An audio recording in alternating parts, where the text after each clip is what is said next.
There we go. Hello, and welcome to the Maria Gate. We're playing more Bloodborne. That is, we're gonna start playing once this cat, who's making good effort to settle down on my lap, is fully settled in. Yeah. So,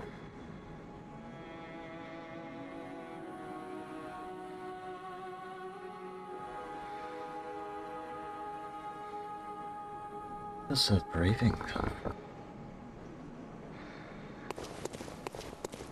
Pretty sure the doll does not breathe.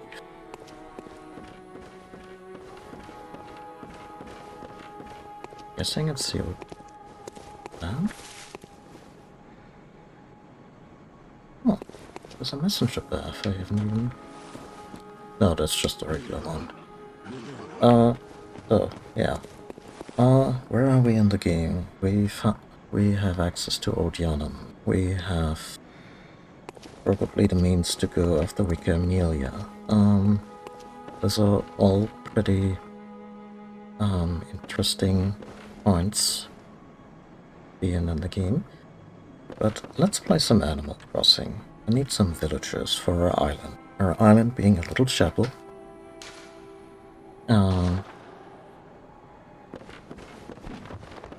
And we want to fill it with NPCs. You know, just because. Also, if you look right here into the number I have in storage, I was a little less than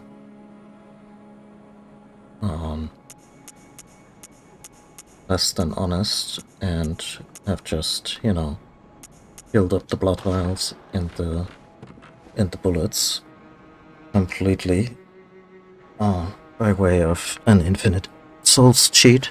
So it's always really funny when I do this, but I don't want to like overdo it. So I have like an absurd amount of souls on my person, buy the things where I think it's kind of bullshit that I have to farm for them. Cue me buying all that stuff, going out into the world and dying twice, just to make sure the illicit funds are all gone. I think we can all agree that farming blood vials is one of the most tedious parts of Bloodborne. So, yeah, let's just do away with that.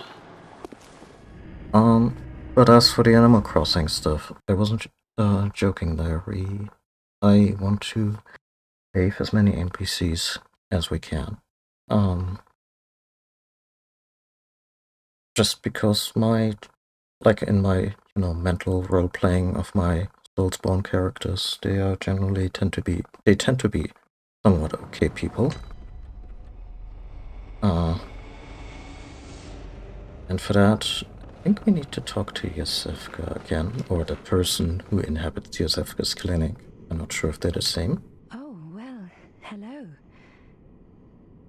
Splendid. Let me ask you a small kindness. You're soon off to hunt, I presume? Then, if you find any survivors, tell them to seek Yosefka's clinic. Upon my Hippocratic oath, if they are yet human, I will look after them. Perhaps even cure them.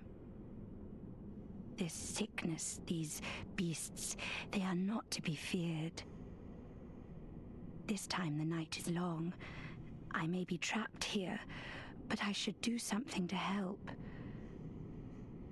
I'll even offer a reward for your cooperation. Tempted? Well, off you go then.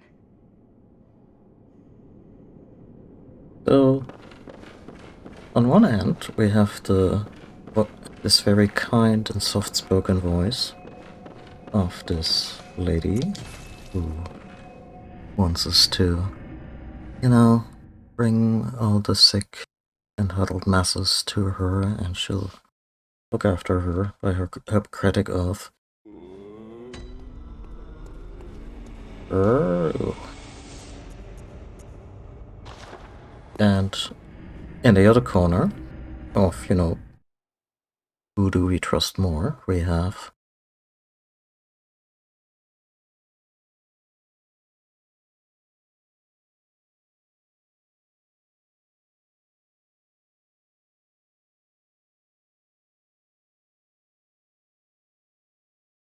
loading times for one thing.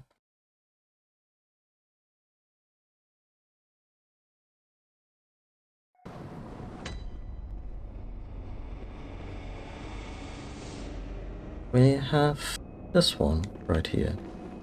Ah, the hunter. Alive and well, are ya? This here's a safe place. Stay as long as you like. But next time you're out on a hunt, remember what I asked. If you find any sane survivors, tell them to seek shelter at Erden Chapel. Because there's nothing to fear here. Wow, it's such a setup. Jesus Christ, from this is the safe place, actually. In the clinic, they all get subjected to our experiments and turned into things. Whereas in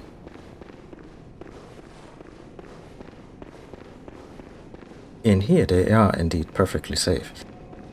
With certain caveats, as in, some people don't get along under certain circumstances. But there's just really one stone cold killer who'll go after anyone among the potential survivors, and we'll just not be entertaining that asshole. That one goes straight to the clinic. Yosefka gets one as a treat.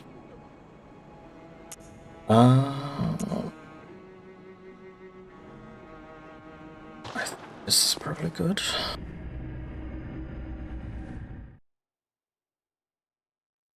But yeah, a couple of... Now that both safe havens are kinda established for our character, we now get to address these NPCs and actually tell them where to go.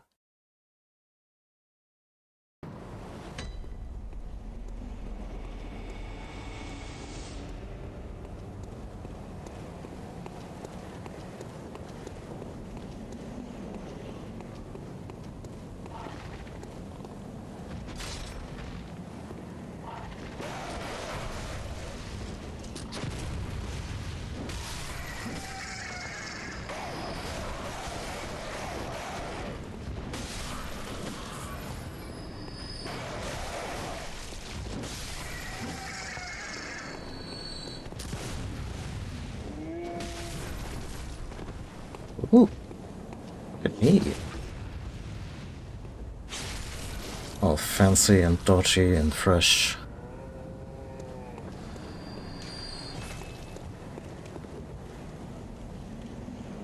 Yet where you... Oh, okay, enough lap time. It's actually good, hold on.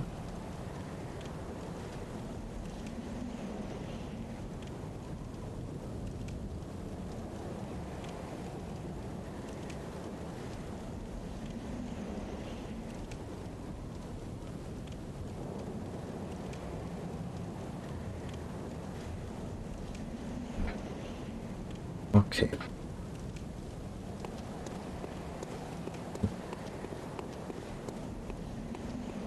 Door to my office/streaming room was a little wide open, and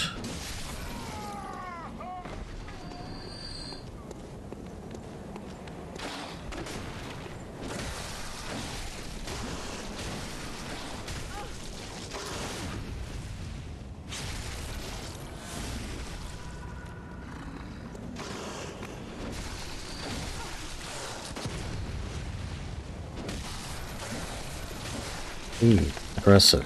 Be aggressive. Yeah, I think that worked out.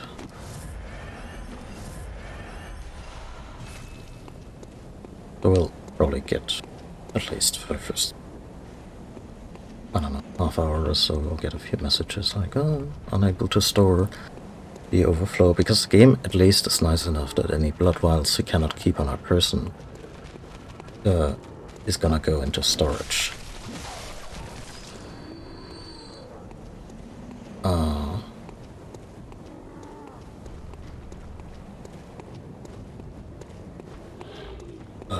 Just get confused in these parts. Where's the old lady? Probably more towards the sewers.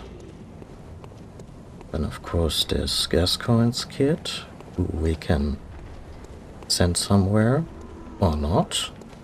And sadly she never makes it.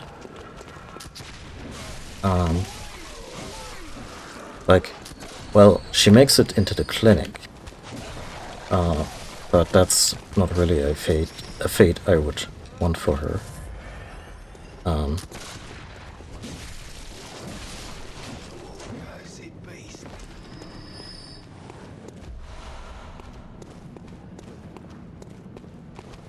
So we can send her to the chapel, which she does not survive. Either way, that kid is sadly doomed. But at the very least, I think we can get maybe a little more closure for her still later. If we send her to the chapel, something along those lines.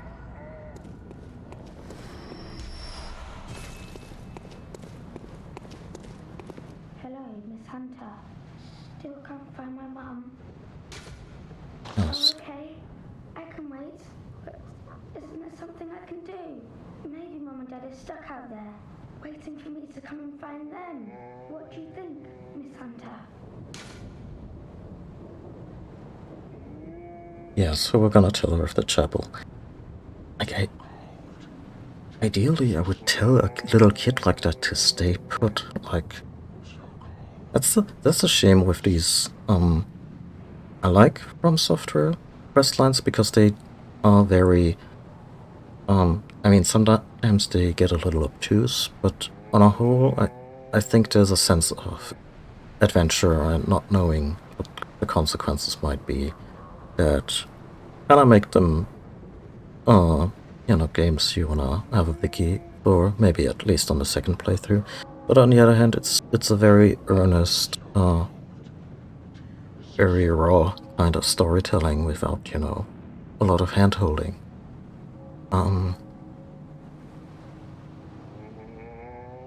But yeah, if we had the ability to converse more in depth with that character, I would be like, yeah, we have food? Like, can you just stay put for a little longer? And then maybe try and check in on her, and so forth. So it's essentially the purge out here. Sending her anywhere, as we will see, bears a not insignificant risk. It's okay. Don't you, Miss Hunter? I love you almost as much as Mum and Dad. And Granddad. That's just, yeah, pull on my heartstrings, why don't you? Don't you, Miss Hunter? I love you almost...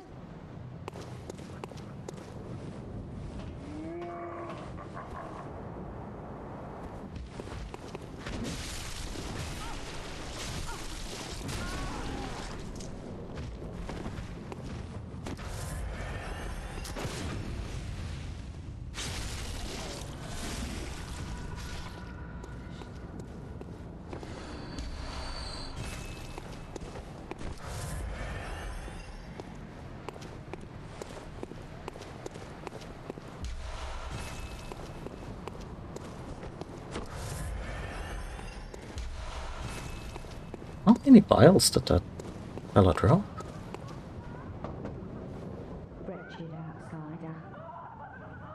Trying to fool me to open this door. Yeah, well, fuck off then.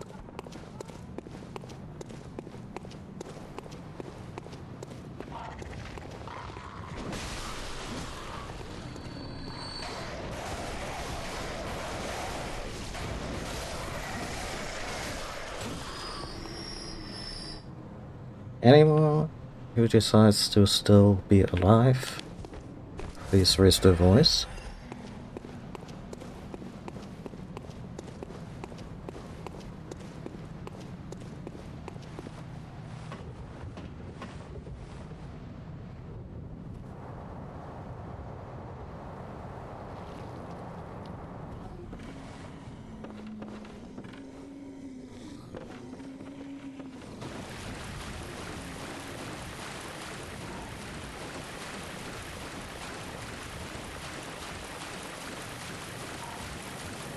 What the rats?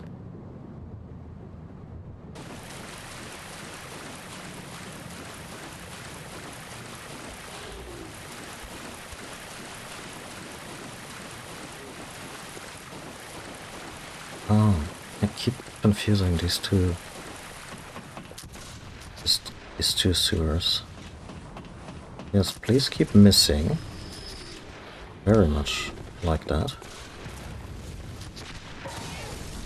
What the fuck was that?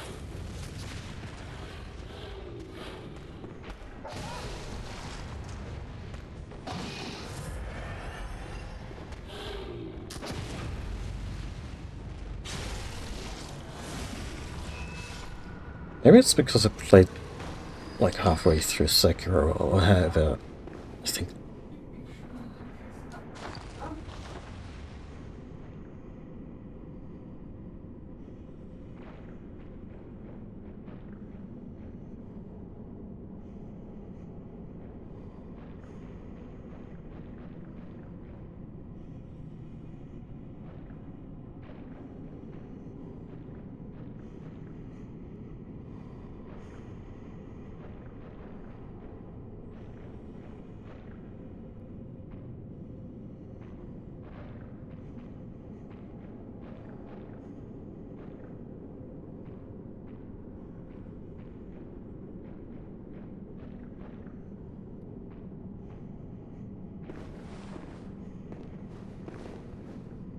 Okay.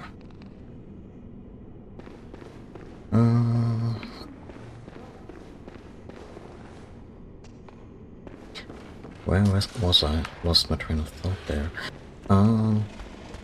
Yeah, so how far did I get in Sekiro? Game I should probably at some point just start over.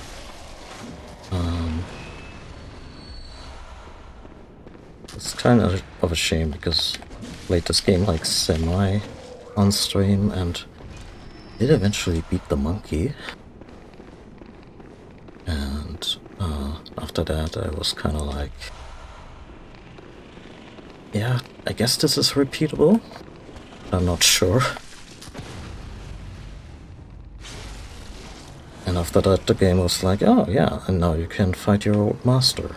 And I think it was the fight against Owl where I just didn't nope out, but took a little break from the game, and that little break has been ongoing for a year or two.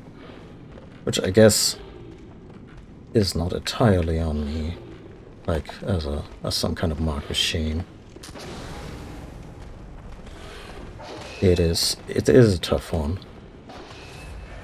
Like, my biggest issue with Sekiro was always something that felt a little off to criticize, because it is intentionally very different from, you know, your Soulspawn fare. Oh, boss bear. Thank you, I'll take the slightly upgraded one that I have.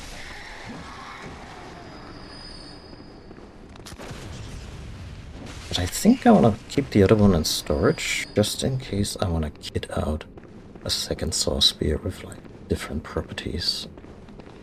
Something. Have one with fire and one with lightning. Maybe that's something I want.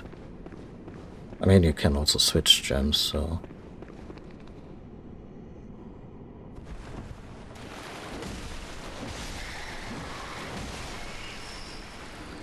Anyway...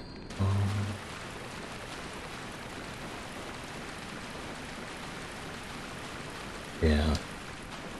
So the thing about Sekiro that kinda messed with me, that, like, it's not even a criticism against the game per se, just as in Sekiro may not have been that much for me, is that you cannot really vary your playstyle. There is a certain expectation towards you as a player, of what you have to do and how you have to do it. And it's really cool, like, the game is fantastic. And once I understood that it was more a spiritual successor to the Tensho games, which I really, really love. I played the hell out of them on the PlayStation. That's when my appreciation of Sekiro multiplied. But it didn't necessarily make me better. Maybe a little more patient, but not necessarily better at specifically what this game was. Like, Harry got the game. And how did I get to that point? Well, I'm just a little surprised just how decently enough I'm at gun parrying in this Bloodborne playthrough. I'm not sure if I eventually got good at it in my original playthrough, or if I just kind of muddled through, because the game gives you options. Like, say, a big old great axe that you can turn into a halberd.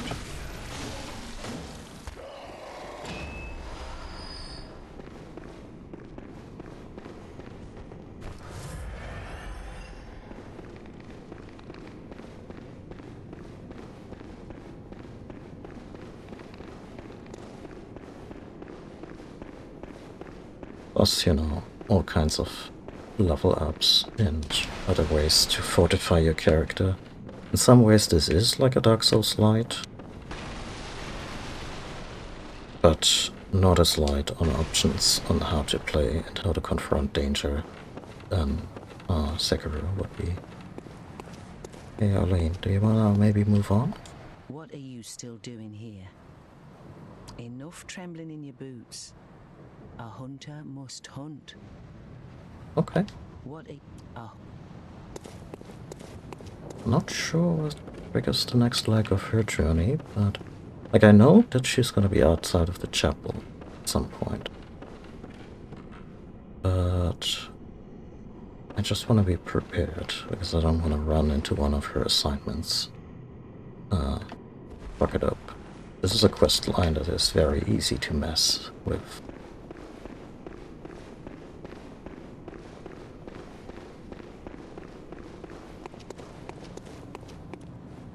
Now here's the old lady. Who was it now? I've much better ways to pass the time. Unless you found me a nice safe place. Well, what do you know? An outsider worth a lick of salt. Well, don't just stand there. Don't you have work to do? Go slit some throats. Get this mess done with.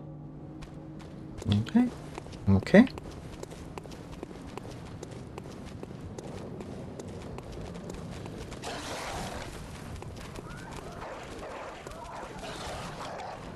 How to play Bloodborne without killing all too many dogs, but they still look like dogs.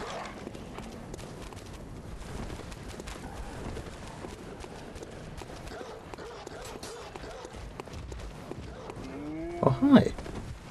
You must be the illustrious holder of exactly 0 souls after I got rid of the cheating money.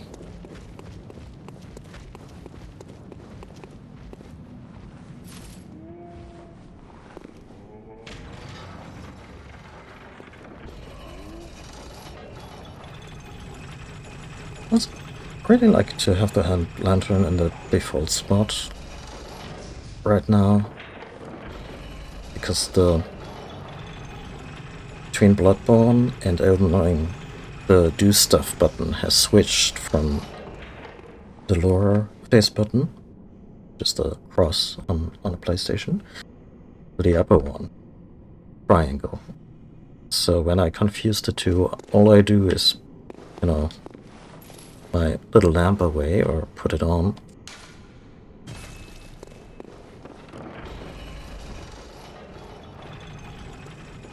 And that's not as dramatic as just yeeting a Molotov cocktail that I could have used for other business.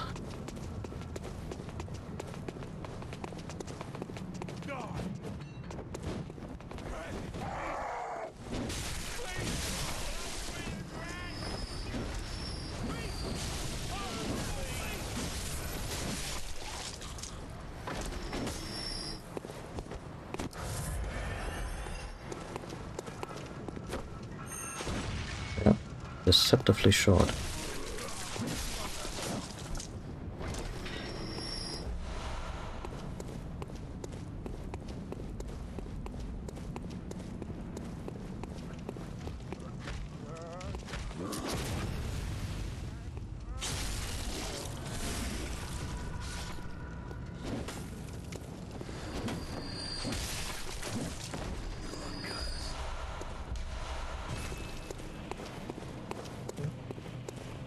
happily we've kind of transcended the difficulty of the first area. So it is time to move on. Let's see if the pig has already a certain drop.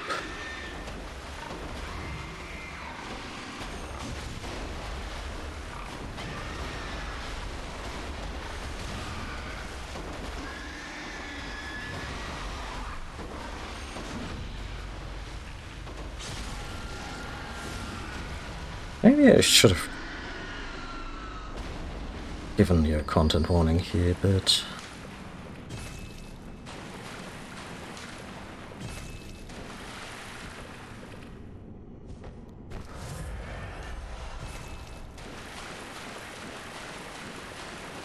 also not teleported in any way.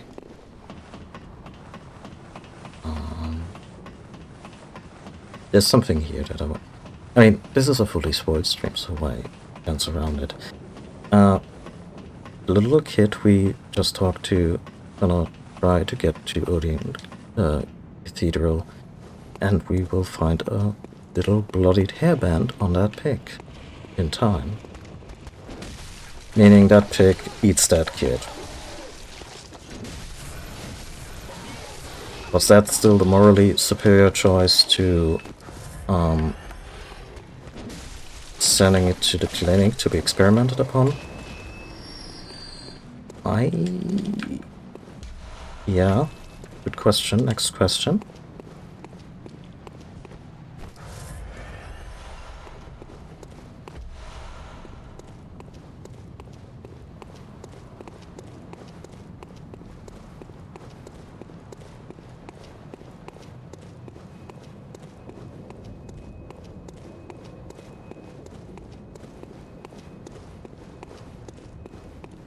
Anything else to be found here of the Year of Gascoigne?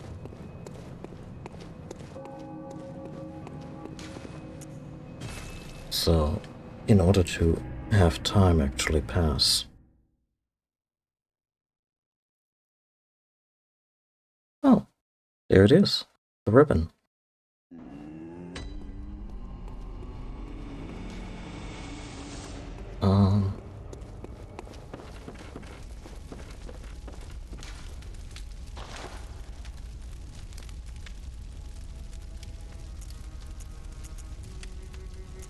Oh, that's the unimproved one.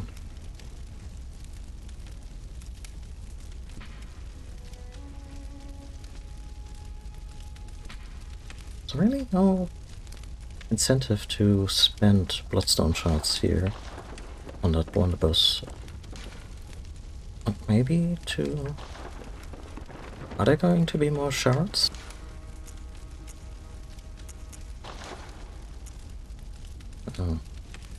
Free at some point, maybe.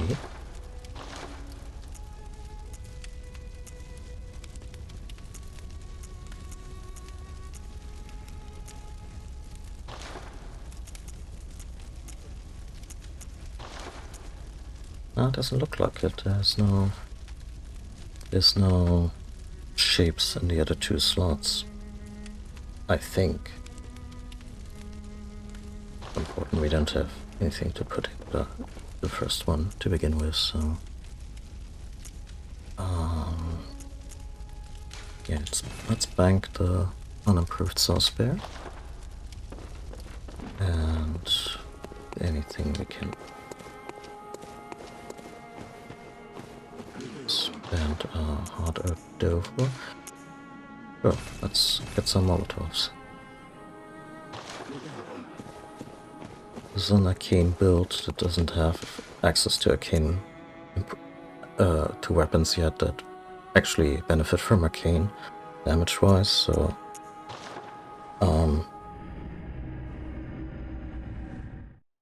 I kinda need to have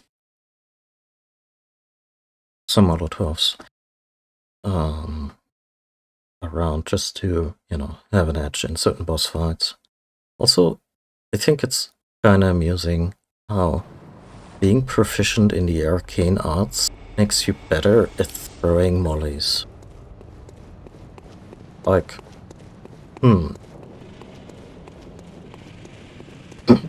like you don't even make them yourself. Not like an alchemy thing. Oh shit. That was a very unprovoked faceplant.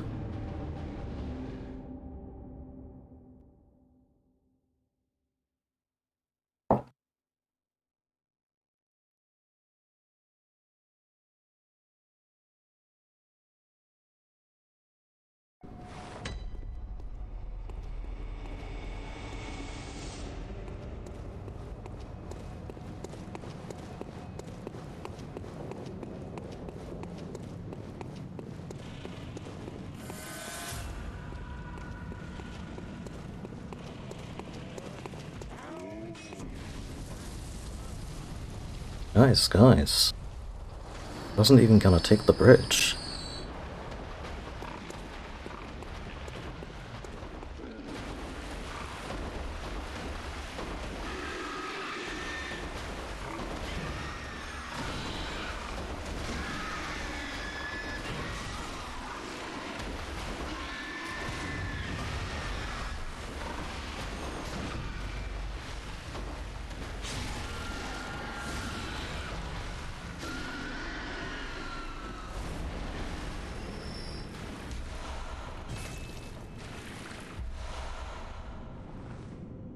And there we go, get the ribbon. And a dead body. And I think these are just hunters.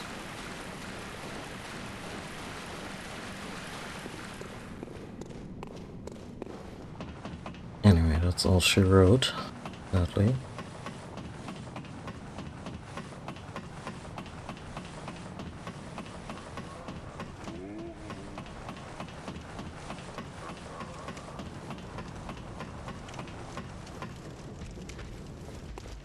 You keep on keeping watch. Doing good work. Not a mouse will sneak past you.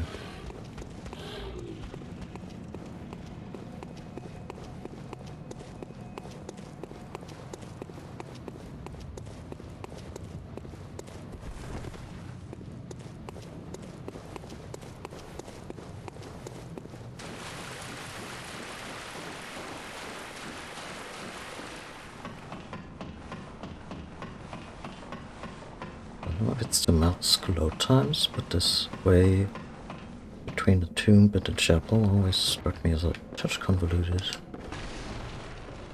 Oh. The Bergenworth spider hides all manner of rituals and keeps our lost master from us. Terrible shame. It makes my head shudder uncontrollably. That might be other things, you know, like eyes growing on your brain, which is a thing in this game.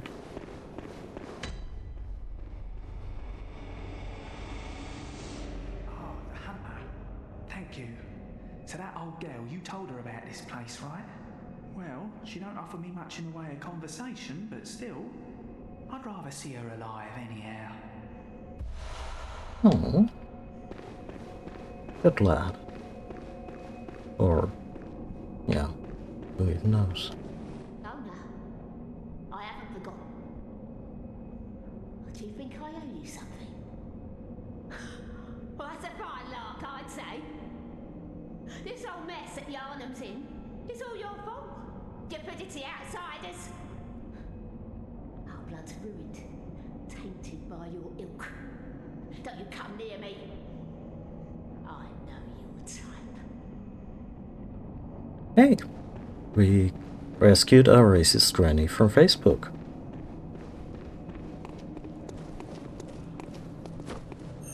But it looks all help came a little late.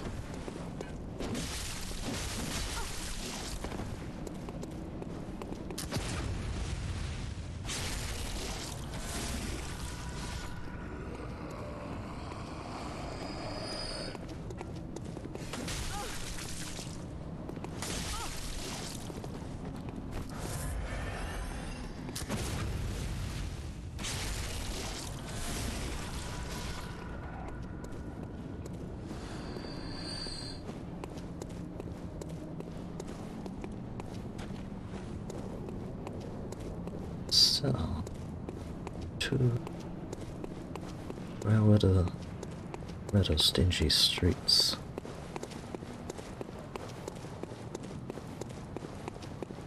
Not that way.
I'm off during hunts, and besides, this is no place for ladies.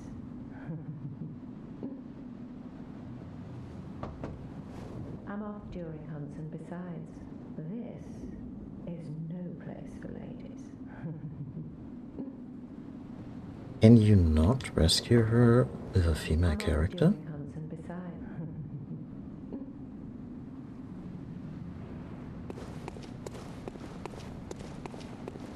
Oh, enough with you already. Come on, just go with you.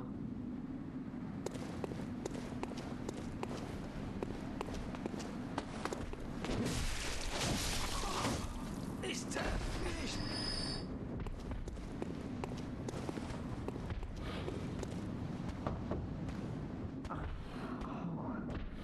Oh, with the deepest gratitude for the church.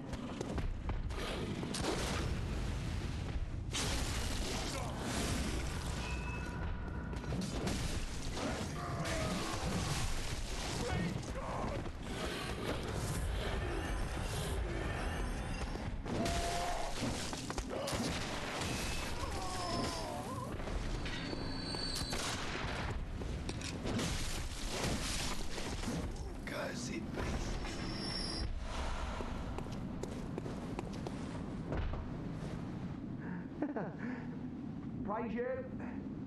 Praise the old damn church. Yeah.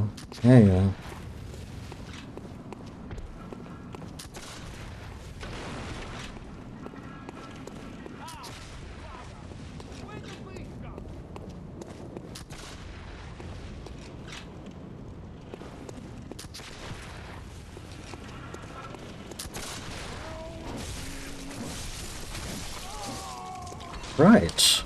I didn't survive my last excursion to this place. Why there's still loot around?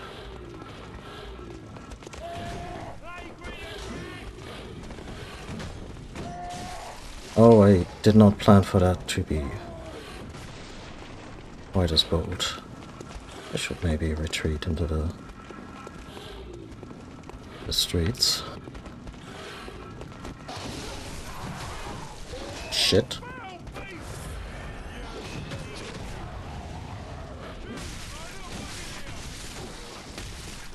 Yeah, stop shoving me. That is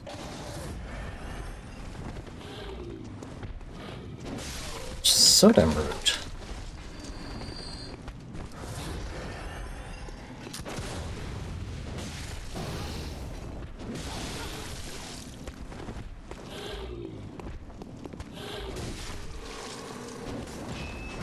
Oh, I'm so glad that previous attack was enough.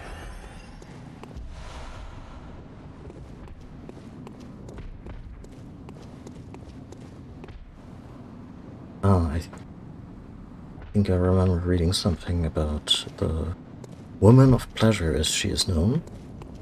So the working girl at the end of the street.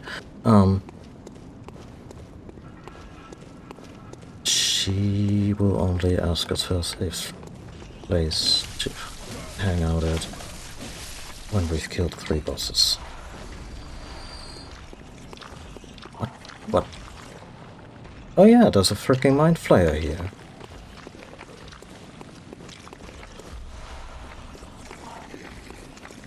Noshing on some brain, no doubt. Yeah, sure. What the fuck happened there? Oh, it's a crow.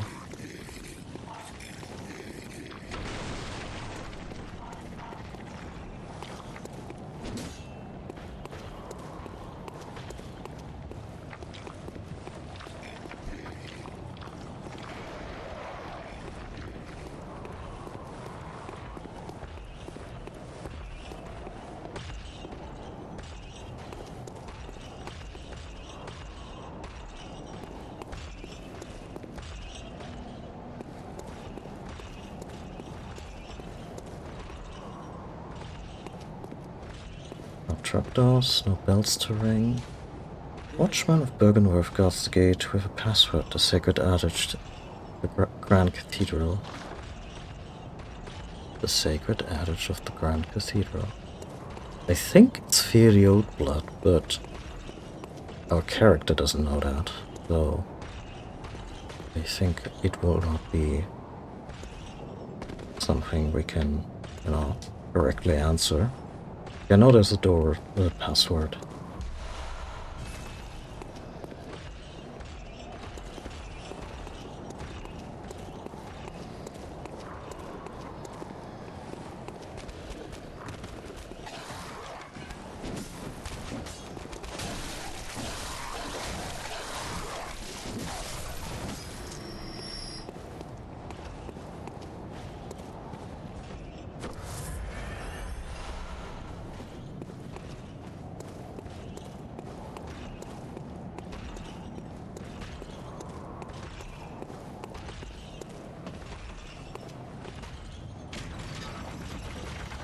So this was all a big chase for the obligatory shortcut.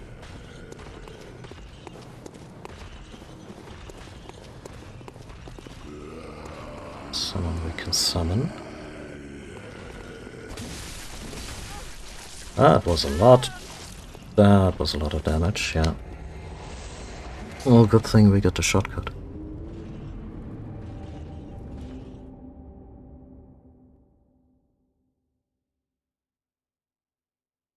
I'm a little on the fence if I want our third boss, or next big endeavor, to be Vicar Amelia, which I'm kinda more or less by accident linked. Oh! Hello.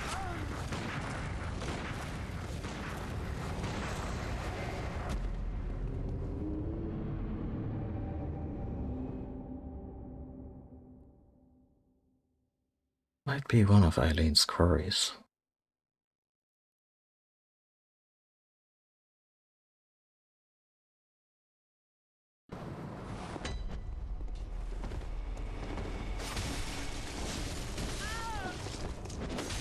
Son of a bitch. Can we try again?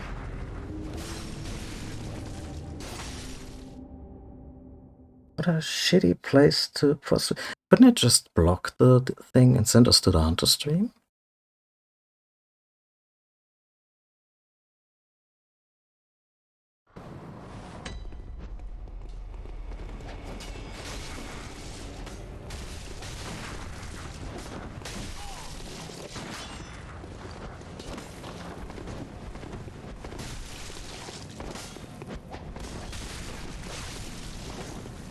Oh, eat flames, fucker.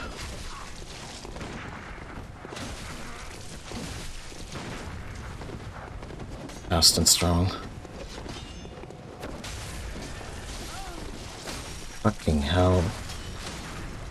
Oh, no, no, no, no, no, no, no. No, no, no, no, no, no.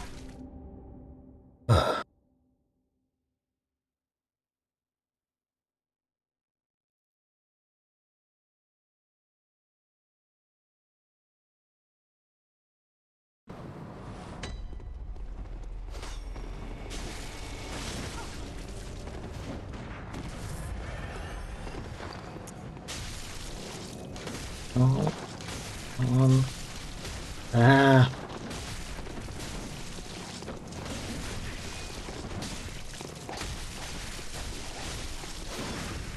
Oh.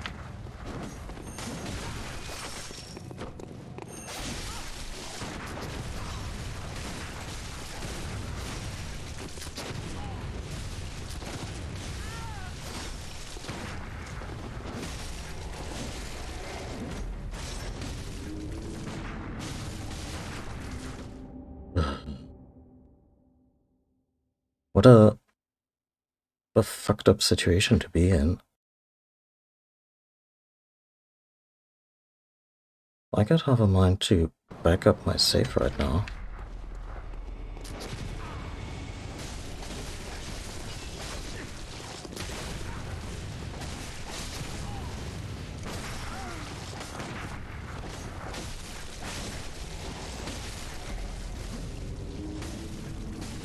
Actually, let's do that. I'll be back in a few with a backup save, because I don't want to be railroaded into missing this quest line.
And I'm back.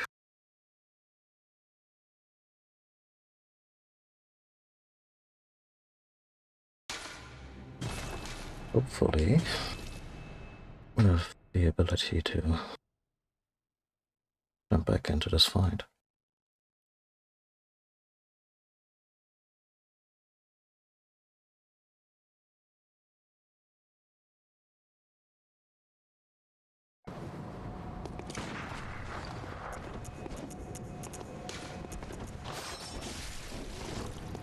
What was that? Why was I suddenly... Oh, I don't get to...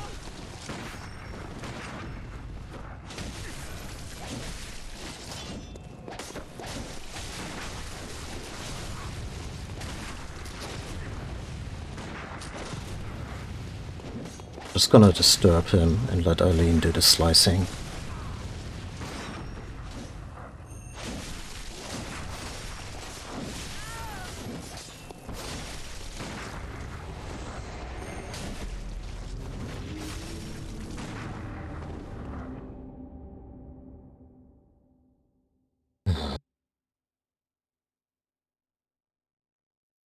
Okay, I'm gonna try menuing again. I really want to try the poison knives, which apparently are a really good way of dealing with this asshole. Oh, and we have them equipped now, so we can use them on our next live.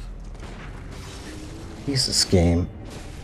Like, this lantern should just be out of commission. It should bounce us to the hunter stream and just disallow us to, you know,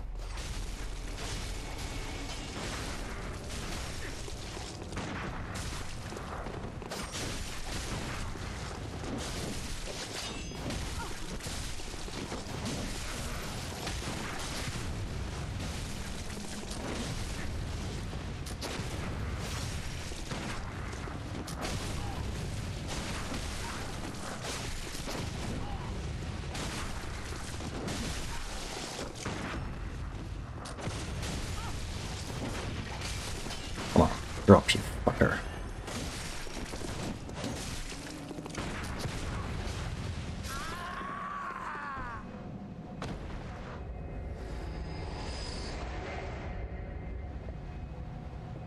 But yeah, the questing in this game can be kind of a mess.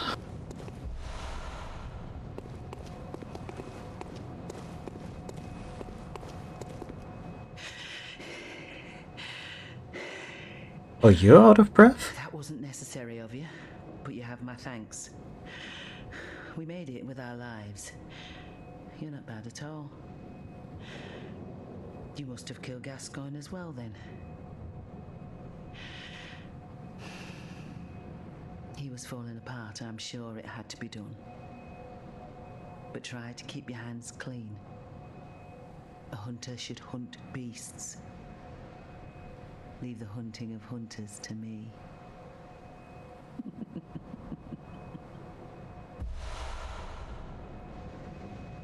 Try to keep your hands. Leave the hunt.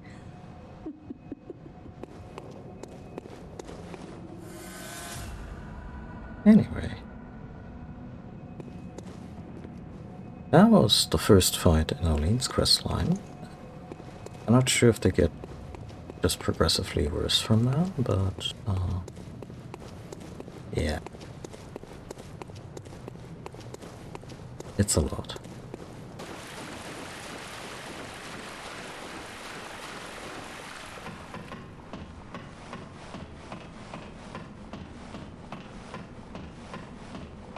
And poison knives are, as far as I can remember, the preferred strategy for this guy, because he just completely shreds you in melee and is extremely susceptible to poison, as it turns out.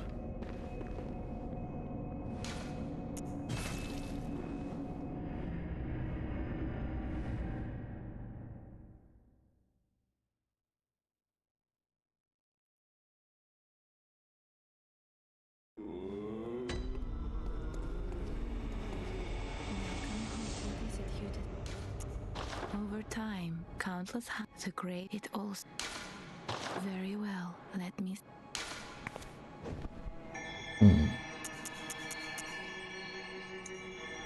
That to 25. And then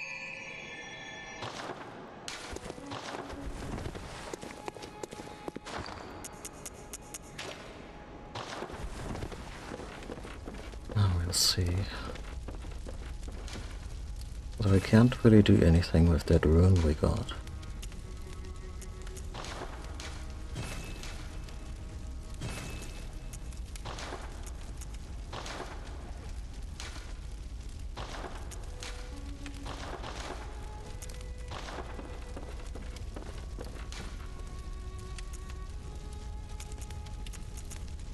Oh, a lot of potable money banked. That's neat.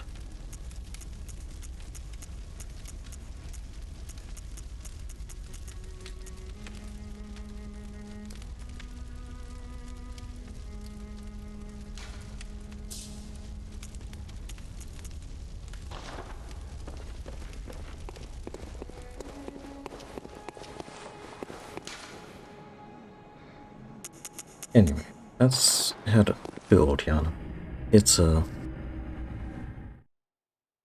shitty place, and not at all pleasant to get through, but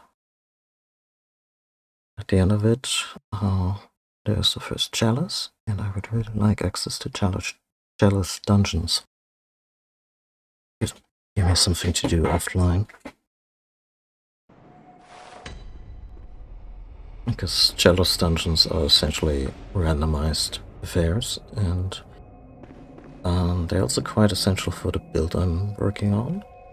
Because at some point I would like to slap a specific item onto this spear or any other weapon that strikes my fancy to make it scale with our arcane stat. Because that's the one thing we get going for us.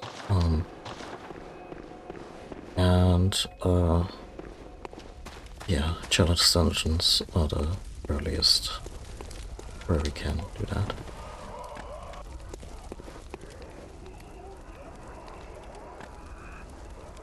There you go, little fella.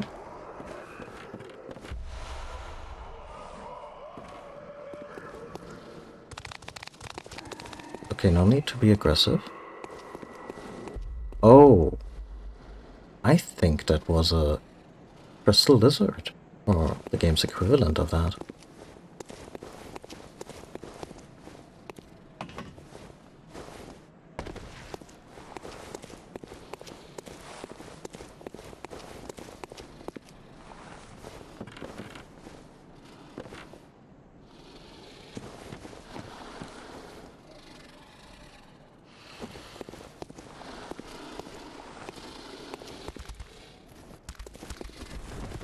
Yeah, I think it's on.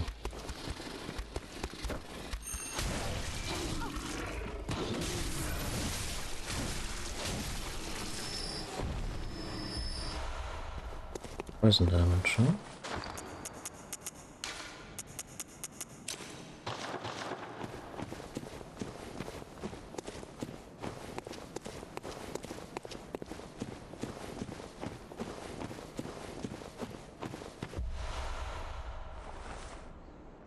Hmm.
That was a cute detour. I mean, I vaguely remember it, but it was one of those, you know, little treats in terms of level design. So I hate to throw this out, but I just got another bloodshot, and I wanna slap another upgrade on my spear.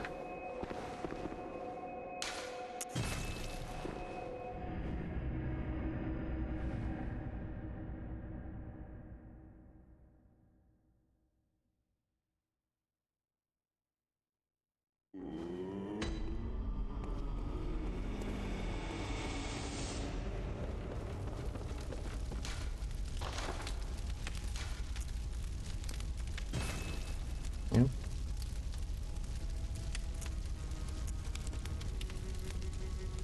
Oh, and this is the proper torch, so this one can also be improved. Should I choose to do that at some point?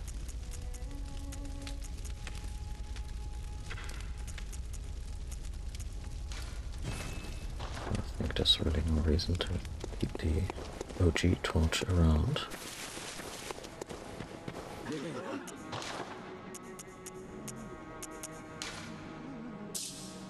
If I remember correctly, the Hunter's Torch is just better in every respect.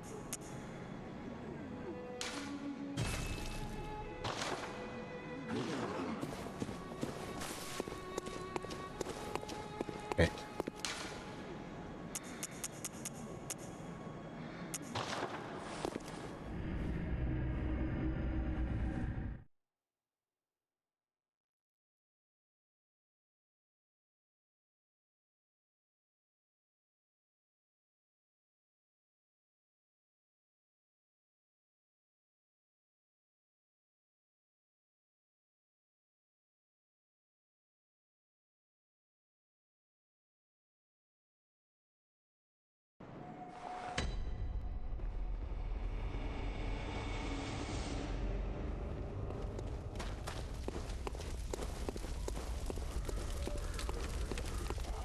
Sorry, little fella, now that I have an idea what you are, I'm gonna do that.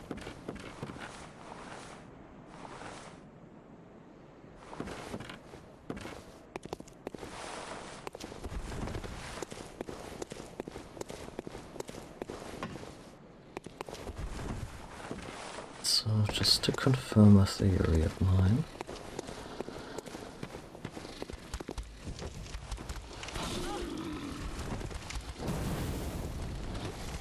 Oh, that was a lot of damage.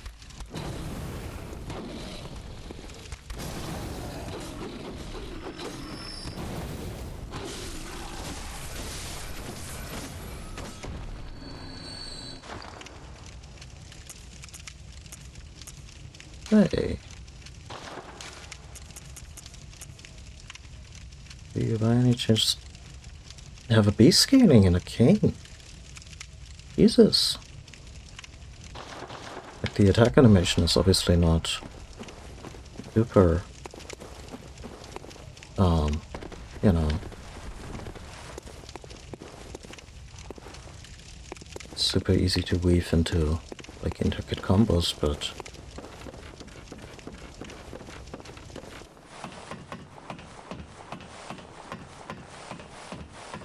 still 100 damage. So maybe I should pack some oil urns for tougher enemies, and you know, just let nature take its course. And by nature I mean ravenous fire.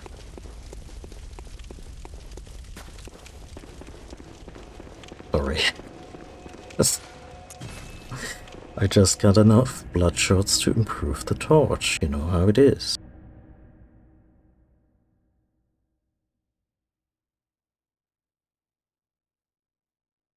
Also, bloodshots, I don't know. To me, that's the result of just a very cursed session on the crapper.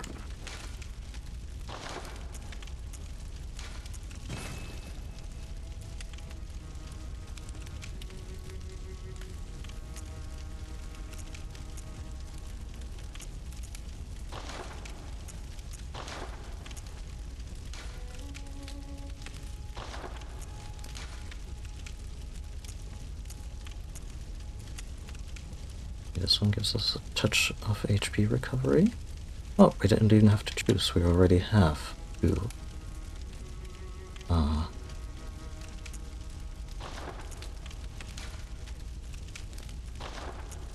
We already have 2 slots on the Saw Spear. Neat.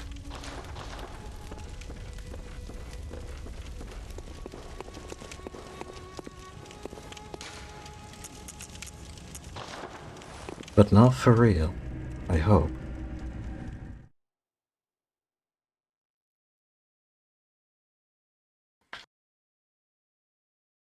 The Blade of Mercy, Eileen's weapon. I think at some point she passes on her stuff to us, and that's kind of where you wanna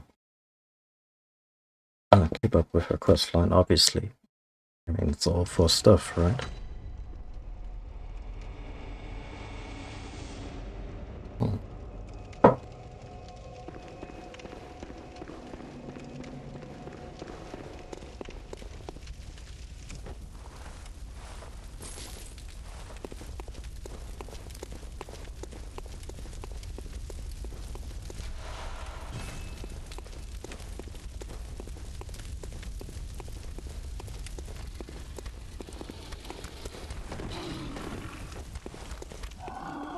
Yep, they sure don't like fire. And yeah, the little hand lantern does not make a difference, which, fair.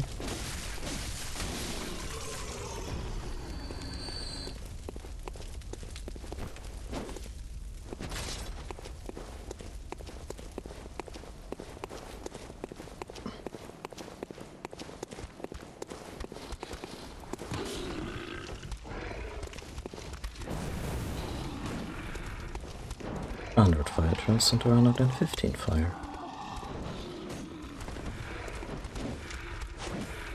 Come on, guys, let's do this in earnest.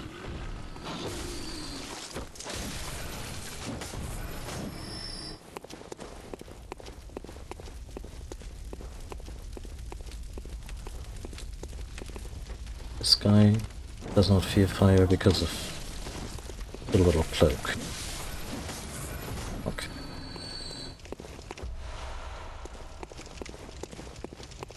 anything being covered in a large piece of cloth would make you more afraid of fire, but no, I guess it's the light.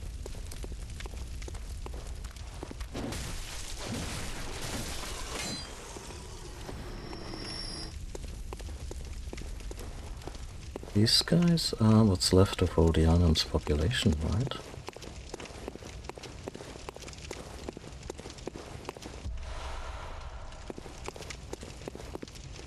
Hey cat, what's up? You wanna sit?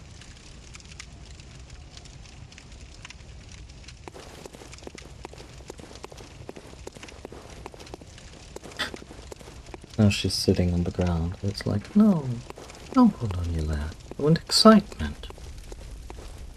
Dance for me, human. Sorry, kitty, I'm already dancing for the people on Twitch. Adept, merciless.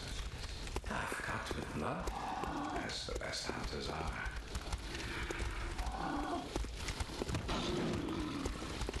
Okay.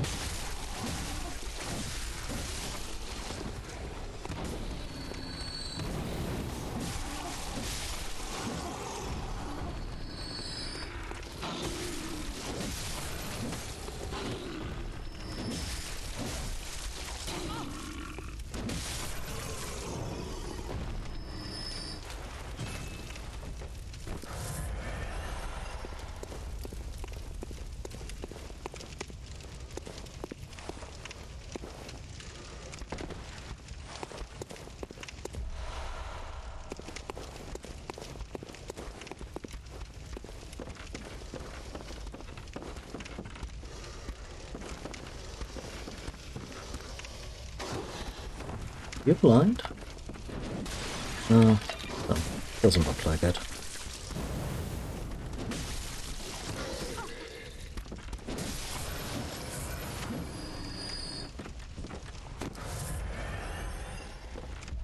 I must stop you. Okay.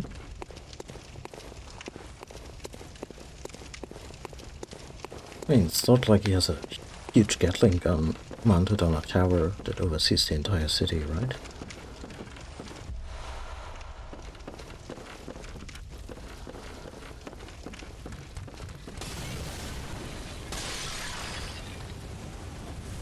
Wouldn't you know it?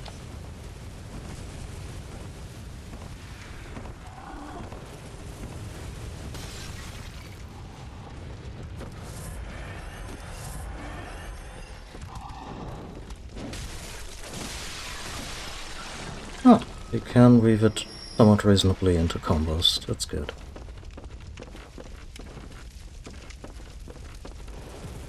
Wouldn't want to be unable to set fire to my enemies, right?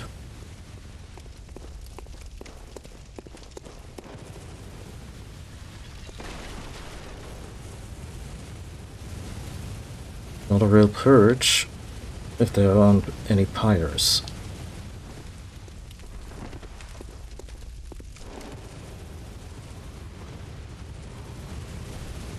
That was so elegant of me. There's just... oh yeah. Just took a big shortcut. Not being aware of it. Come on, Hunter. Gonna do this? We're gonna do this.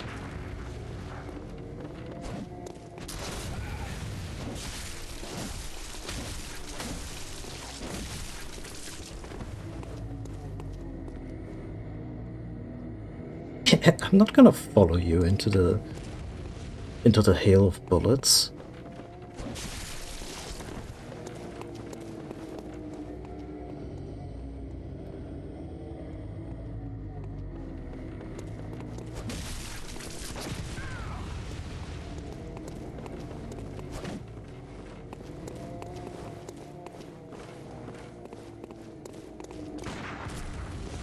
Rude.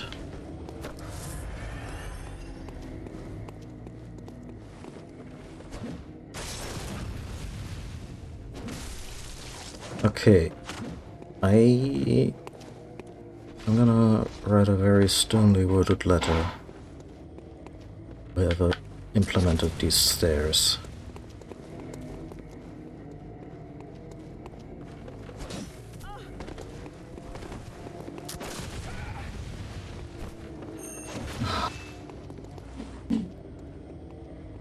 This is how enemies must feel when players are cheesing them relentlessly. Now there he comes again, trying to take a little bit of my health. Yes, I can't follow him.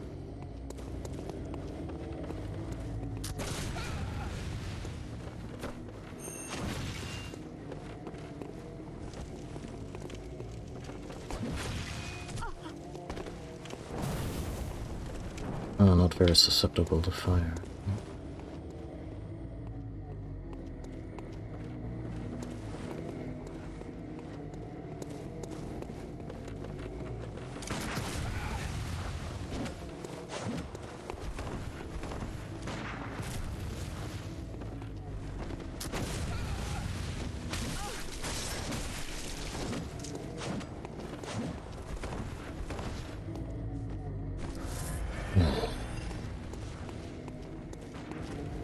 Come back when you really want to fight.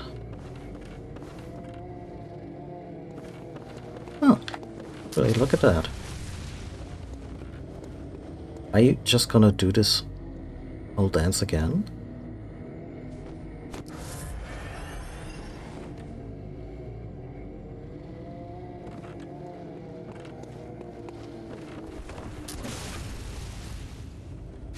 There we go. That did fuck all.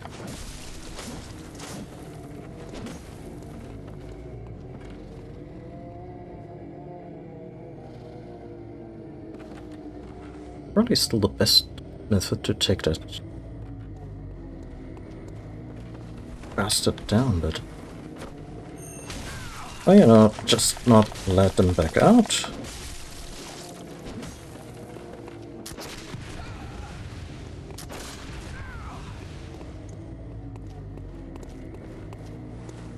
Don't waste resources, they're gonna come back.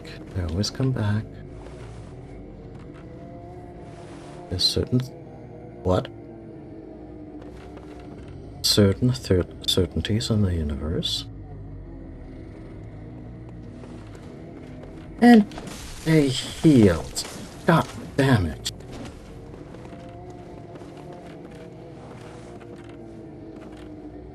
This is a non-respawning boss.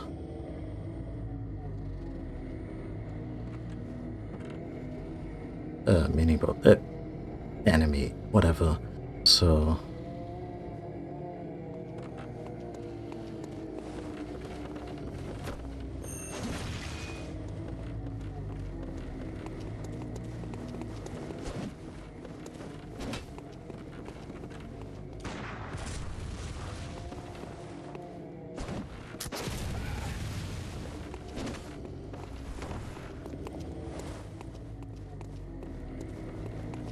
I think blocking that way back was the most fruitful strategy so far. Yeah.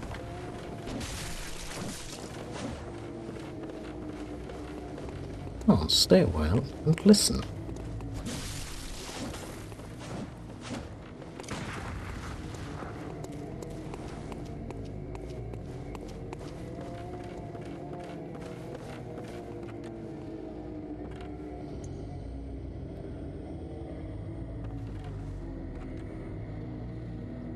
It's not even an online enemy. This kind of dickery I would fully expect in a Souls game multiplayer, but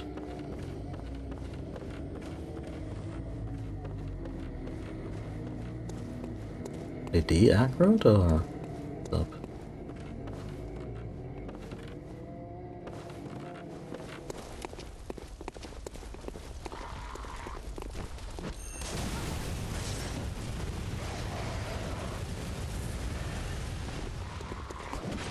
Oh no, we're not gonna do this, we're not gonna get...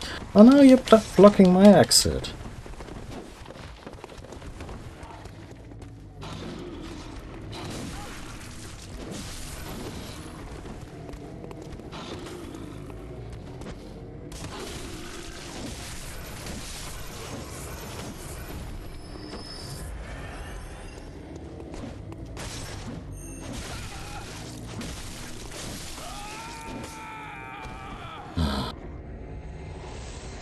Better drop something good.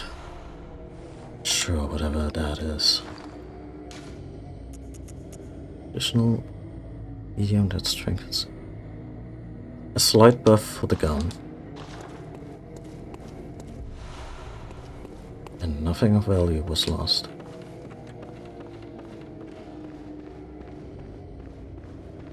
I know this is way forward.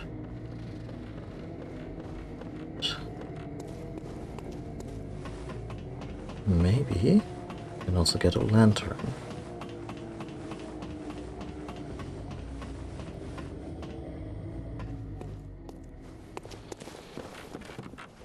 Or maybe this is the way to the guy with the big ass gun.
No.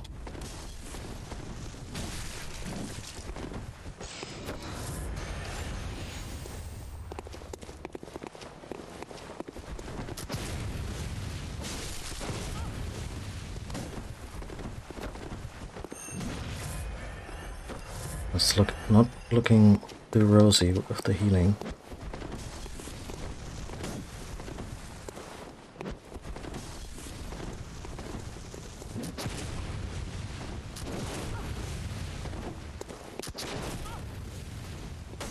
Don't you love it that you do fuck all with your gun in this game?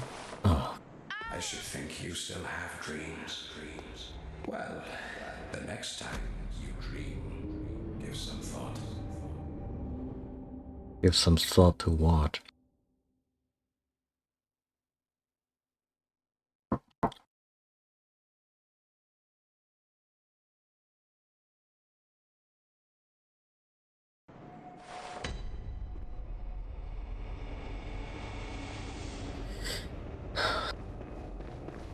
They resurrect and try again.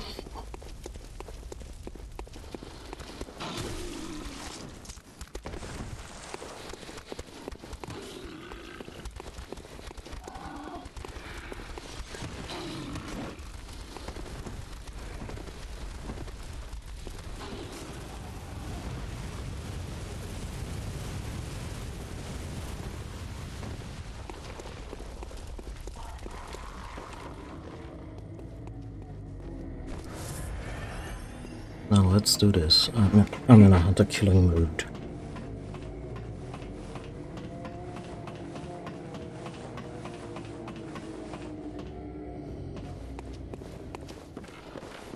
I think I can. No. The cane is probably not the right medium to do anything with right now.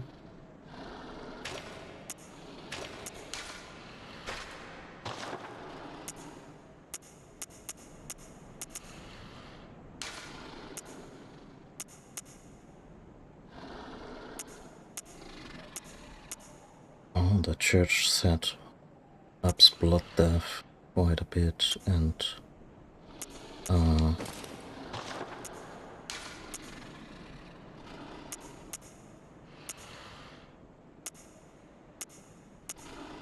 arcane, so both the bullet and the Molotov damage would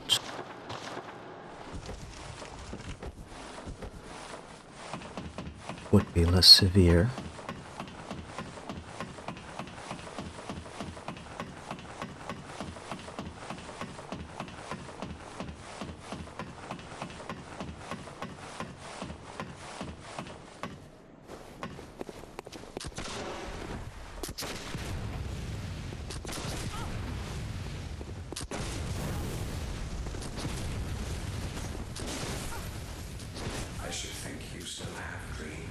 kind of rushed into this, but for a second there I had the faint hope of being able to throw them off the roof.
That was very little damage. That was kind of alarming.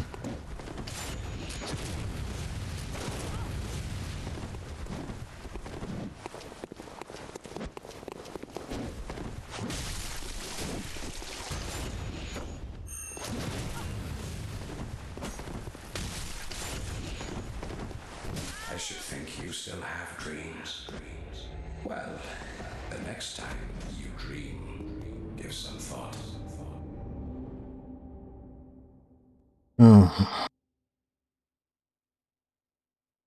I'm not sure I want to fight this guy yet.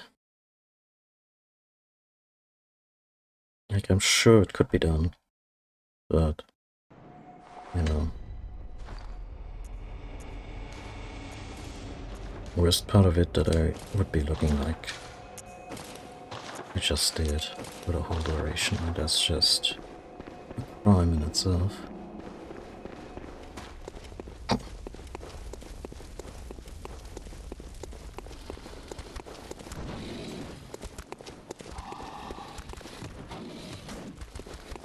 Okay, so normally we're not supposed to just jump down, but head on to the left.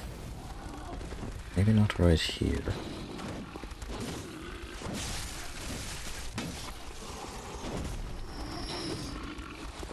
Camera is doing an excellent job assisting the enemy.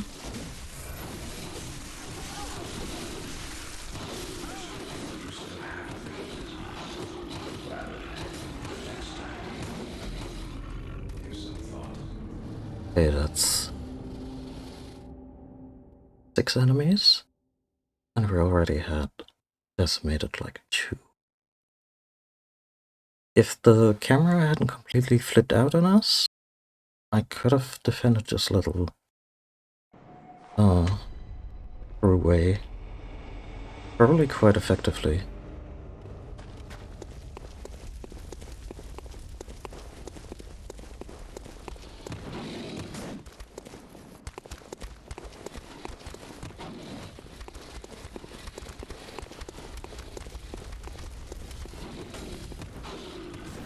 Like so. Oh, don't lock on. Don't lock on.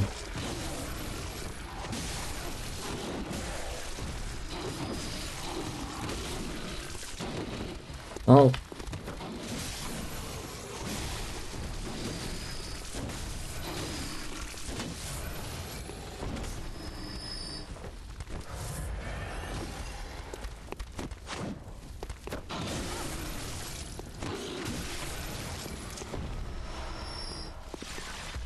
The thing is, I don't even think the character's under power. Like, We're doing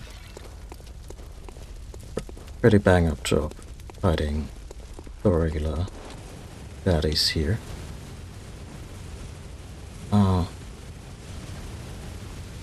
So taking out this hunter is probably an optional thing. I mean, it also would remove everything that makes this place particularly dangerous, and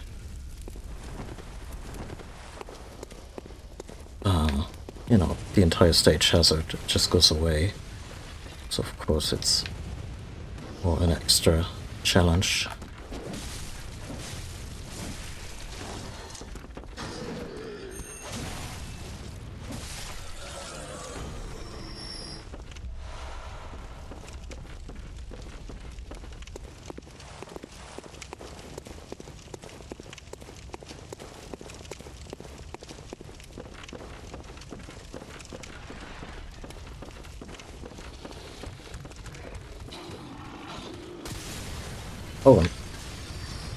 Oh no.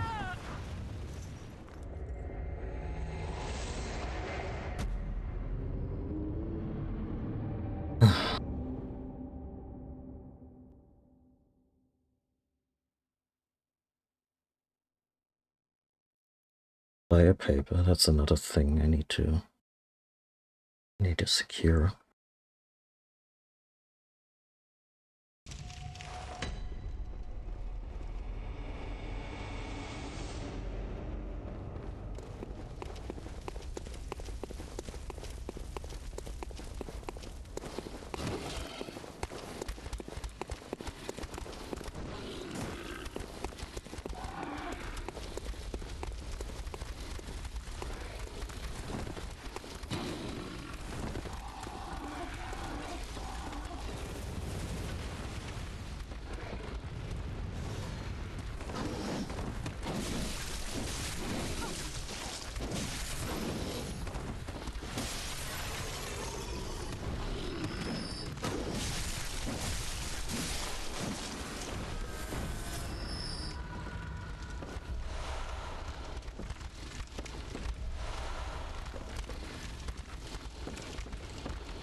Oh, hi.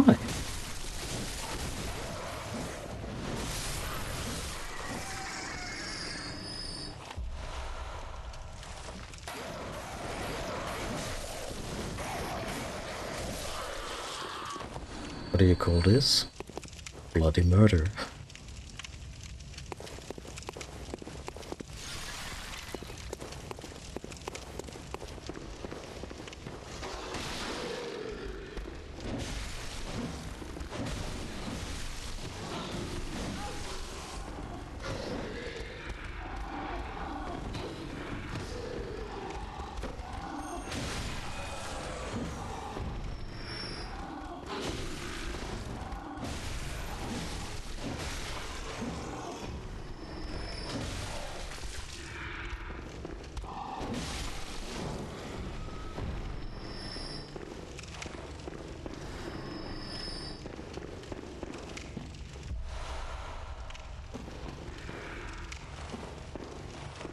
That one just yeet themselves off a cliff?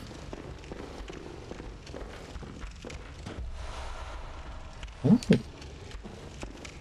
New gemstone type. Exciting.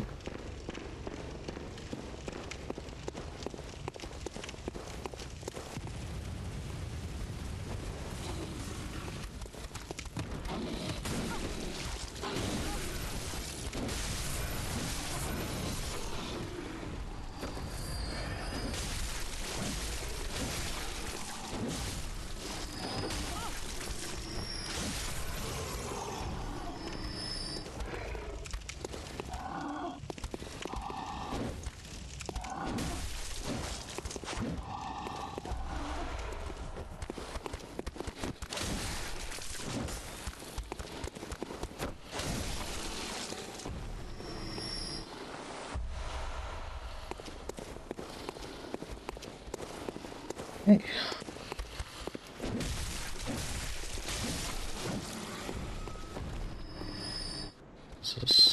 This is where we had this very protracted fight. Oh!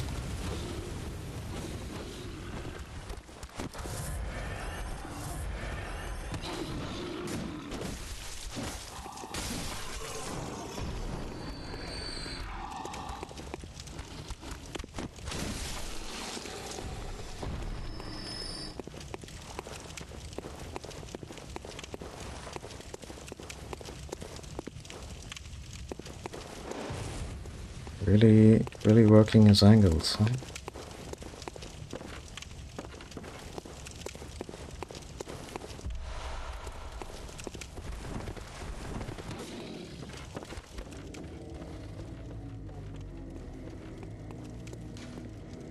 So it doesn't. Hey Beastie, you wanna come down here? Otherwise goes in shop.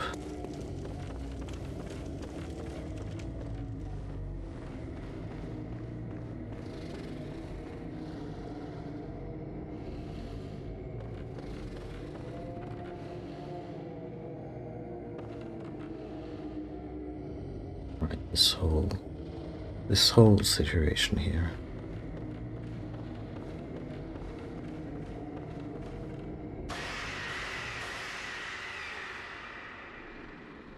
Okay. Everyone's just very intent on murdering Newcomer right now.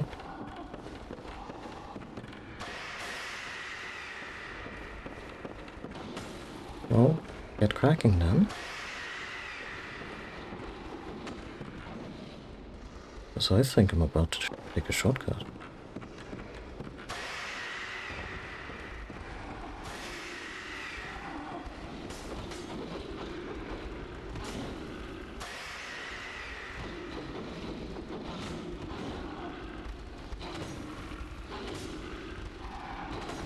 Not sure that it was a smart shortcut, but here we are. Also, what about the camera? Camera auto adjusts. I'm not sure if that's good. Right now it just is.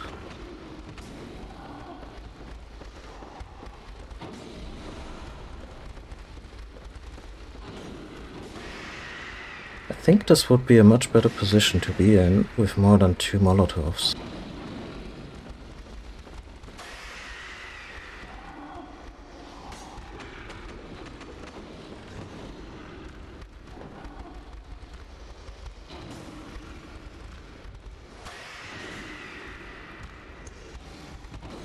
But not for nothing.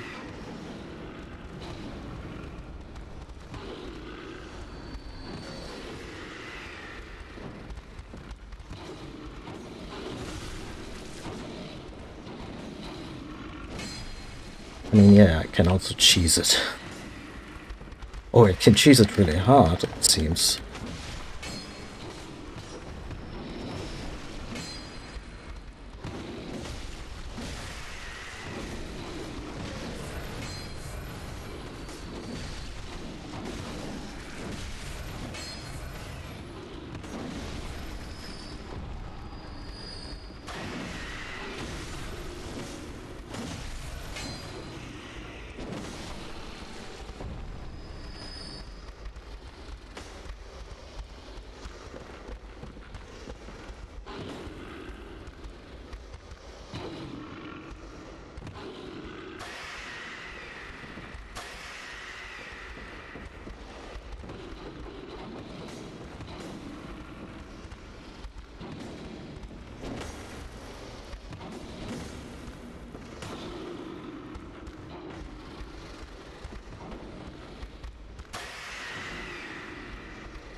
This torch attack has an astonishing amount of range, given how much I've struggled with.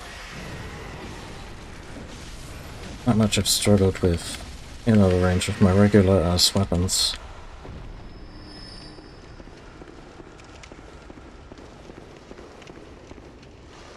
Come on.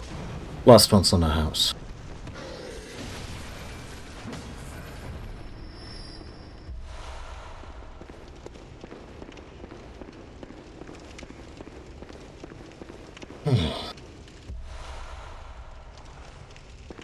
But that's exciting.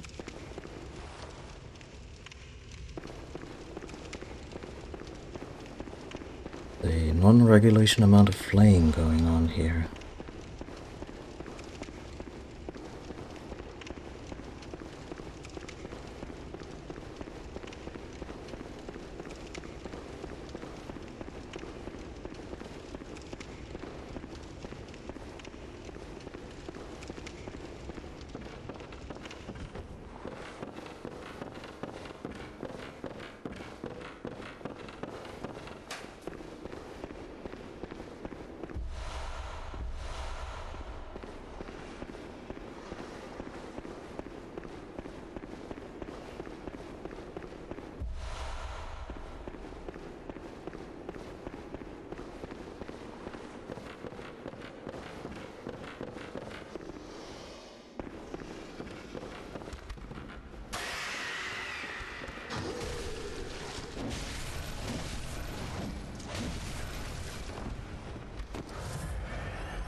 I think that takes care of the church, huh? In terms of... Ah. Always a straggler. Always trying to ice skate uphill.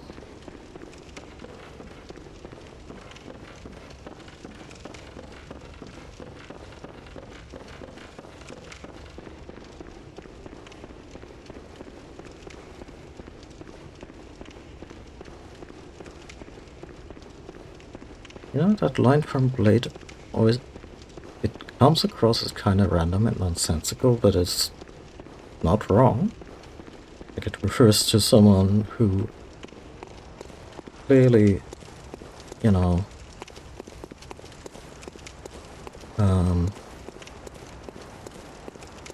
thinking they can do things that they might not be up to after all.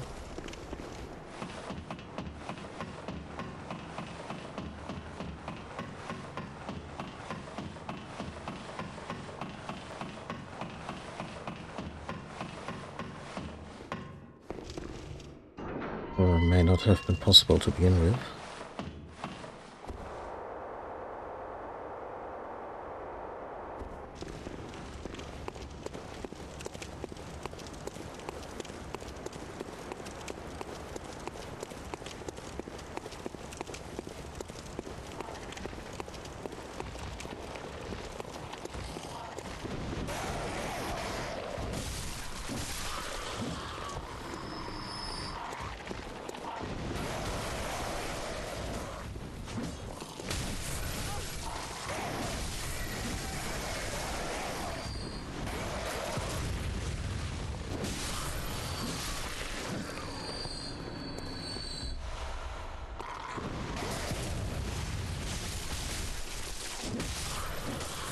Hateful little shits, aren't they?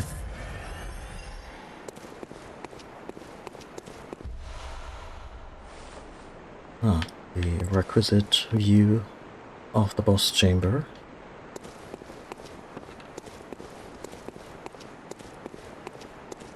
Even though we haven't found a path down there yet.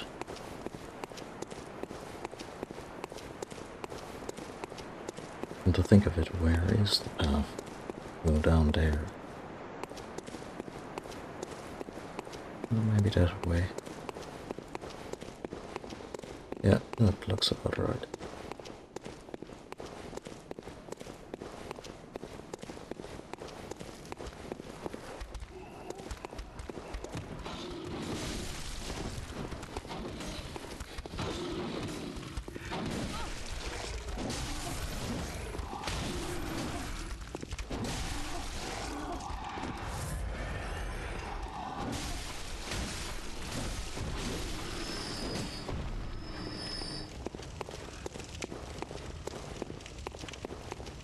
I appreciated the gain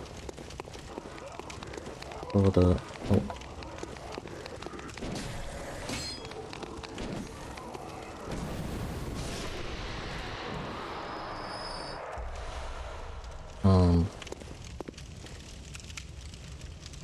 For being kinda out there and very elegant, very Victorian, and also giving us a good mix between direct attacks and something that is more area of effect.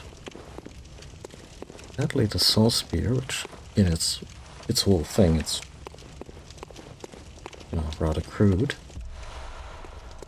It does the same thing, except for style points, and does it better. Or faster. Being the criteria here. Come on, come on.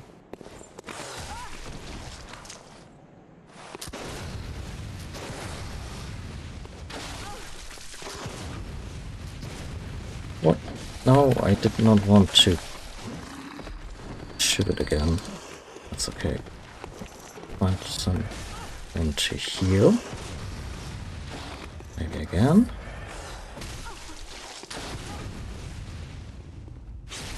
They're actually easy to stun, because their attacks are so relentless. They just keep coming at you with this very short notice attacks, several in a row, so if you get hit and just keep spamming fire, they're basically setting themselves up for a follow-up counter. Which, once I realized that the big bad werewolves lost a lot of their, you know,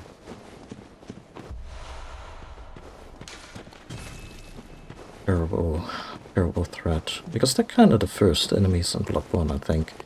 Not just because the first thing you fight is a werewolf, and the first thing that likely kills you, but also in terms of the setting, and just being very big and ferocious and relentless. And their relentlessness is actually an asset if you know how to use it.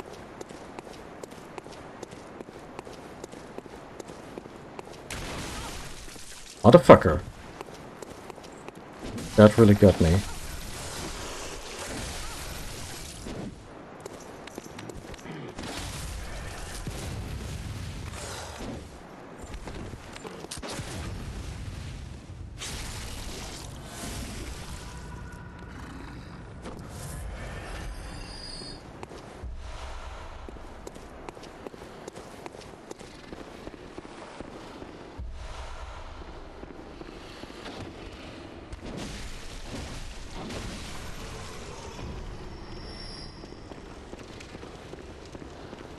I think this may be our next shortcut even. That little door where we got the Hunter's Torch.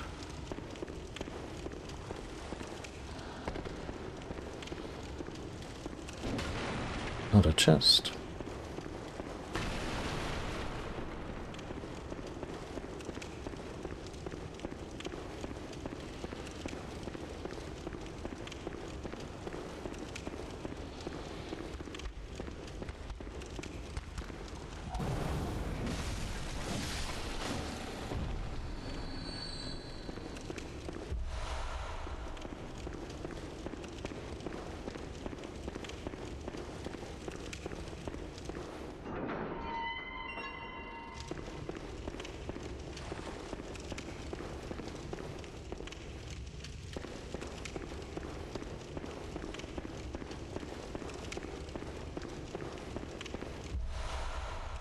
Fire paper. Excellent.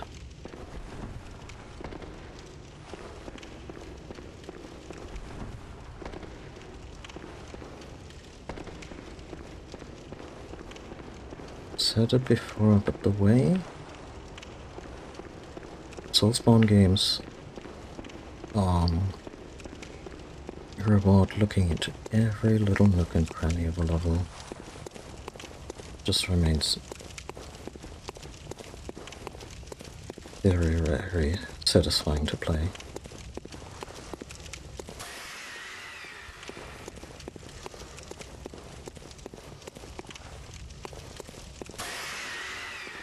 That's some Jack the Ripper shit. But then again, I'm wearing the top hat and have the big knives, so... guess the joke's on them.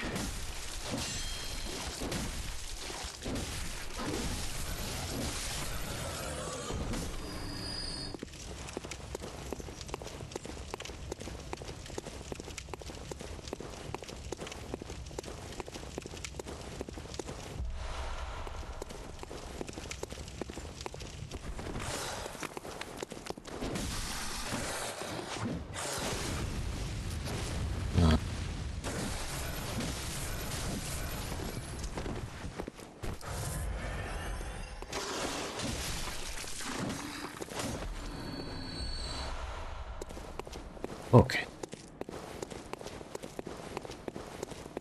Anyone else without a ticket?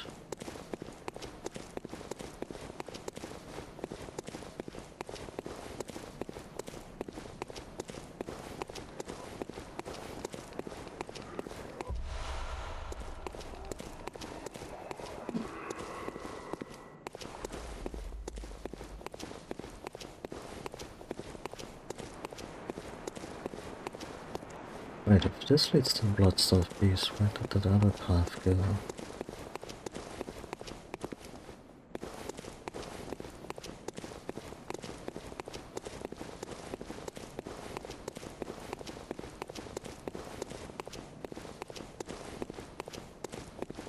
Okay. Point of origin. Power.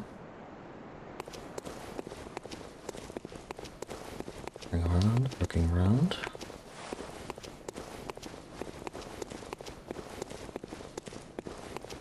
Oh.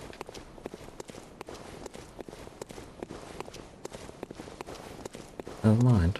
There never was another path to begin with.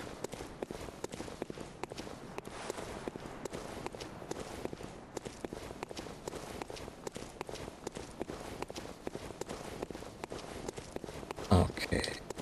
So... Bloodstuff Beast.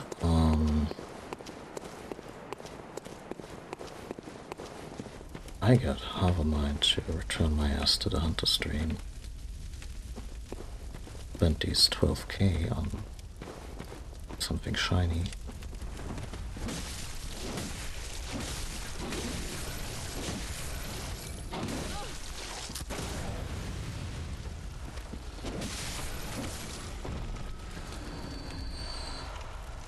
Am I actually poisoned? Oh, good on them. At least one got there.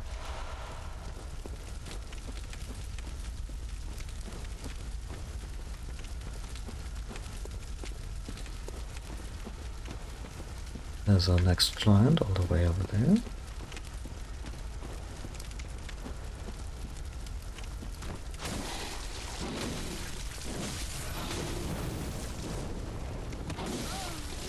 Oh wow. Joke's on me. Way to go, way to be reckless.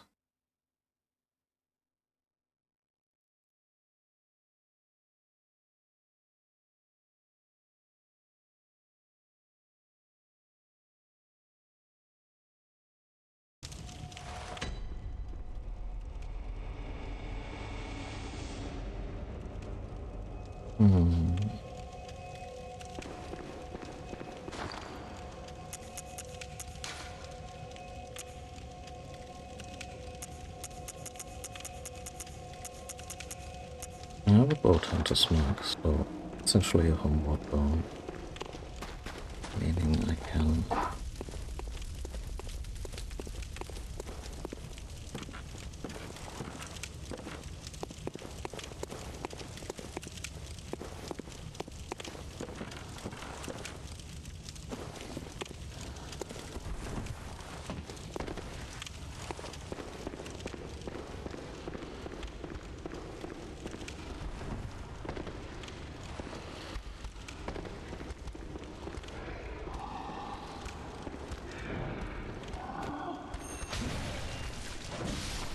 I can knock out with the swords.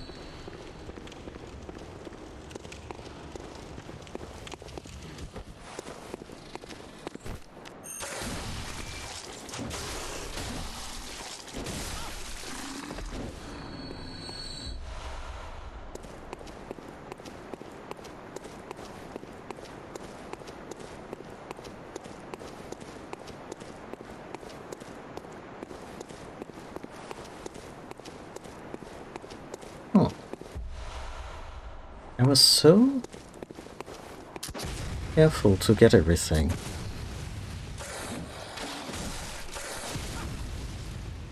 Yeah, multi-attack. Gets them every time.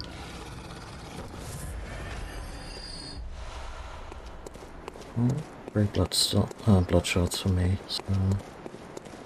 There we go. I think there's like... one more wolf?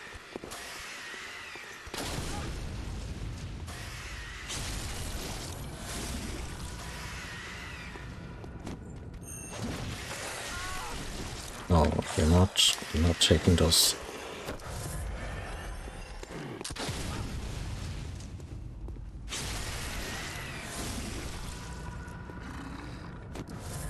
Not sure if the screaming buffed the beast. No, red glowing eyes, but if a werewolf doesn't have red glowing eyes, like, what even are you doing?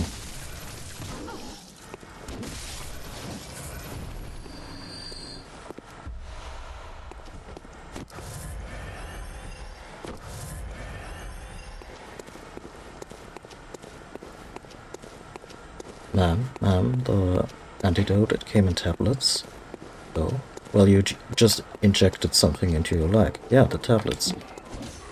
Dissolved in water? Maybe? I don't know.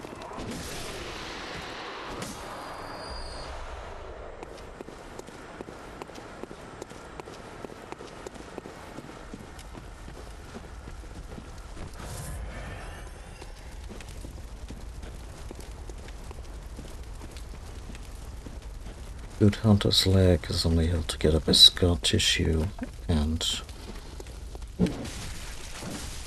whatever's left of the tibia.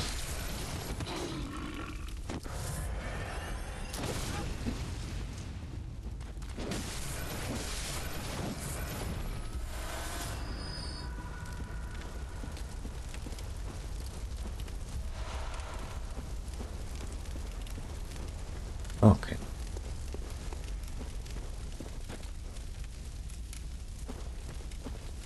I think that's a place to...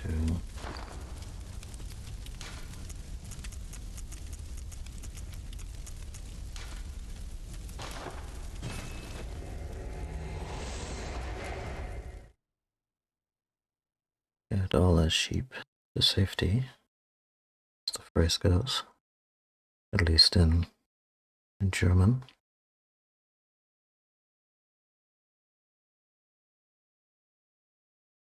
Well worn and damp with sweat. Nothing about that.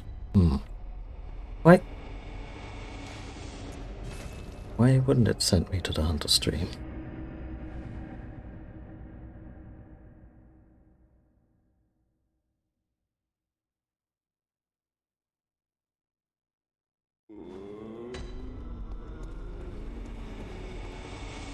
Welcome. What is it you...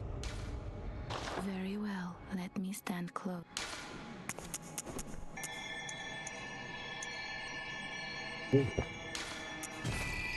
God, I came to the Magic 25. Good. It's a good place for us to be.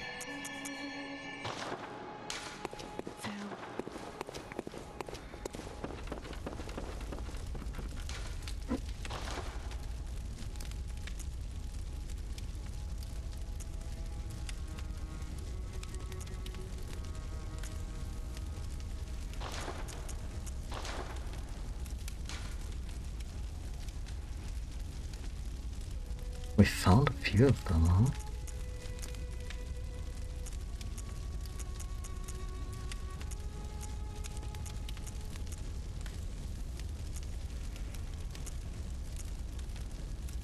Okay, and a lot of them are red and lesser. I think that's the best combo. Like, sure, we could go for 2 plus 1.4, but why not have a little bit of HP recovery? Could be big clutch. This one just gets it straight. 0.4. And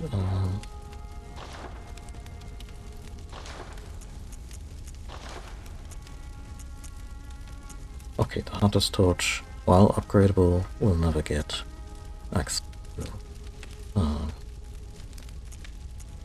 to a Bloodstone. That's good to know. Blood attack up. Yeah, sure, why not? I mean, it's 3 damage, even though I don't really lean into that. And I think we could do the Threaded Cane minus and at least up to +3.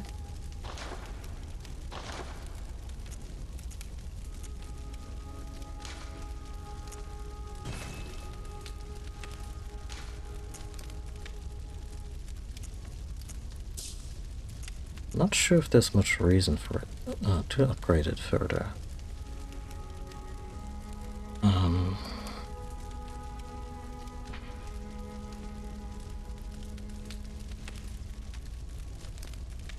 Like, it gets better, the whole Bloodhinge business gets better, but that's a stat we have at 5 and it's never going up.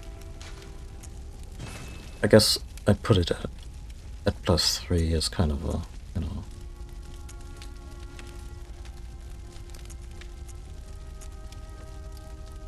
almost in a not to be rude kind of way.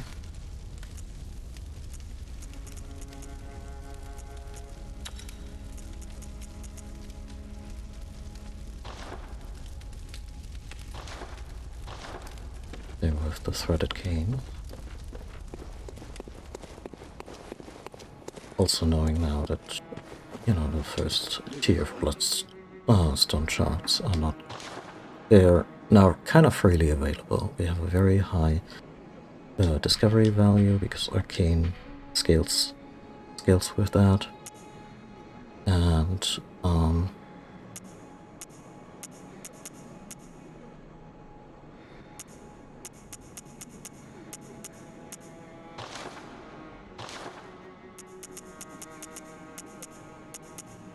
you can even buy Bolt Hunter's Marks. I should get a handful of those then. So I think I have a few left in storage, just in case. This is now known as... And short-lived beast herd. Yeah, that's, I think, also the whole... Something that doesn't really work with our particular build.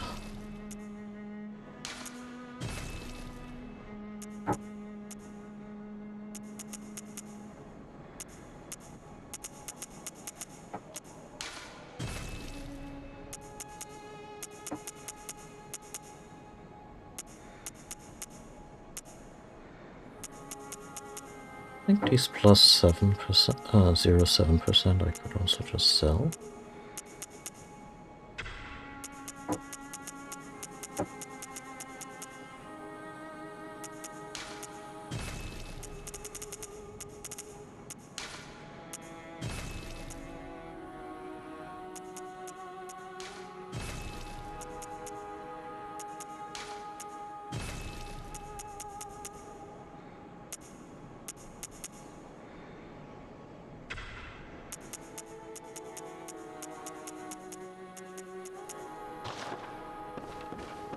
Speaking of buying and selling, I should absolutely get a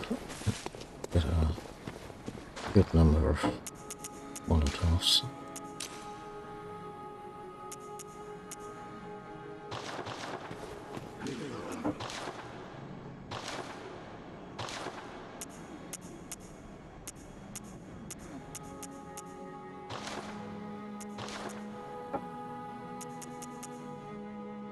These fuckers. They must be the only merchants in the series that are just like, yeah, let's just buy the things that turn into money for less than they are worth, because players can be suckers.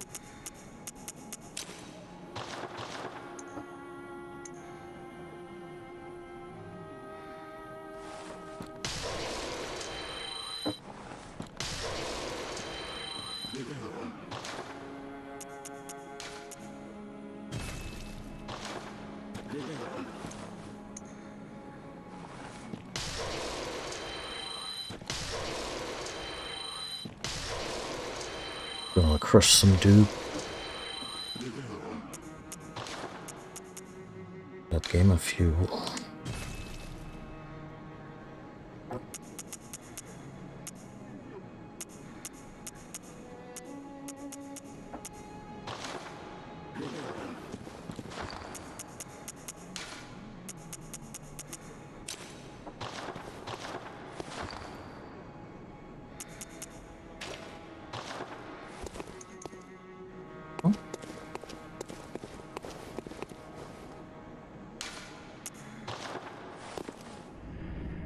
I think it's kind of cool how old Yharnam just gets by with one single lantern, a couple of shortcuts.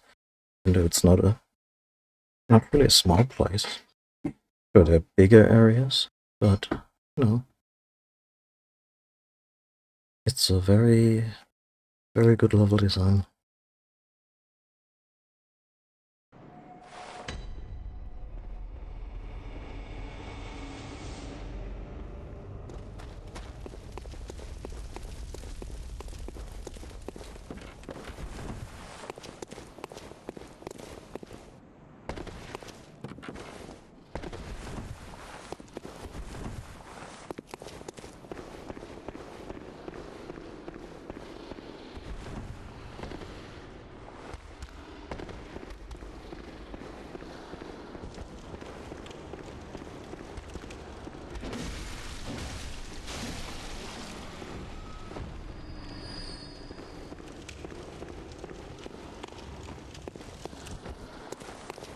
Speaking of hunting those charts on a regular basis, yes.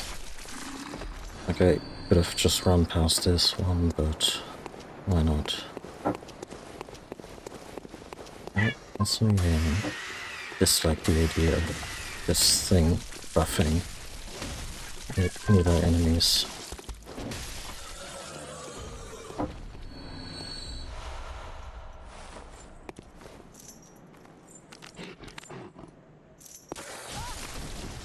That's great. You know, me minding my own business. Waiting for the cat to jump onto my lap.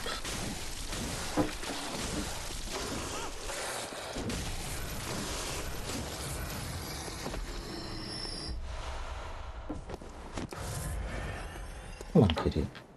If you're gonna sit here, then please do so before the boss. You know, yeah, not right in the middle of the boss fight. That would be that would probably give me a heart attack. The blood-starved beast is, you know, it's quite the experience on its own. I don't need this to be more immersive or 5D or what they call it these days.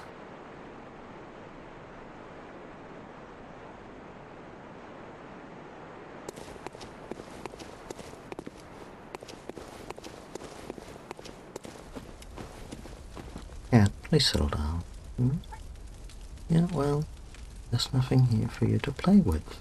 I mean, there's plenty of you wanna play with. Like the little box of USB sticks that I have. So I'd rather you didn't.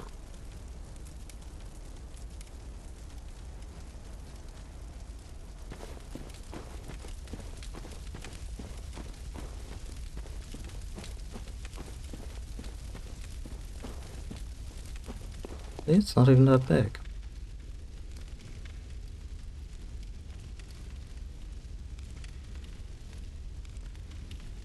Settle down.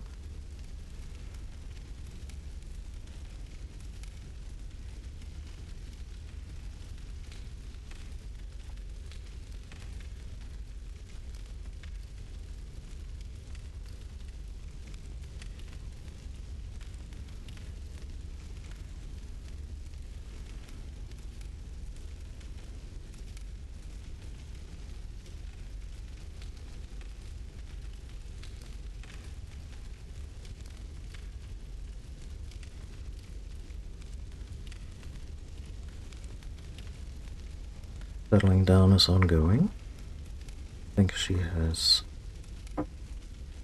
basically walked in a circle 2 or 3 times.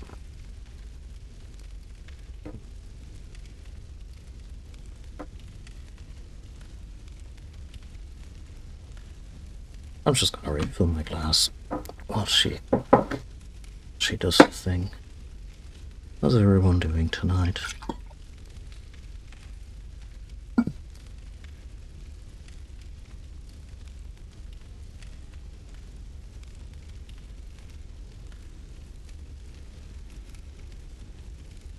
The boss is like, are we doing this or not? Like, this pose is really uncomfortable. It messes with my back.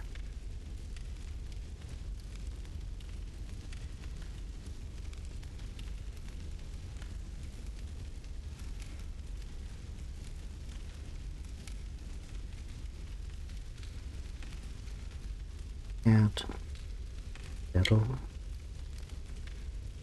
please. Oh. Did I say? Manners don't work anymore.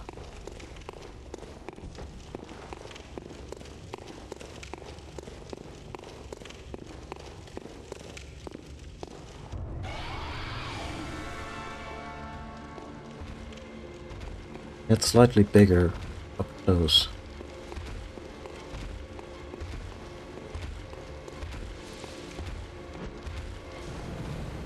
Oh yeah, we're in this.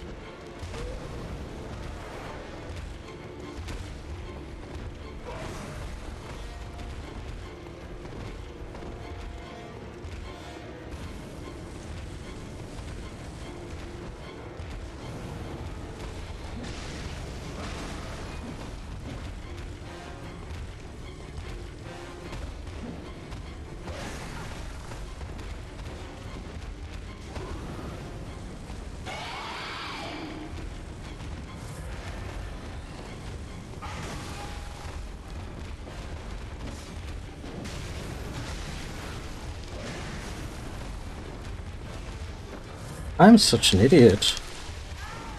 I took the antidote out of my rotation, so I could switch between stuff in a more snappy manner, and yeah. It was like, look at you in your hubris.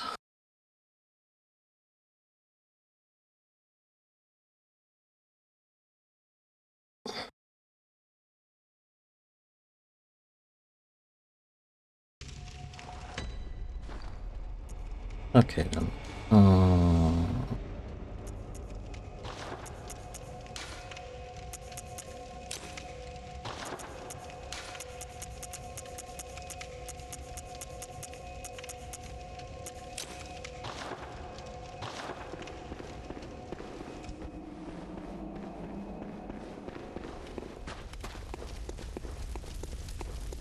Maybe poison knives are the way to go with the guy upstairs.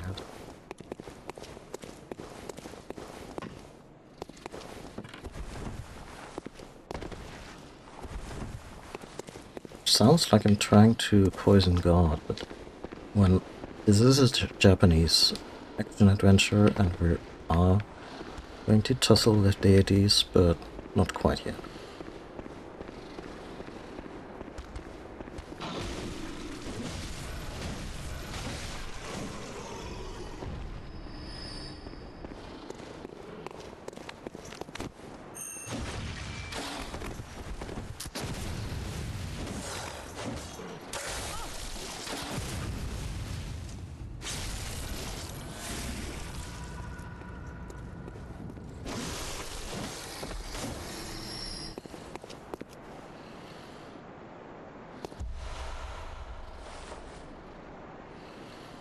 Mm-hmm, exactly.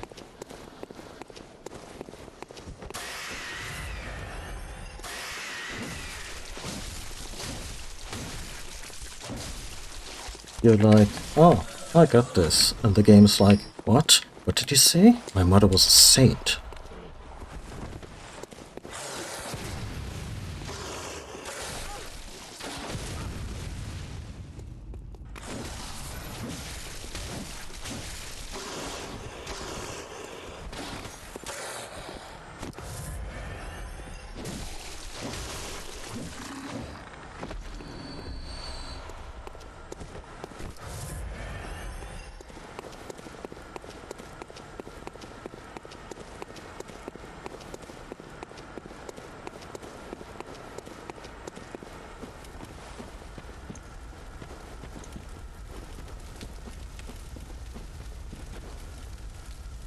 You know, cat?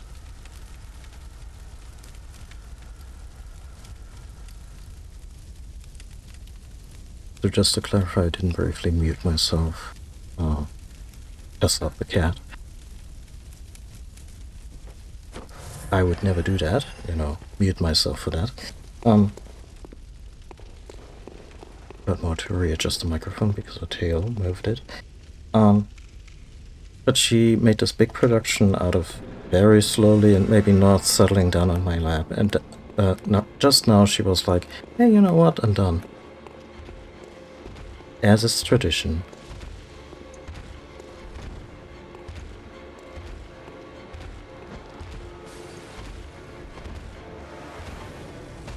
Come on, buddy. Do this.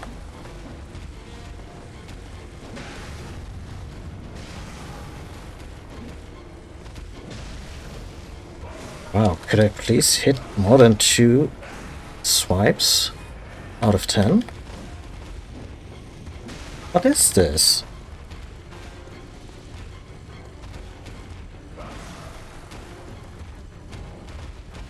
Fuck it.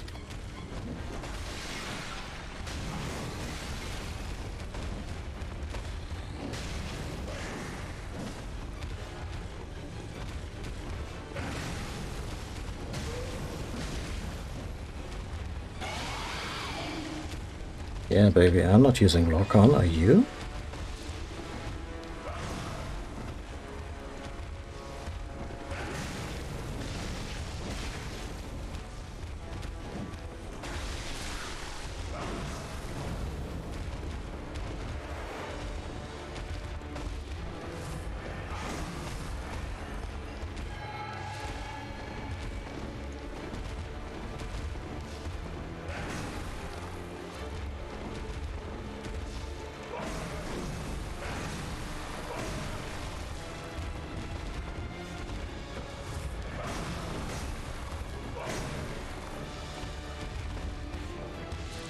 Where did that go?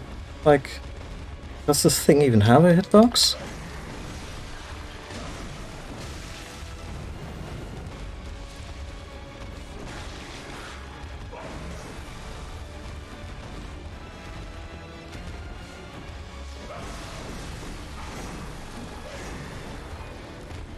Did I get the option to just, you know, squeeze the Molotov cocktail onto my enemy's forehead while crushing the bottle?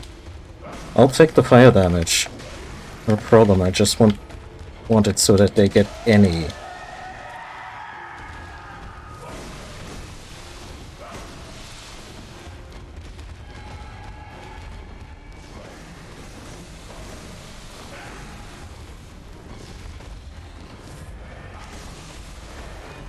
Oh hi, suddenly you're in front of me. Funny how that happens. Yeah, like that. How about that?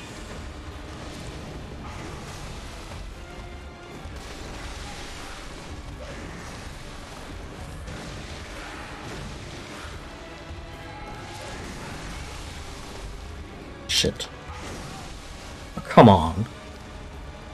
That was like, yeah, the thing just came by you at about 2 feet, and we're gonna count that as getting grazed by it.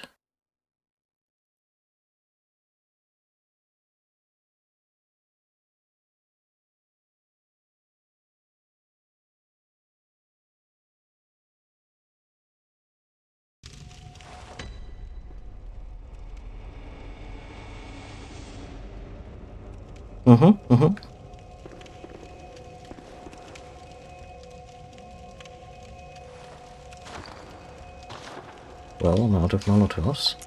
And also out of fire paper.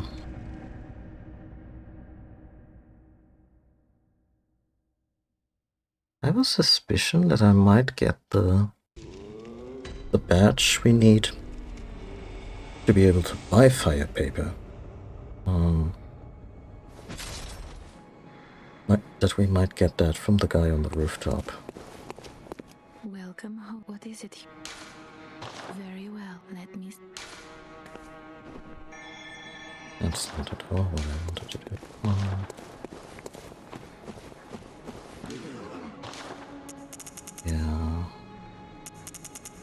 we can buy Molotovs.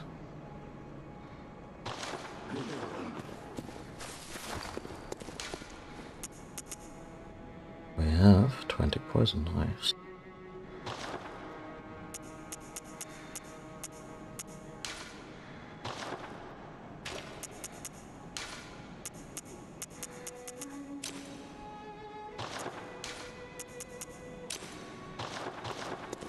I'm gonna challenge Guns McGee again. This fire paper would really turn this fight around.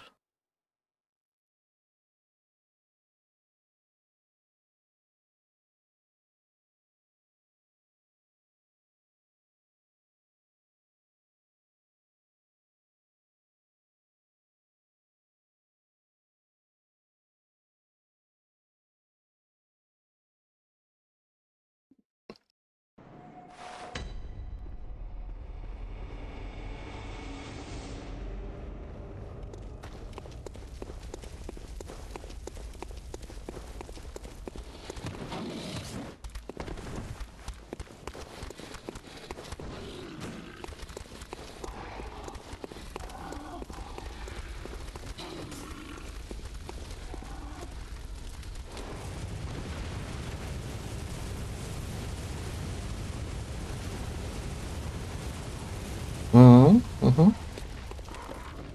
They said it was uncultured, but it worked. In that way, I probably cannot fault the many enemies in this game who shove you. Also, I have no idea how the 8 points in inside, how much that is fucking me right now in terms of whatever inside changes in the game. It's been a while since I looked that up.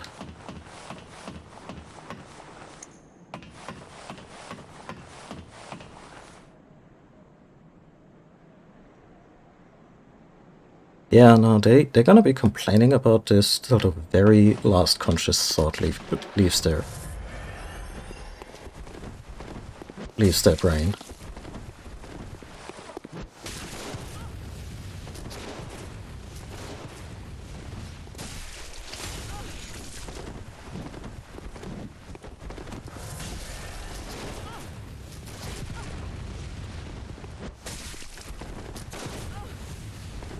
Oh, no. Those knives are irreplaceable. Well, the next time you dream, give some thought.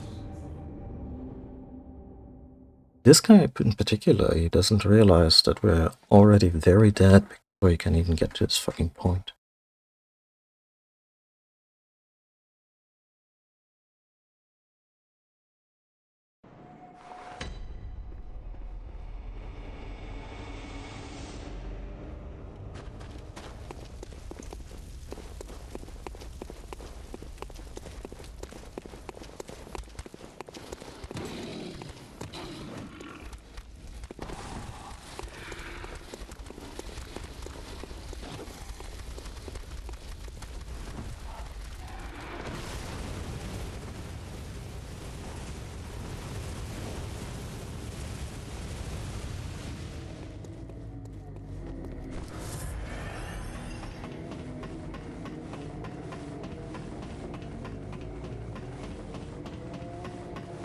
I will say this, I do not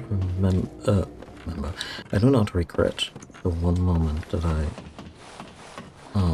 cheated my way to a full stash of both blood vials and quicksilver bullets. It feels very much like the game I wanna play.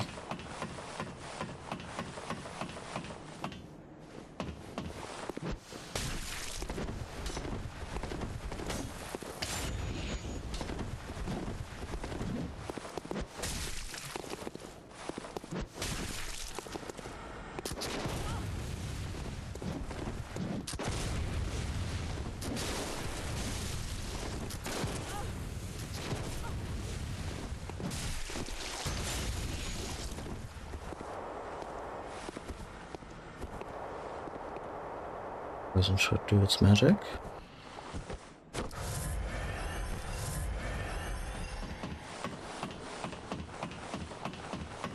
Yep, yep, yep, yep, yep. I think I cheesed this sucker like this before.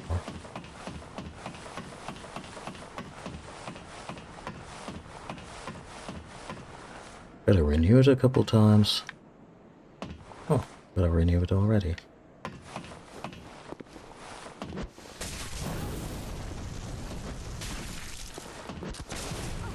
Oh, no, no, no.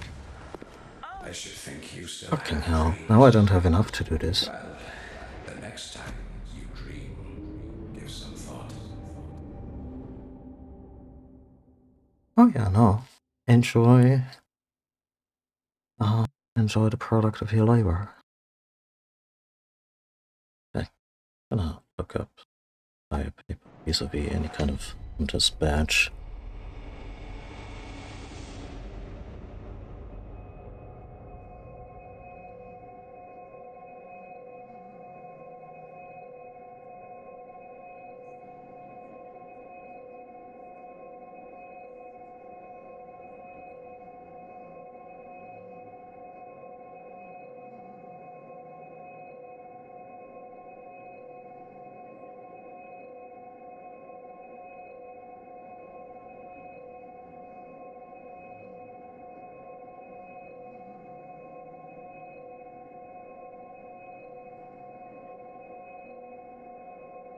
That is, if I even still online, question mark?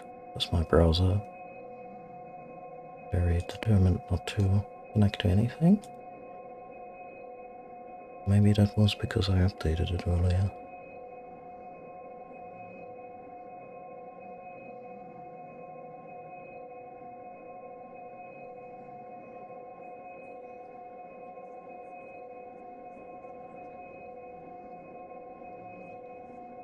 Firefox, could you just please shut down and relaunch?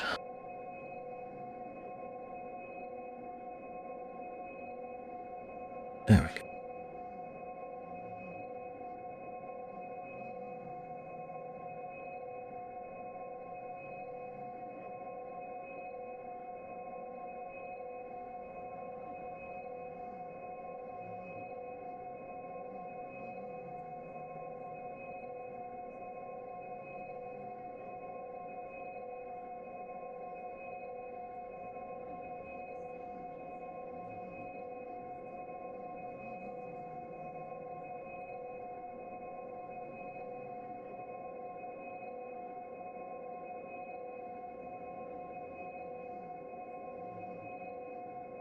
Ah, not until after the Bloodstuff Beast. So yeah, we can kiss all those strats involving the fire paper goodbye.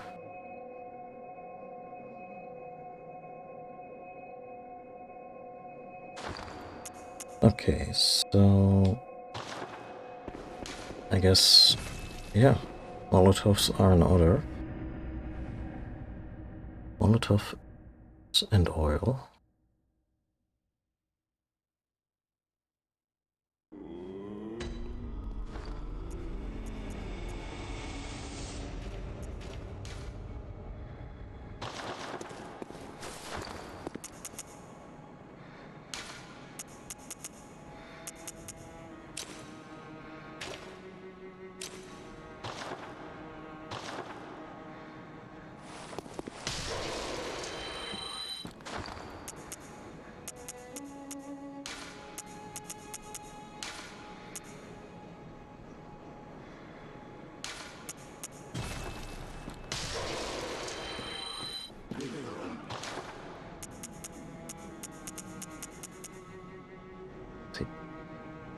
It's still oil yet? Oh.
you can actually...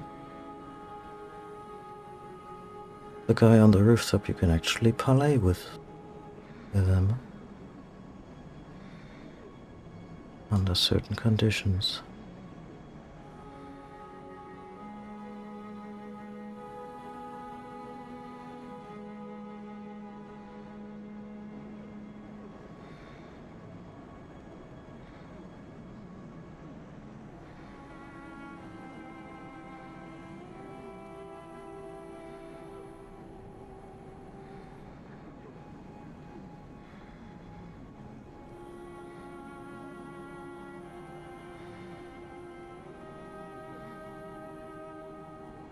That's really cool. The irony of it being that in order to do that, we have to encounter Darkbeast Parl. Darkbeast Parl is near that prison that we get thrown into by a bagman. The bagmen don't appear until we've killed the blood-stuffed beast. So... Some weird level design, like if you had an absolutely... Like, I guess we can still reach that state of the guy not being hostile and then, you know, talking to him and everything, and then he'll just hand over a badge, which will not give us fire paper at least, but at least oil urns. I would really like as well. They intensify fire damage.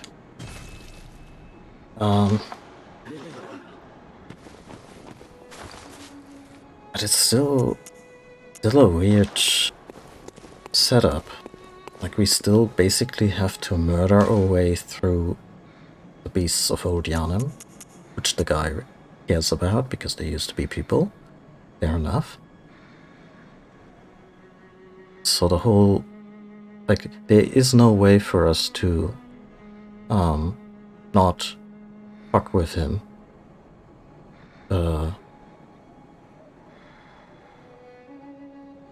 Yeah, weird.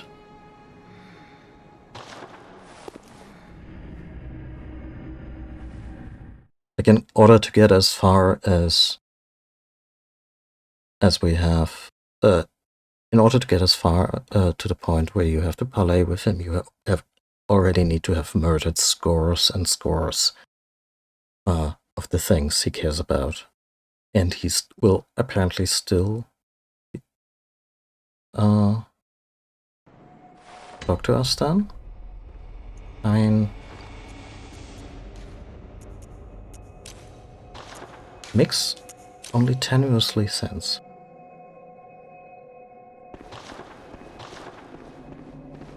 Well, maybe the pungent blood cocktail could be...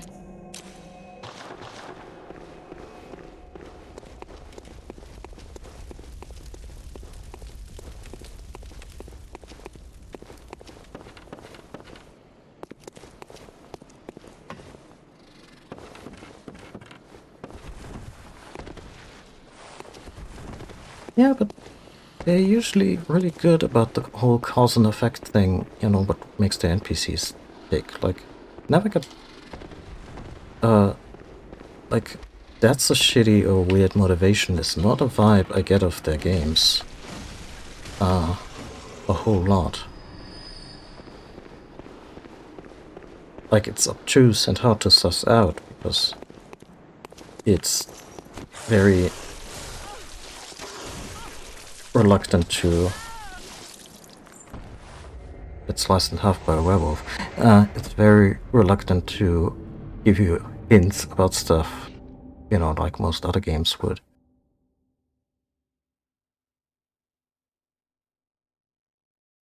And sometimes there's deliberate,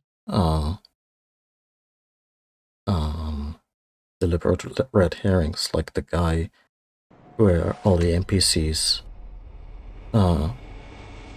can go and actually be safe. That guy sounds super suspicious when you first talk to him, even though he's totally totally under level. That's just FromSoft fucking with us, and that's okay.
Eh.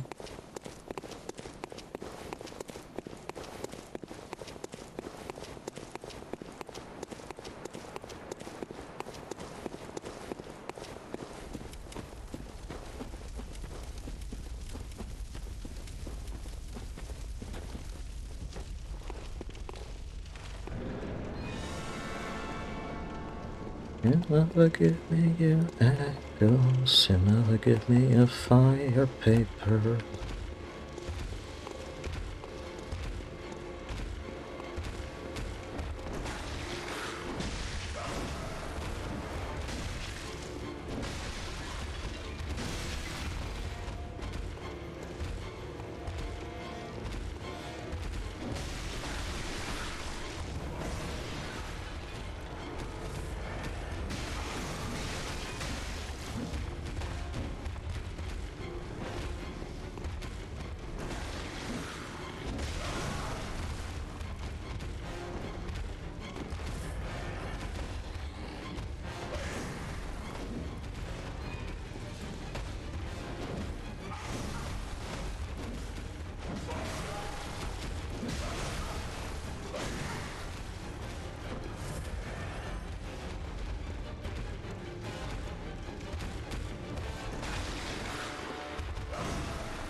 That was not what I intended. That's more like it.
Probably not a fight where I don't want to be fully healed up if I can afford it, time-wise.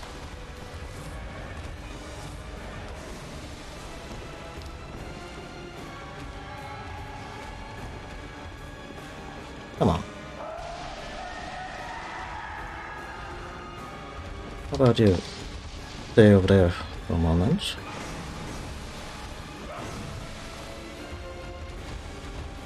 Motherfucker.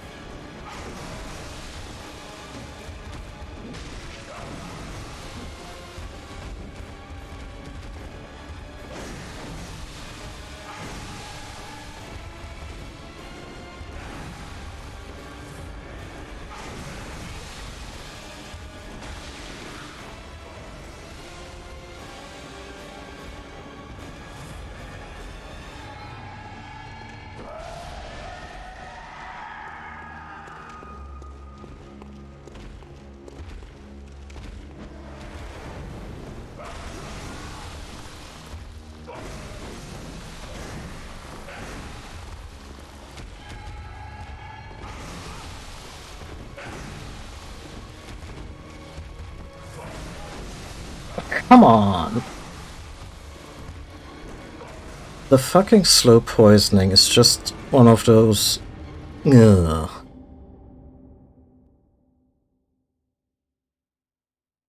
Especially when I'm trying to do other things, like throwing a molly every now and then.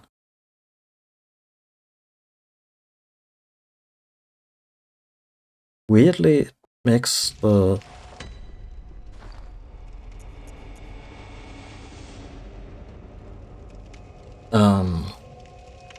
the fact that the menu,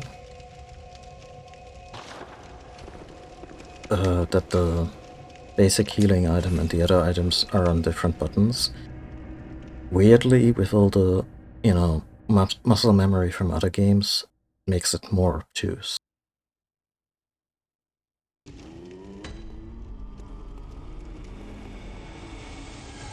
And I just accidentally ate my last antidote for nothing. Why can I even do that when I'm not poisoned?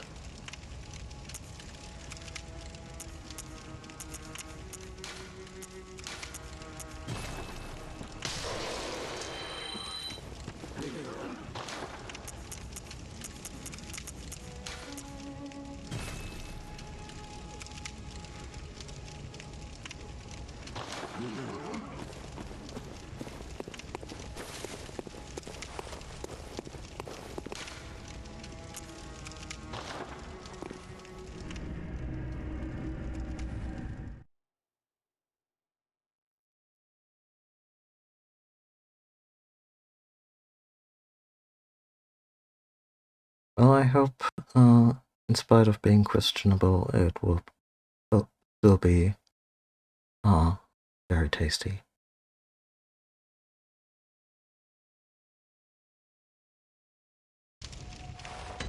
Okay, so... Well, we still have 7 Molotovs we had in storage, that's good. Wait. Did I... Oh, somehow I managed to buy Molotovs instead of antidotes, but I cannot do the fight without antidotes.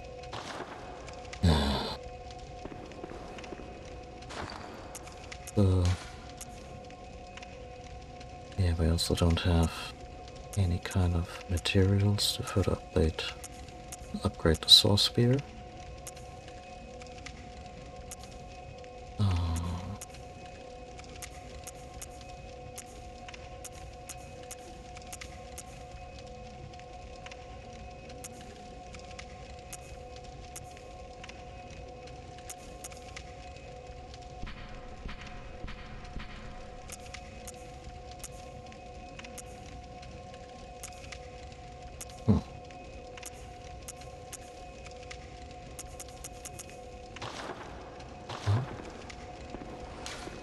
That might be a source of money.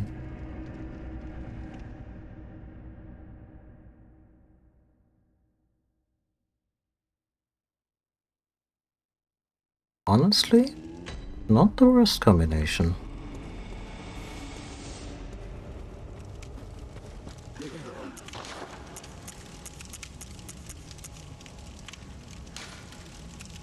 Oh great, the economy in this game can fuck right off. Like, not only do we have to...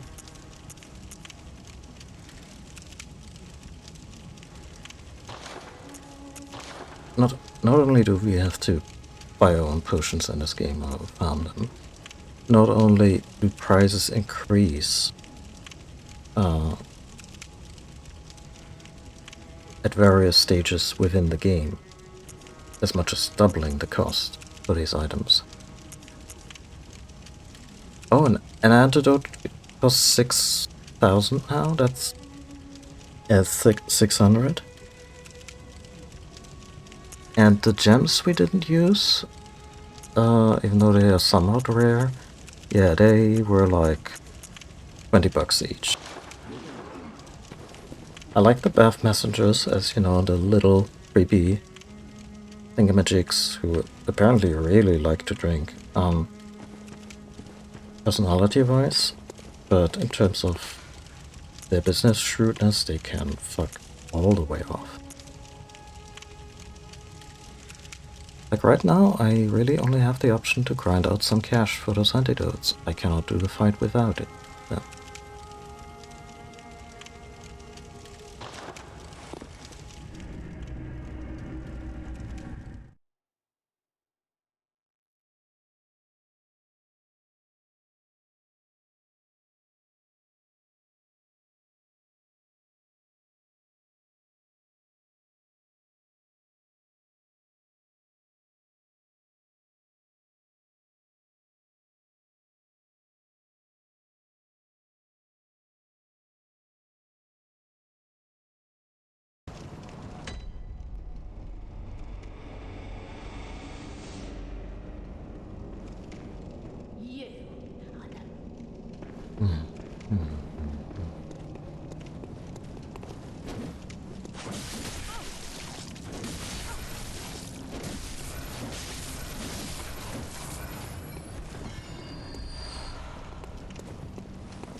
Isn't there a guy with a flamethrower here?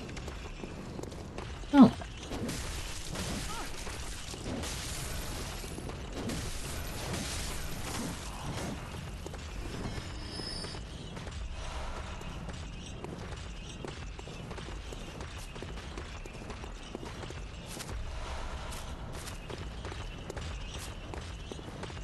Let's see. There's some loot. There's some loot. What's Madman's knowledge? Just going around, huh?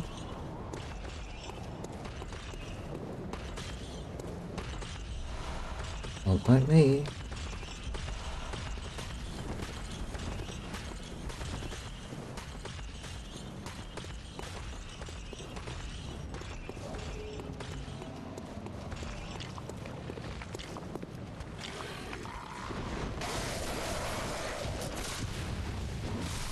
Oh, you stay away from my tasty brain, you fucker.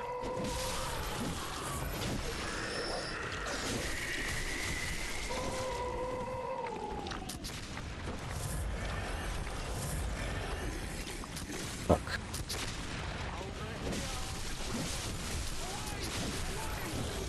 That is too many dudes.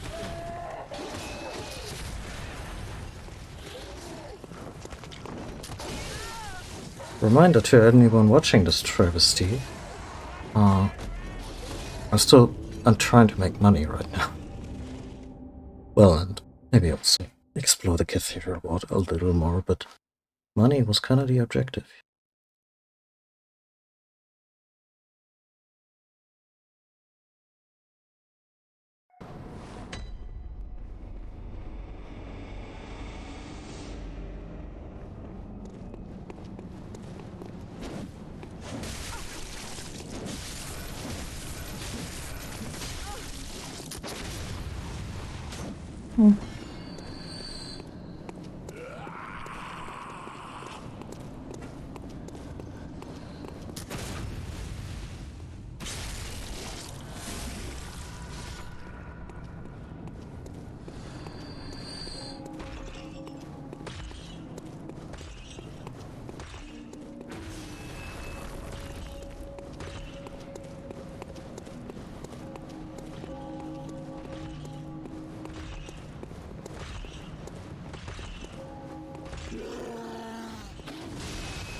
Oh.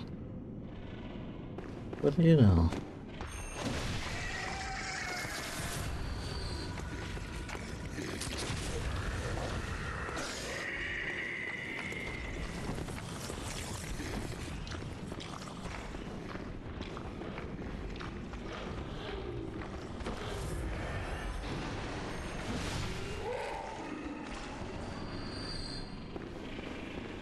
That's very compromising.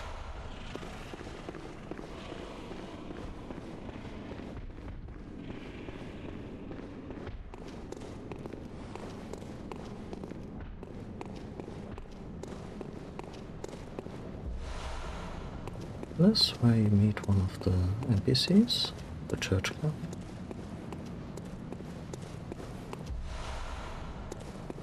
It's a free antidote.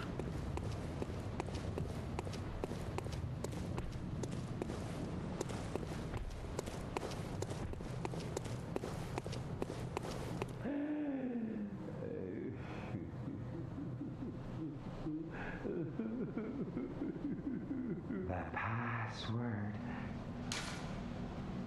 We don't know it yet.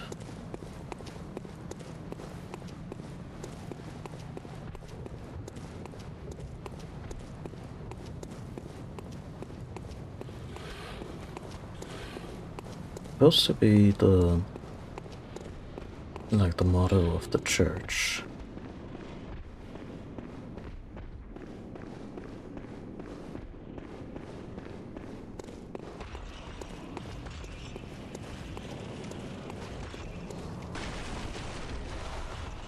Twin bloodshots.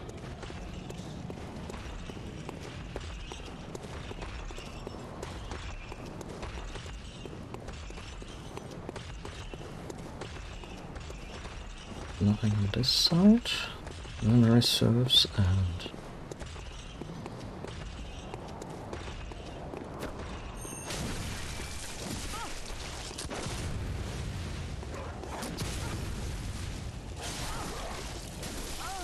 This fucking dog just completely... Oh, there's two of them.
No.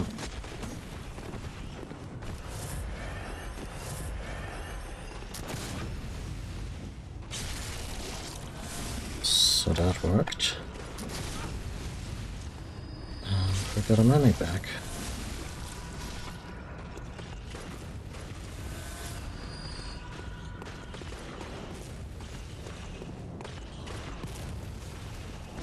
Sorry, Carl, but might be not slightly vengeful mood. So who keeps blasting her at?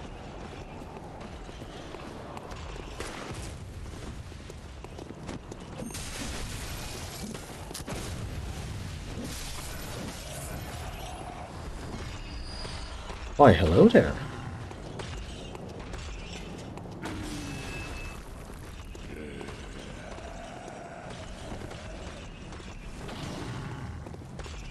Sorry, I don't mean to be inattentive, I'm just looking for loot.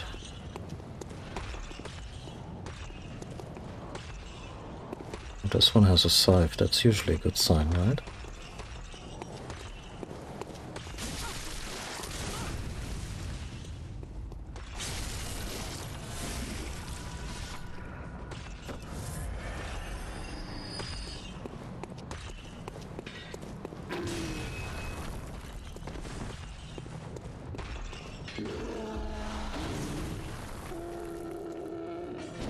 But if you don't want to go out of the way, I'm kind of forced to use,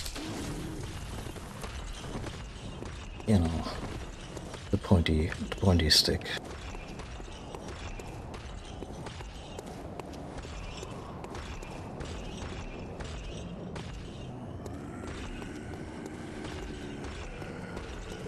Come on, let's have it.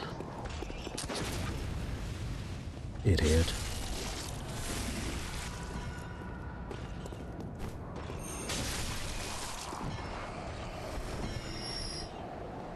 What is that stat? Is that blood frenzy?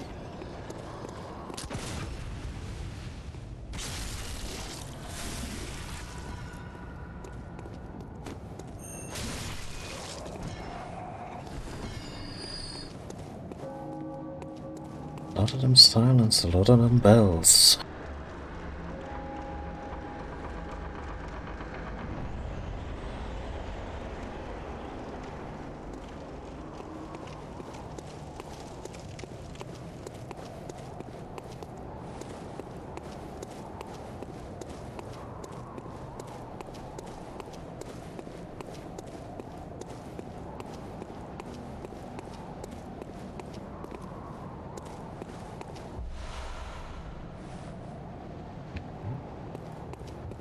Was this the Forbidden Forest?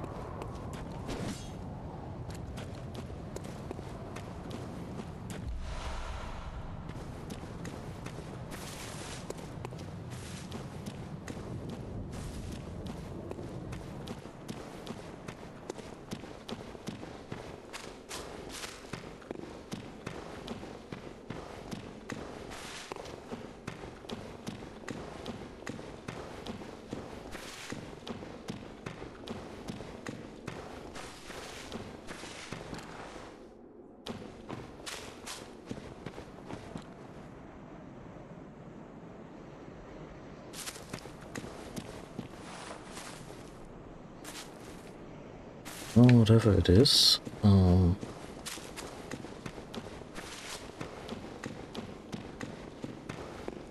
it's not gonna give us a lantern. Crazy X with a chameleon, that's for sure. Different, yes, easier now.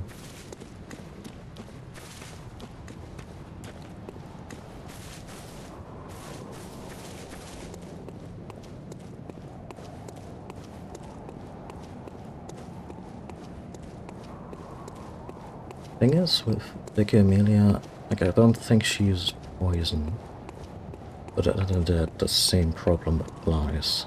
The general lack of funds for like a lot of projects and whatnot.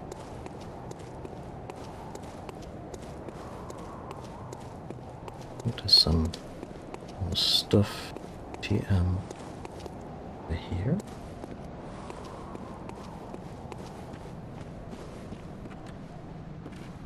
Mostly a really, really feisty hunter, if I remember correctly. Oh yeah, there they are. They fight with a tinnitus, and it's no fun. I mean, I'm sure it's a lot of fun for them.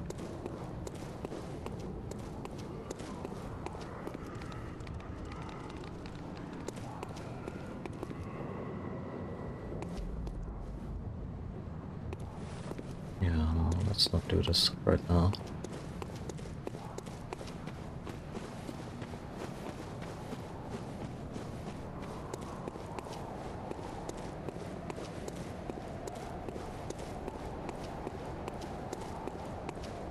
If anything, I should do the reasonable thing.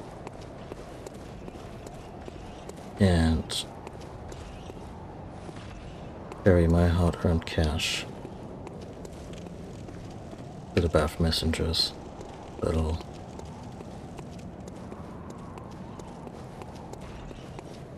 highway robbers that they are.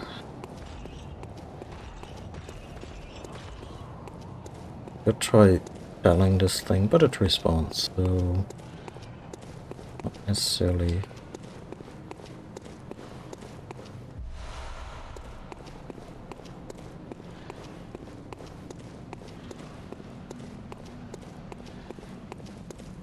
Oh, and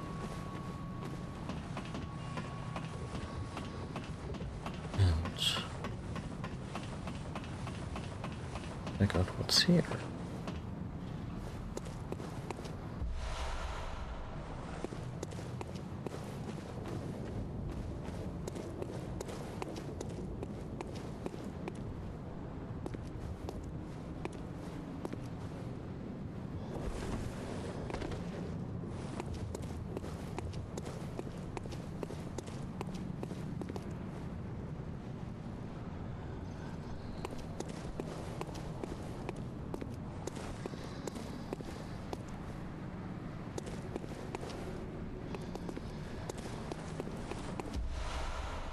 Oh. Your accessories for our bodies. Maybe that's how you bring the prices back down? Or are they purely cosmetic?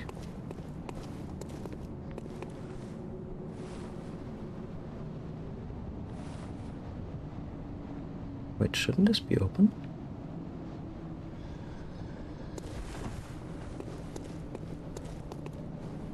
Oh.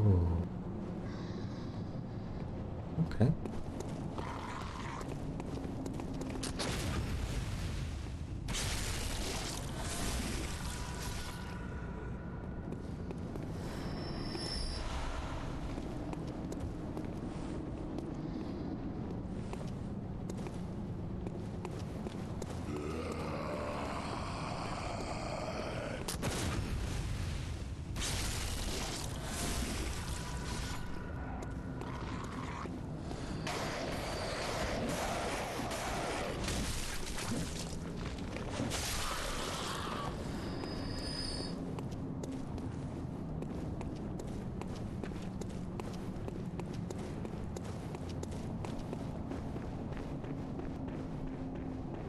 Evening.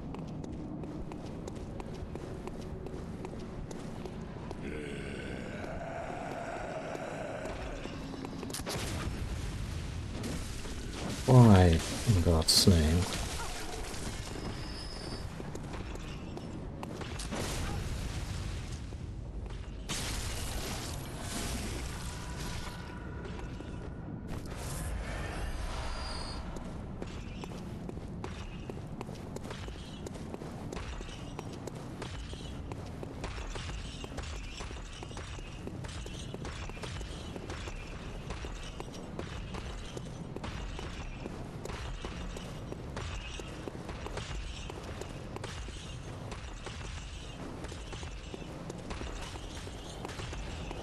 Oh, so everything just got very misty.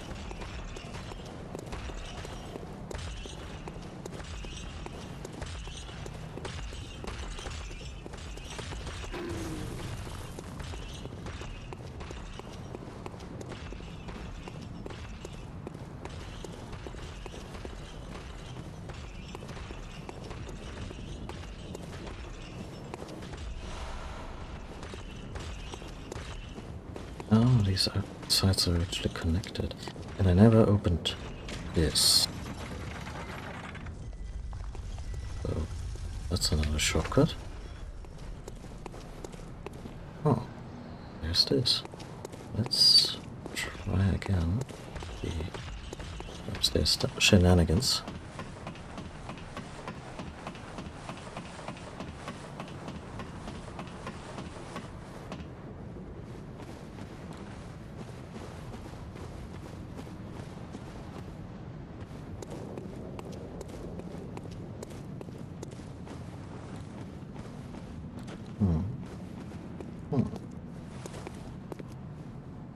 Or do it just jump? It's precarious. Eventually very wrong.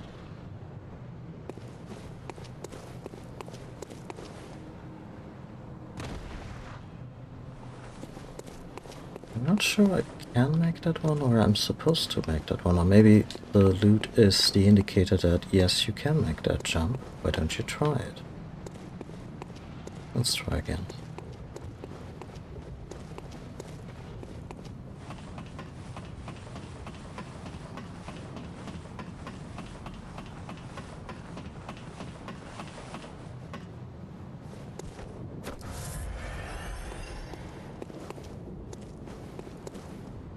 Well, then please also trigger the jump.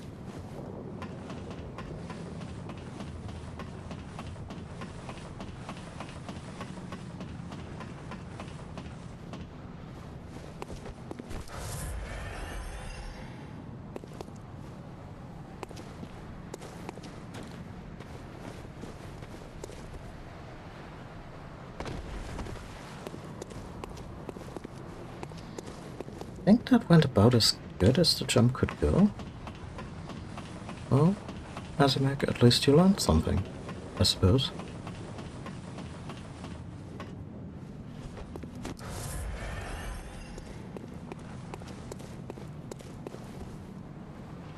Nope, that's not how you do that. Let's spend one of our hard-earned sites to summon an NPC who's hopefully not gonna suck. Who do we get? Henrid. Okay.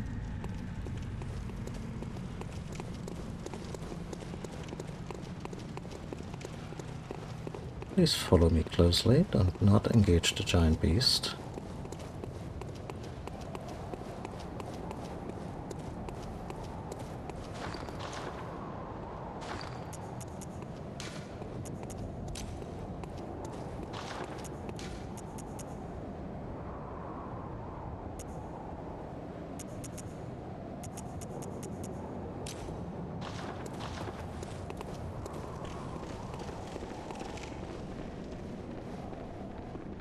Nice that your organized religion may be a bit of a mess.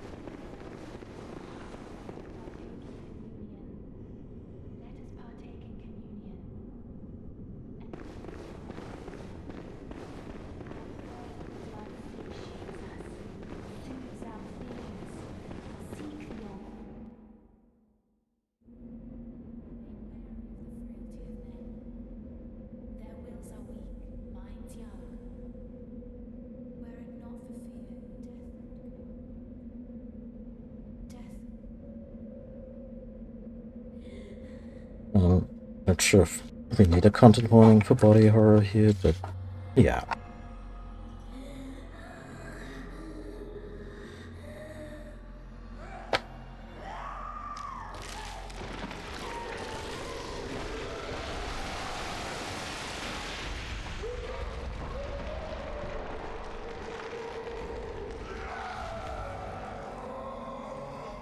I mean, that's what I got from your description, that you at least had a bit more of an idea regarding repeatability of things.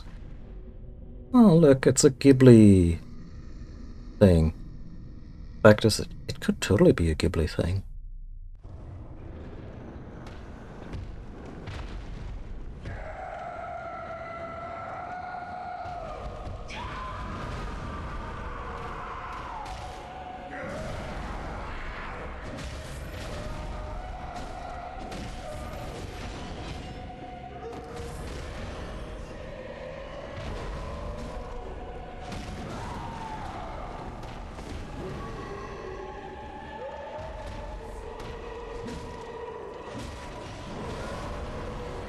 That was quite the pancake moment there.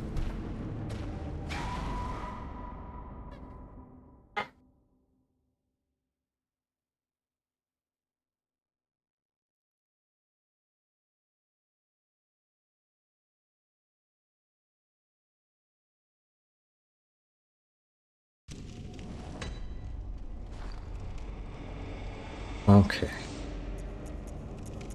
So what I want to do is put a reasonable thing and get those souls out of there.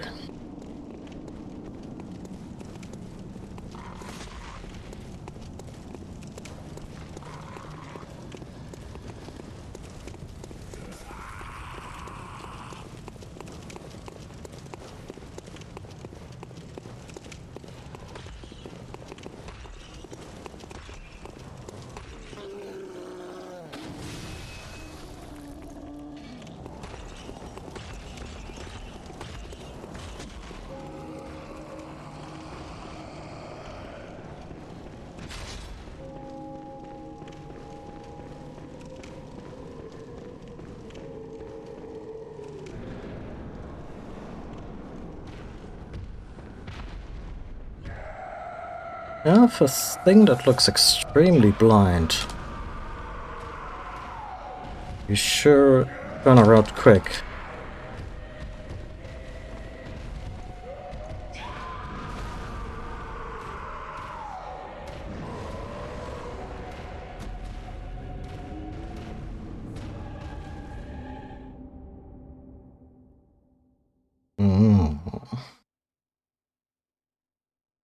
How many souls were that even? I failed to actually look.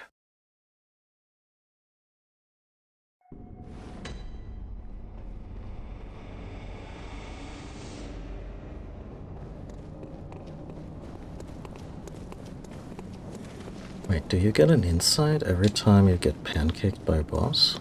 That's potentially very interesting.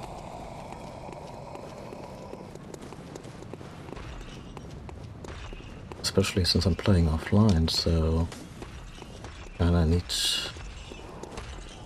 to get that summoning currency if I want to occasionally indulge the odd NPC.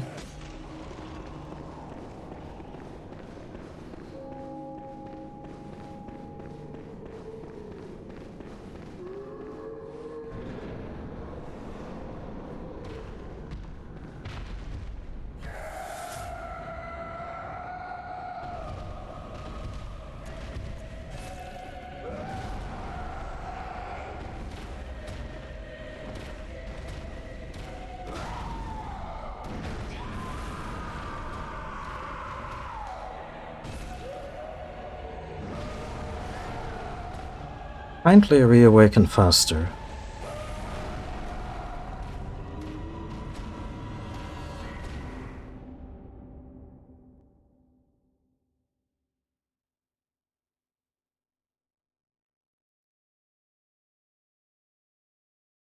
Fucking hell.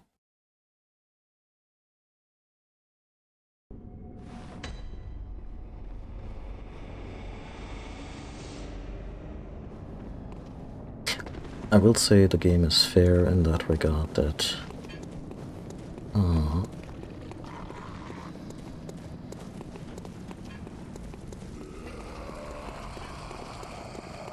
if I use up Old Hunter's Mark and I don't get heated out of the fight, then I also don't use up the charge.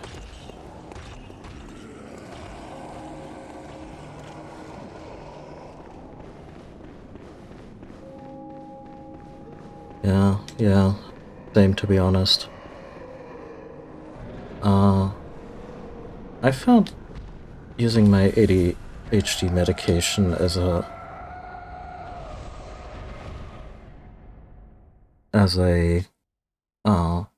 jumpstart, since I don't rely a lot on caffeine, like I don't drink coffee or espresso or the like, just cola and tea. So my ADHD meds are usually if I want to rely on a chemical kick to get me going, that's usually it.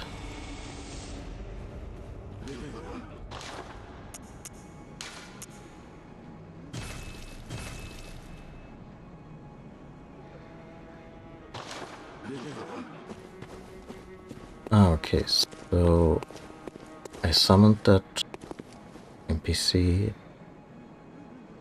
then I was down to 7, and then I got insight from seeing Vicar Amelia for the first time, and then I got the 8, yeah.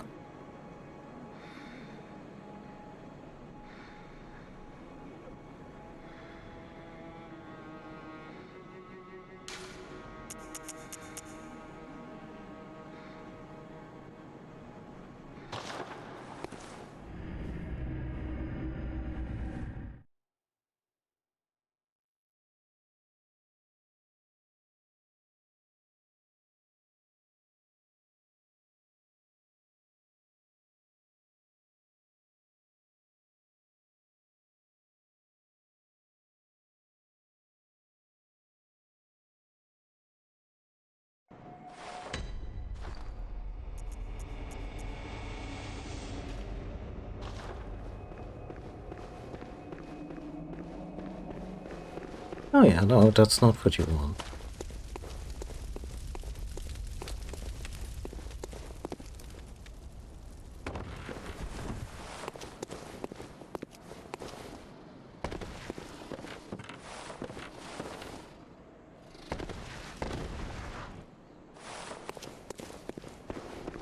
Like you don't want to pay someone to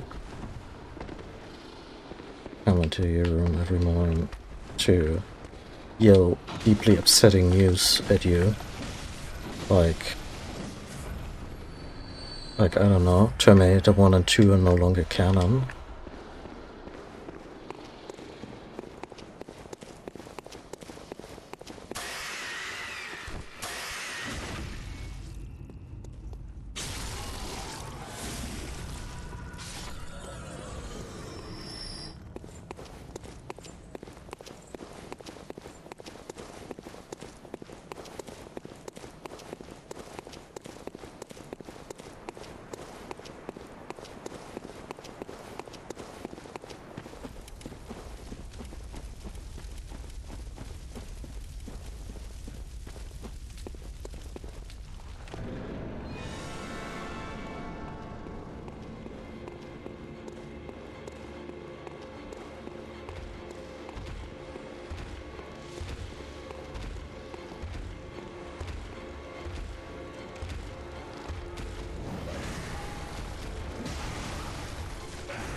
You know what?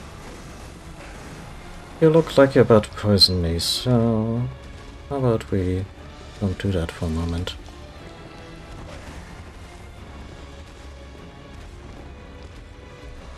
Oh. Found 3 antidotes behind the altar. What do you know?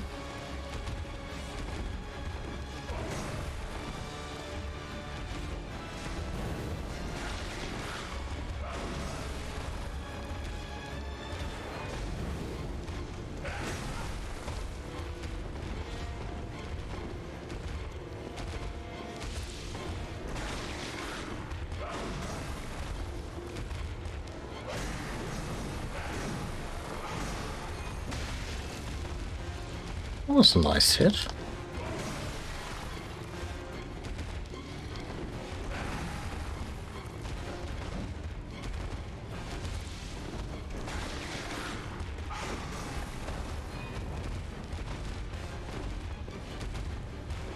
But buddy, when they flayed your back, couldn't they have used a little disinfectant?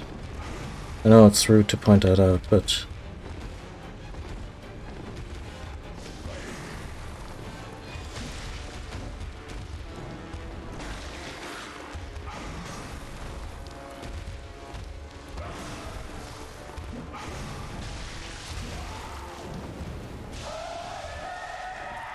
Ugh.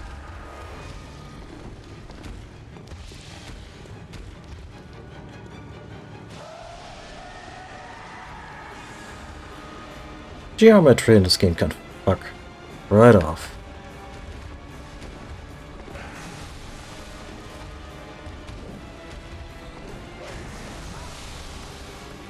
Okay. Anti-poison first. Healing. Healing.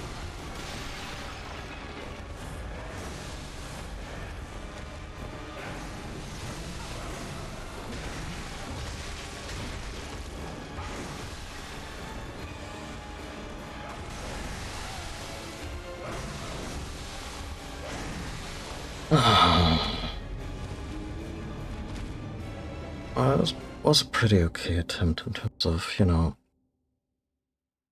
there being,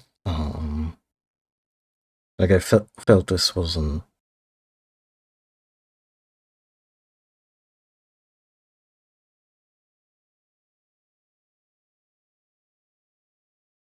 I think we could agree it is a main if it's made of skin or hair.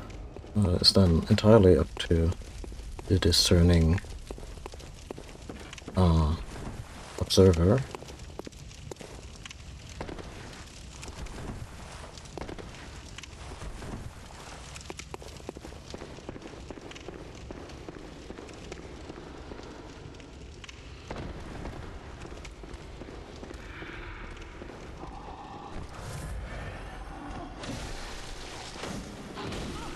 Oh, buddy, I just spent a health potion. You're gonna give me one back? No?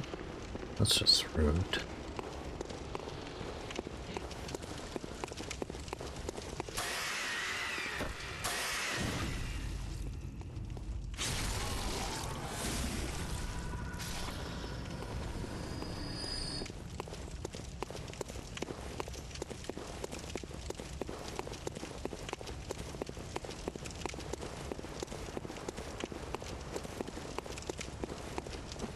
I mean, if it was using hair gel, then maybe I would do more fire damage.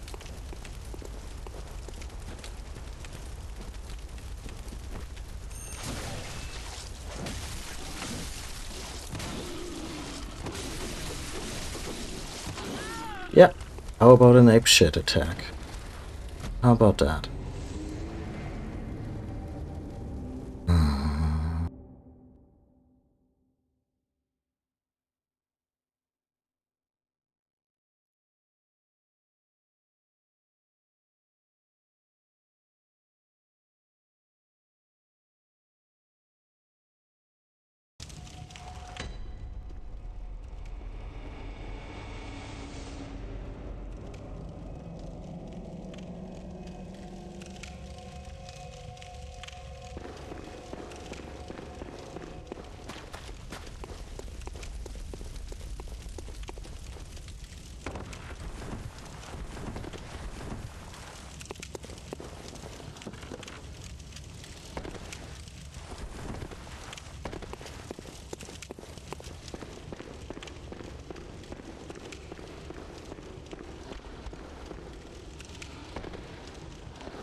think I'm just gonna be terribly classist and speculate that the Bloodstuffed Beast would not be able to afford the kind that doesn't easily catch fire.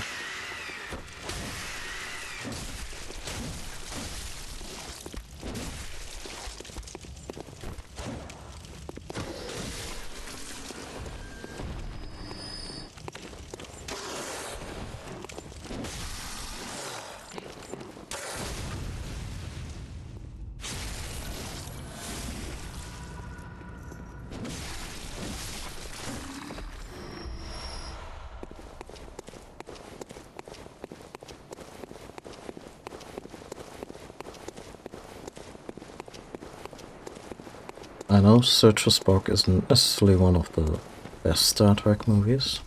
I think of the good ones, it's probably the weakest.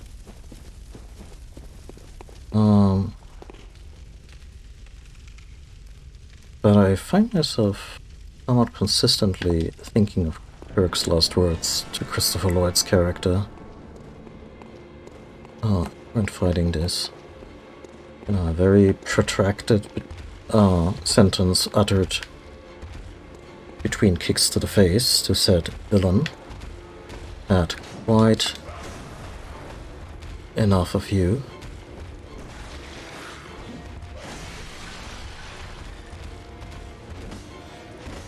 Anyway, that's how I feel about the Bloodstuffed Beast about now.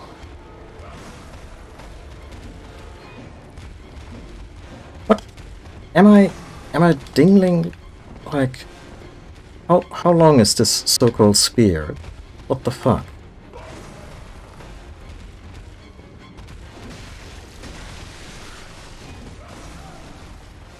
Sure.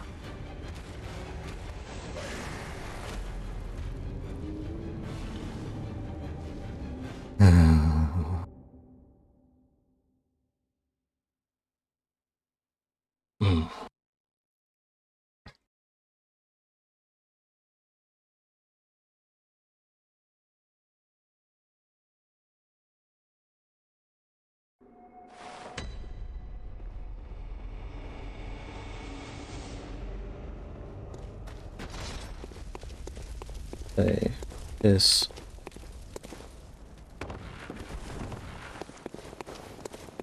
Sawblade mode, or whatever we want to call the default, that potentially more damaging?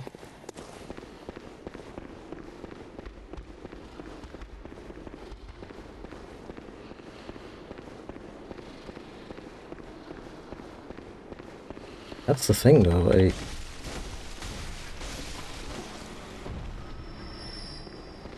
it's faster, so if I have to get up in that some bitch face, then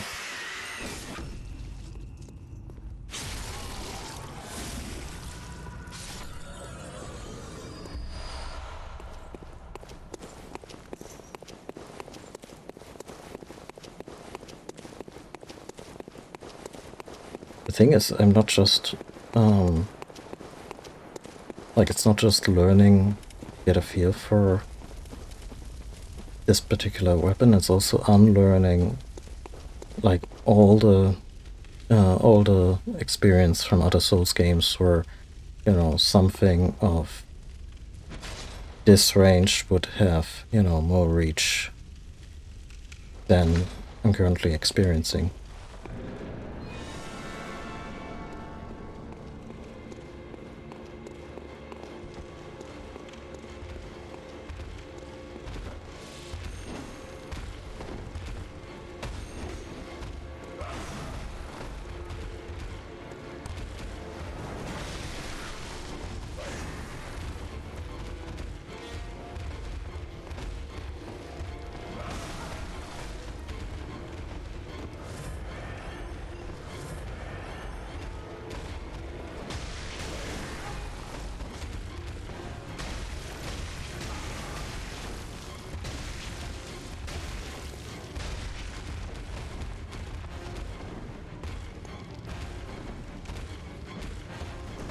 Sure, be that way. Can I do this without Molotovs?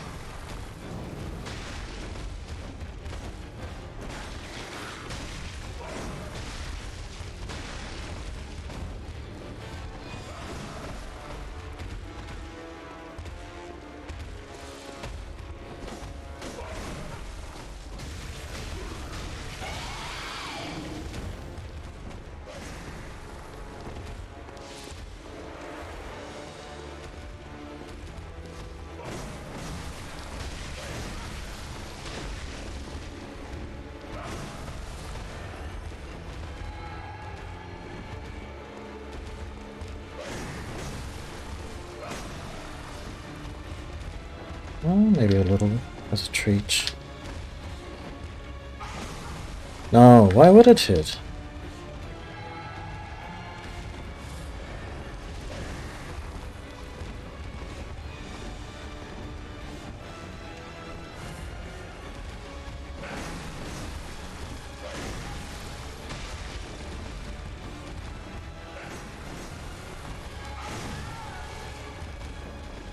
God damn it, I also really hate how the characters have to go into this scenic walk as observed in, I don't know,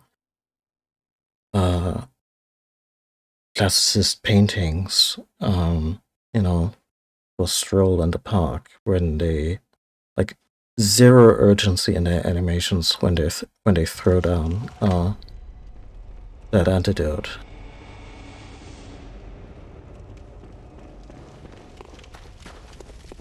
Like, character getting slower while healing, that trade-off I get.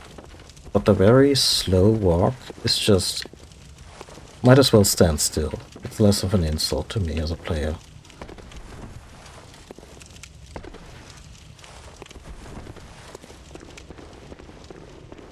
Especially since healing is something that, you know, the hunter desperately jabbing a needle into their leg, it feels like something where they considered what situation you're in. Like there's an urgency behind it, even though you do slow down.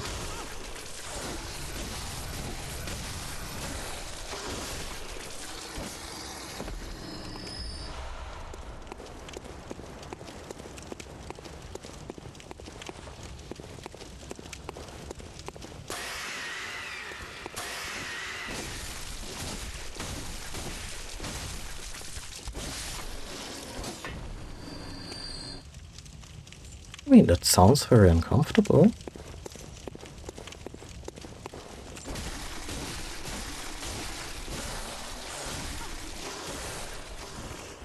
That one of the slower tracks?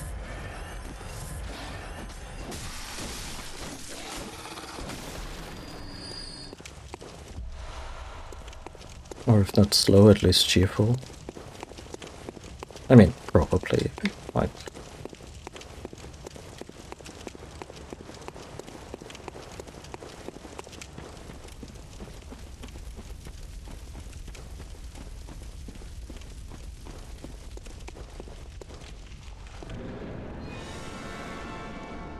Yeah.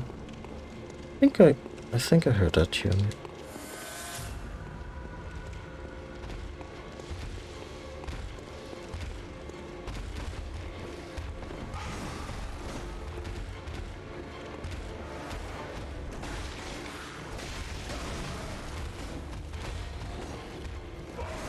Buddy, come on. Like, this isn't freestyle pogo. If you wanna dance, learn this dance.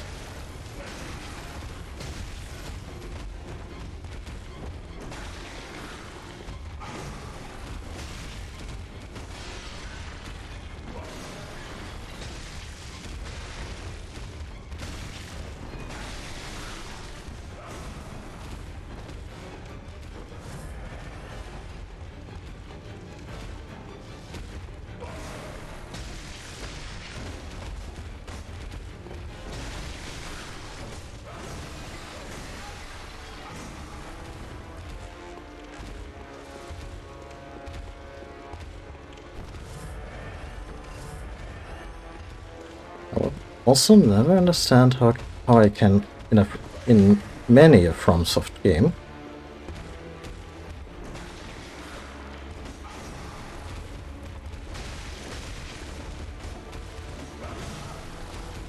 how I can just hold down the sprint button, and in many situations the character will just decide after like 1 or 2 seconds, oh, it's the sprint button. Yeah, I guess I should start sprinting. Like, every game in the series does that sometimes. And in critical situations, there, it just did it again.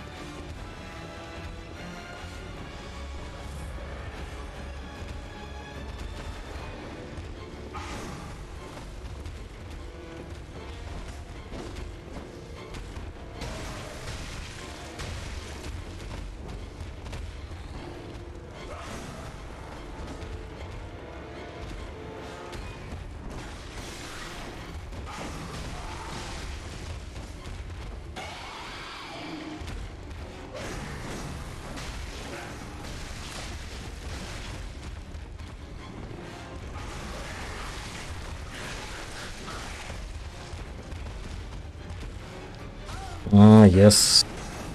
The slow poisoning combined with the attack that drains most of your health and also leaves you in a recovery animation that will keep you from ever healing or taking the antidote in time.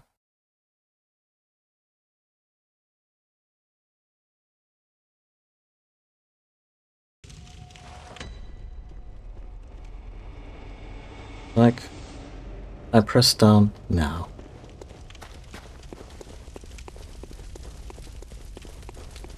Running around normally. Now.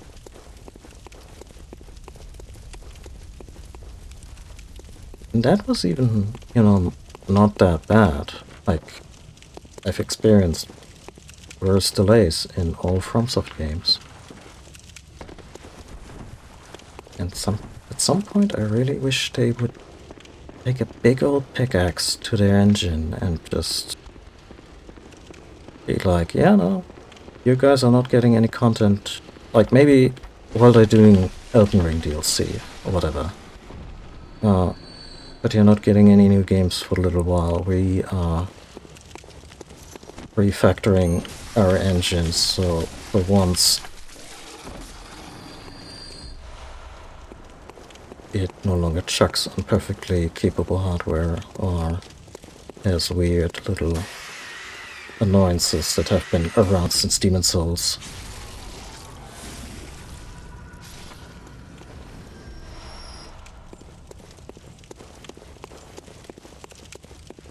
Because I know it's a very Japanese thing where they sometimes, try to very much focus on the gameplay and technical stuff and it falls a little by the wayside. But just look at Square. Apparently they're still making a couple of games on their in-house Luminous engine. And those games are predictably taking a lot longer to make and are probably gonna have all kinds of fun little issues on various platforms. Because of course. Meanwhile, Final Fantasy VII Remake and Kingdom Hearts 3 were made with Unreal. And the PC port of Remake wasn't great, but we got one.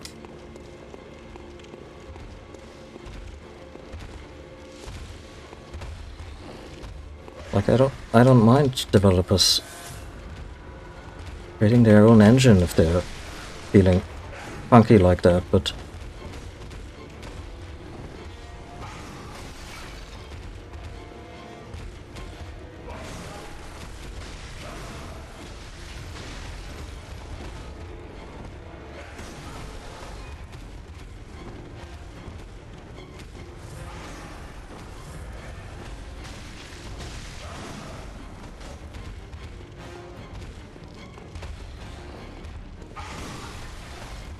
especially with FromSoft, it really feels like a little more dedication to the tech side could go a long way. Like if they would even be like, yeah, you know what, let's refactor all the versions of our engines to the point where the current version can run all our past games, because they're not that different in actual gameplay.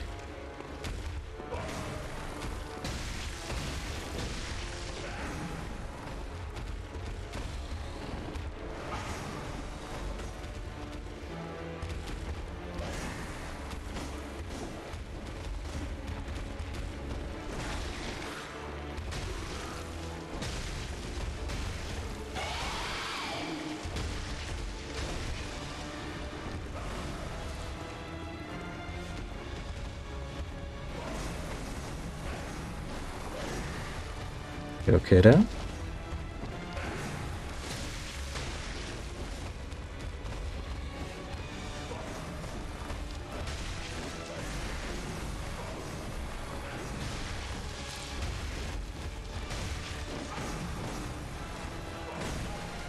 I think it did a really good job there, you know, staying out of its crosshairs for a while. I'm just, you know... Yeah, sure, keep... Fuck. It also used to be that taking an antidote would slow down poison buildup for a little while. So you don't get poisoned again right away, but I don't know. That's the other thing, like it's not just the shitty technical engine, but also, I wanna say, like, yeah, some stuff is experimentation between games, and that's okay. Other stuff is just weird gameplay regressions, as in, yeah, no, this was a solved problem in other games before that. Why didn't anyone talk to the other people?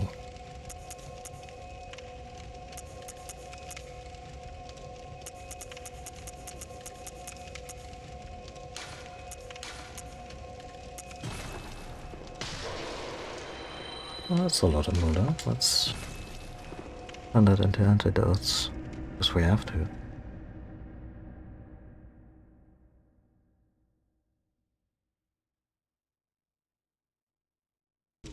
Like, for example, I'm currently running this on an exploitable PlayStation 2 with a fan modification that fixes the atrocious frame pacing in some soft games. It increases input lag. A very simple fix, like a couple lines of code or something. By, you know, removing their own frame pacing, replacing that with something based on the system call in the PS4.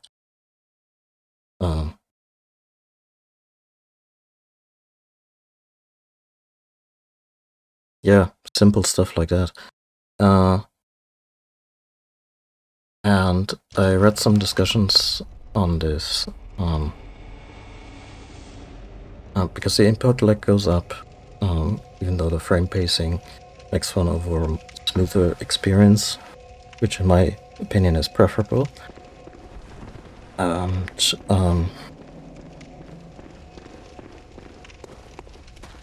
obviously you kind of wonder though what to do, and in those discussions I read, few game devs piped up and were like, yeah, no, this is also not a solved problem. Like you can do the frame, like the game logic independently timed from the frames. And as such, never run into the issue.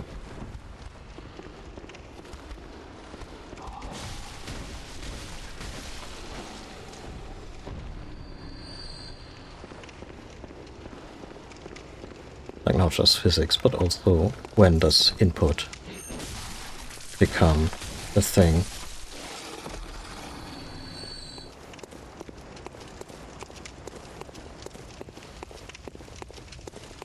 So yeah, all of that is fun, and it's so frustrating when you see stuff like that.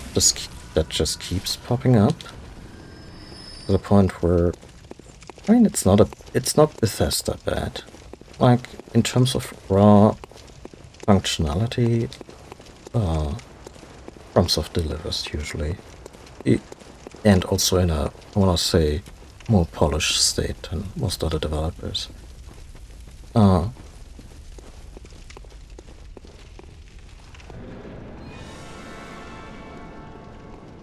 also stuff like certain fighting game devs not using rollback netcode to this day. Like, why? It's like requiring users to be on dial-up. You wouldn't do it.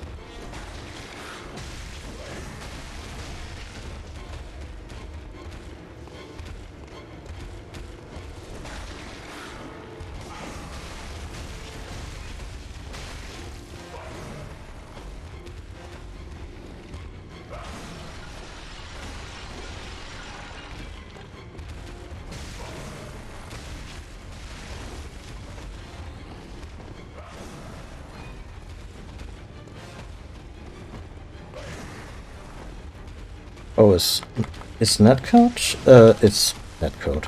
Is rollback netcode like patented or something? Or as in, you just license it as middleware to save yourself the grief of implementing it from scratch?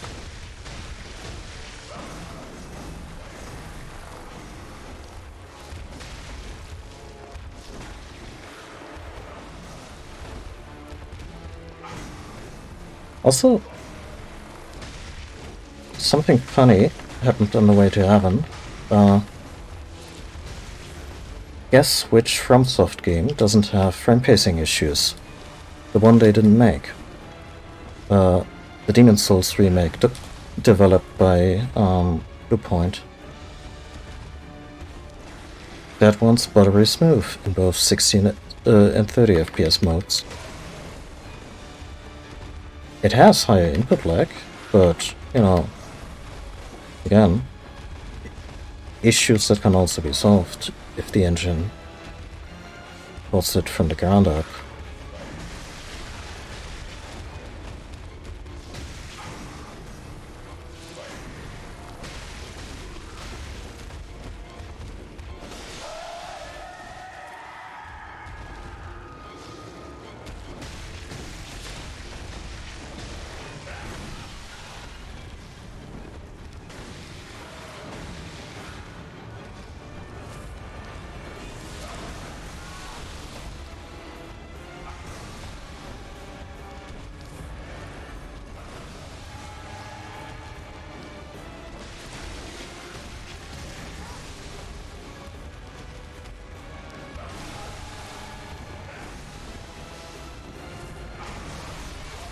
Don't you fucking dare. I just kept jamming Prayer to Heal and the game was like, no, you don't get to. You just don't get to.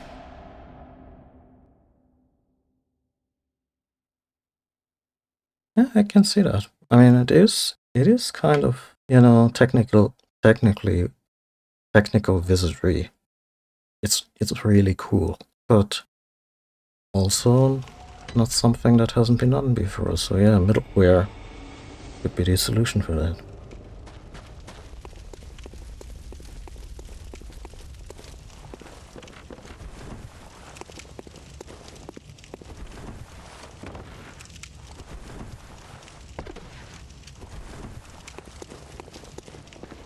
Honestly, I have no idea if Elden Ring's multiplayer is still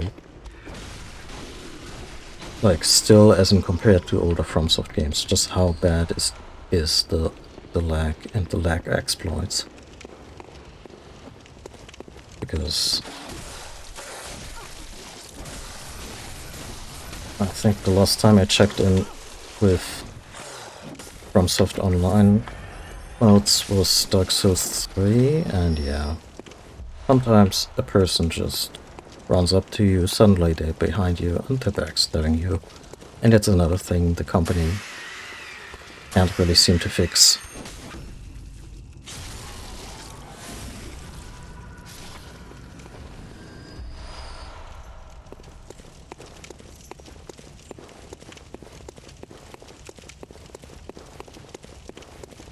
Which is such a shame, because in the moments where you don't deal with, you know, people who essentially exploit the weak netcode, I would say Souls games are just really nice fencing simulators. Like a real proper duel can be a lot of fun.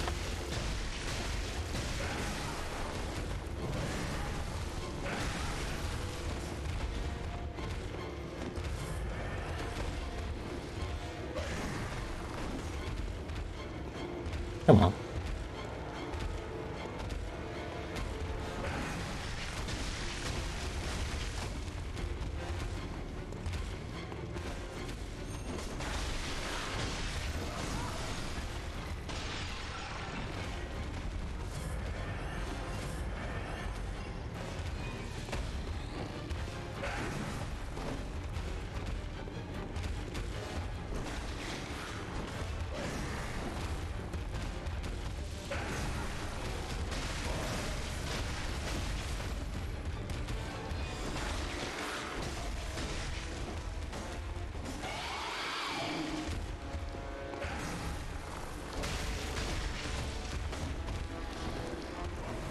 Thing is very easy to flank. Not sure if that's even intentional. Like, it's one of those no fear, just get in there things, which is basically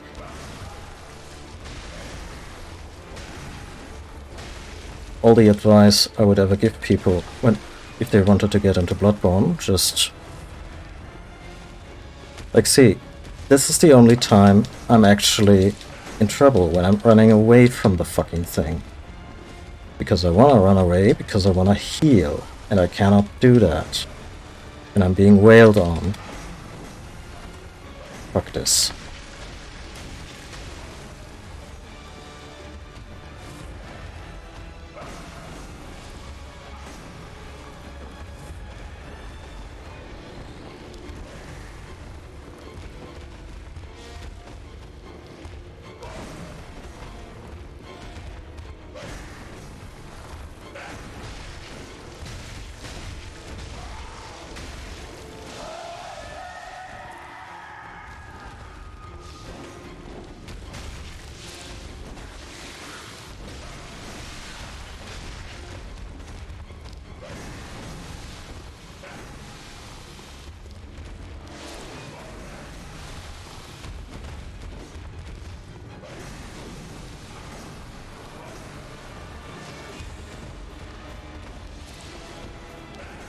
Can you just hold still? I've been more accommodating.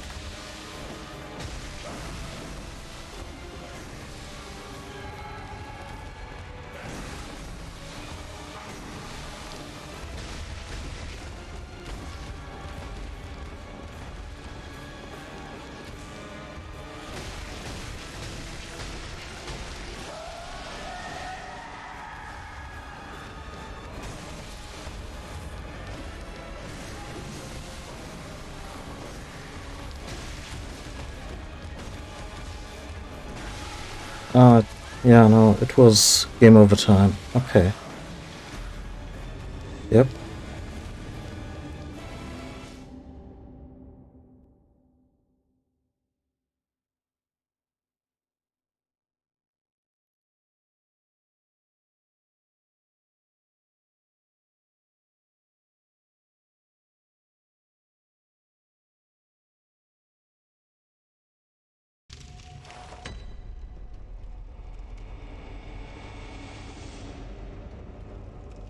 Yeah, I mean, especially with fighting games, but like I don't know if by its nature rollback can scale.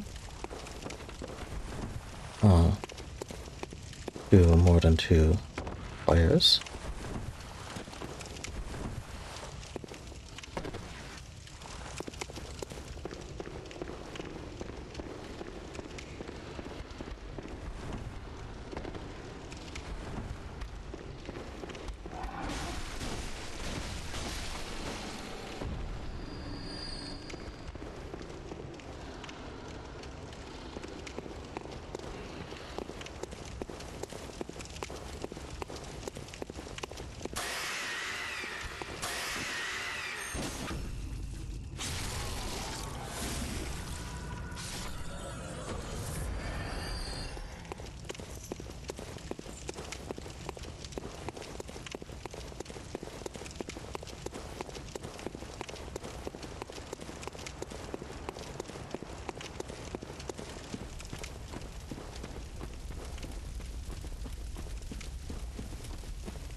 I wonder if any of the enemy AI is also tied to lock-on, or, you know, predicting or acting in ways where likely player behavior comes in.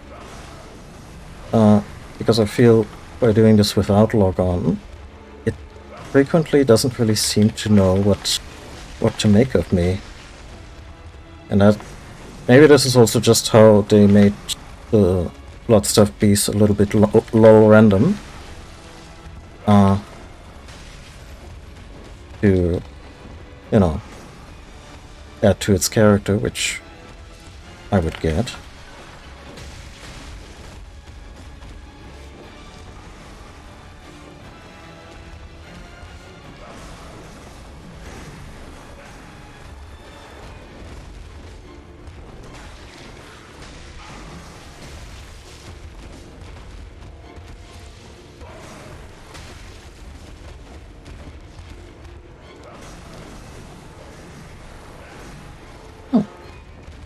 We've got 2 mollies for a rainy day, I suppose.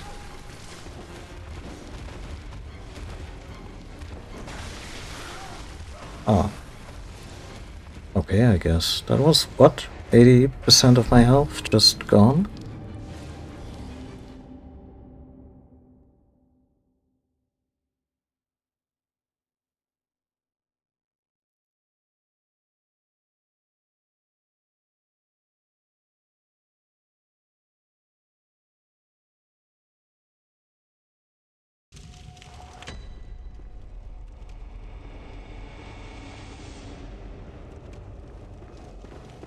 Oh yeah. I think Elden Ring is the first Souls game where I really learned to let go of the lock-on and just was like, yeah, no, let's treat this as a twin-stick shooter. And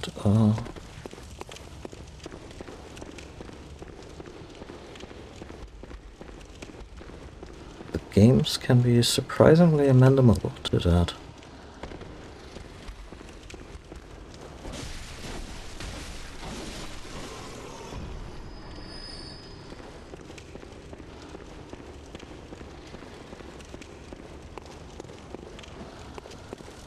Yeah, that too. I did disable auto lock on, so attacking something will not immediately lock me on to begin with. I still have the one active that when I am locked on and I kill an enemy, it'll jump to the next one. Can be dangerous, but I think that's usually what I prefer. Yeah.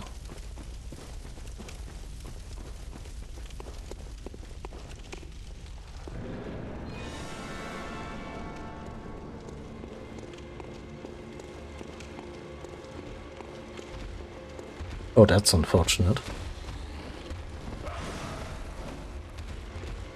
Especially since the basic character design and the name were an homage to the Tremere signature character from Vampire the Masquerade. And she could not be any more different in terms of personality. Although, as the boss of the New York Tremere, he kinda has a chocolate factory of sorts. In the sense that the Tremere Chantry is probably a really wondrous place.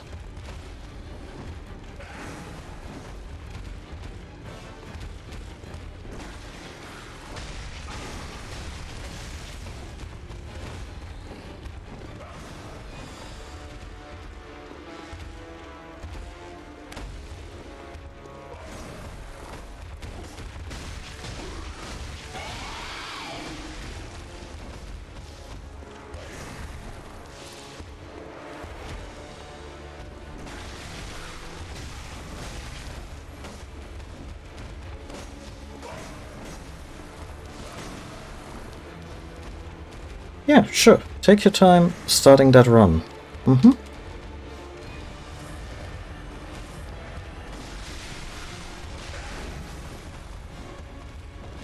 Fuck this fight. Maybe I should just stay here and have at least some cover. But I need to, go behind the corner to take my meds. By the way, folks, just a moment as good as any to remind you, if you need to take your meds, take a moment to do that.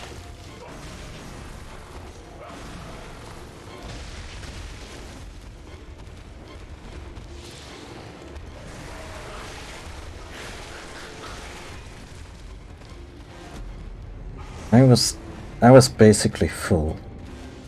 Like,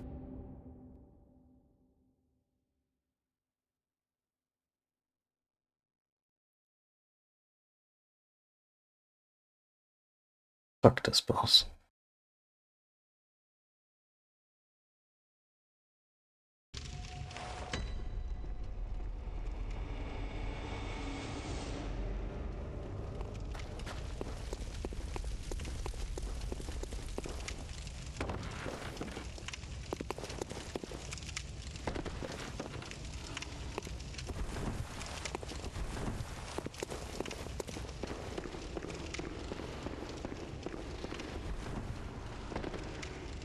To a degree, I'm asking for trouble because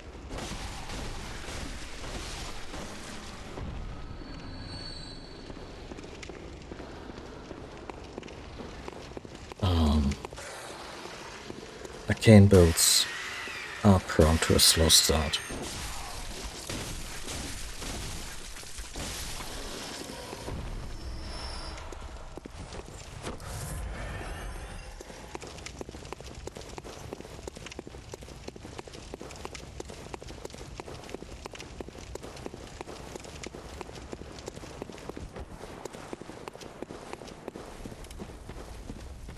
The torch does particularly well. Like, comboing into it is really hit and miss. And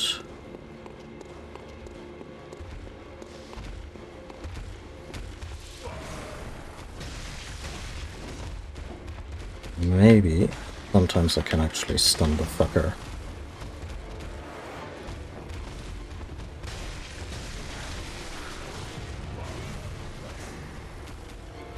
Not sure if and when, but...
Come on.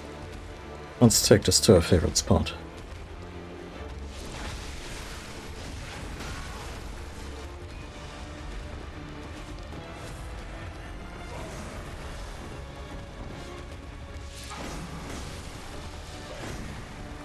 Did I get to take the antidote? No, I didn't.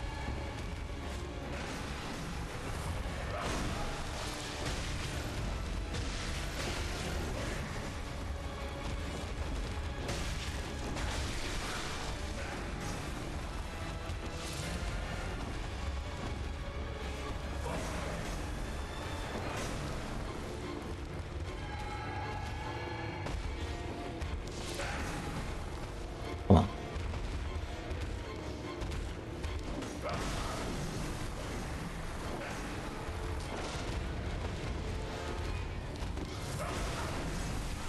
Oh, fuck everything.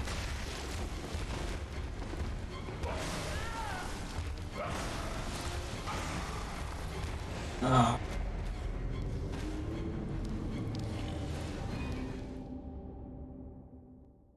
Azimak, should you be in a reading mood, would you look up if bosses like the Bloodstaff Beast can even be stunned with the gun or, I don't know, charged attacks? I can hold your states ready, freeze for a moment, and you can get a whistle on them, but I'm not quite sure what the conditions to make that happen are. And I wouldn't be above getting that info from a wiki.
Yeah, particularly the stun mechanics of bosses. That's what I'm curious about. Because I have Big Gun, but Big Gun does not do anything. And particularly with this thing preempting one of its hits. Yeah. I think I've done that a couple of times. Because all it does is flail.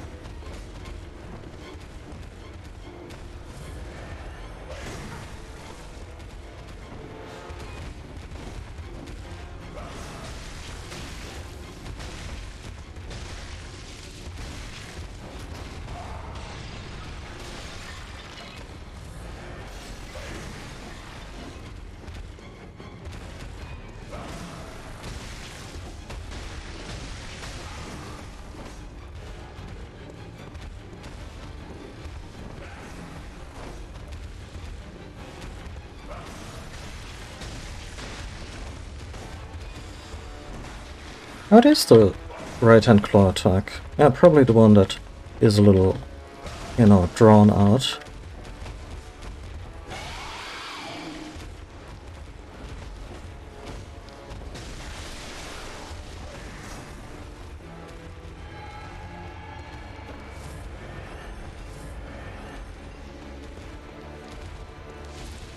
Yeah.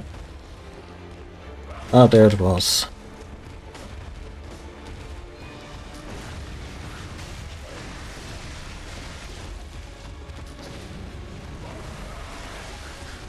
I think that was the game over Nom Nom Nom, because why not? Why not? I wouldn't be half as hard on this boss design if the run-up was half as short.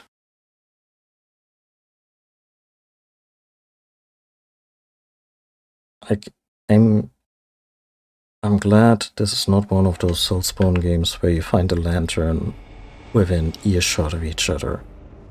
Like, that's honestly something that kind of frustrates me about some of the more recent games, where they, like, the games lack a lot of elegance that way. Like, you get a lantern right before your first fight with Morgoth. It's at the Storm Castle, or whatever it is. Then you get a lantern for beating the boss, and then you get another lantern a little closer to the actual castle to save you, I don't know, half a minute of running, if that. Like, that, to me, is really shoddy design, but, you know, they could have put something down here.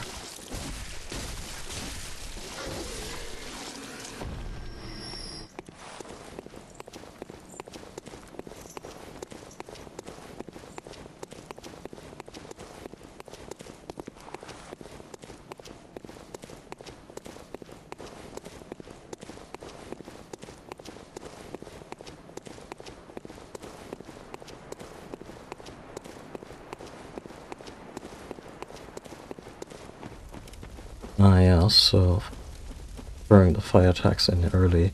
Yeah, I mean, that's like two schools of thought. Like, the Molotovs could be the potentially safer option, even though it moves way more erratic later on. But then also, the first third isn't the issue.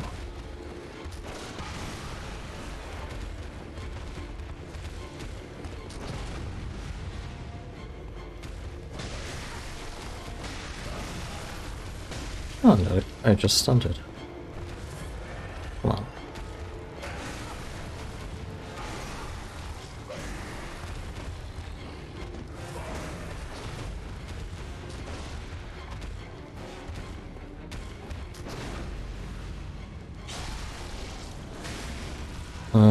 That's like one decent combo.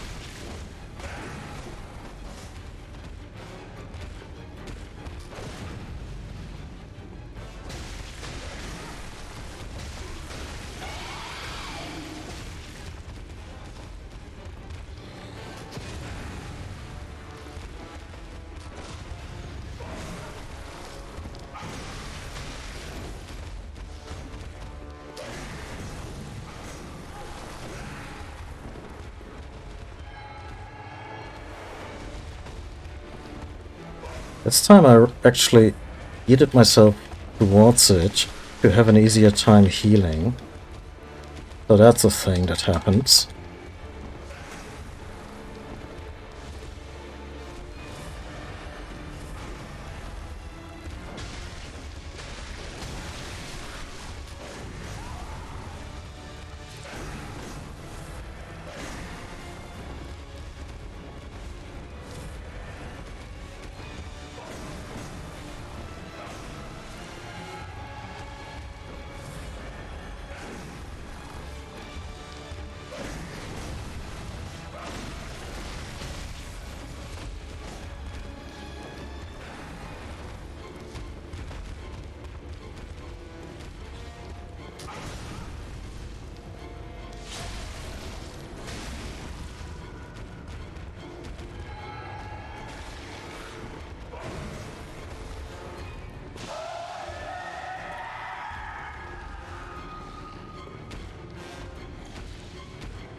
Fuck the geometry right now.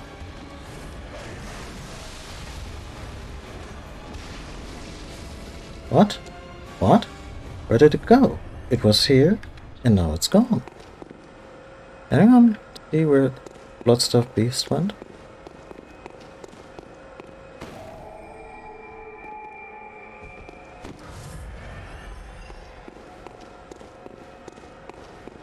Thing is, I haven't found the flame sprayer yet. Would I even be able to get it?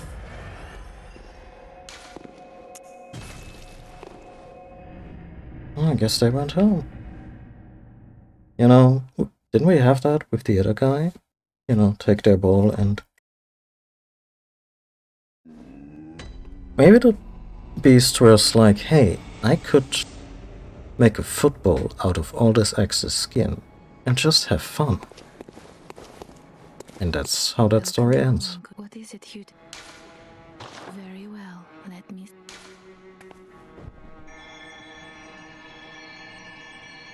Honestly, I think endurance. A little more stamina.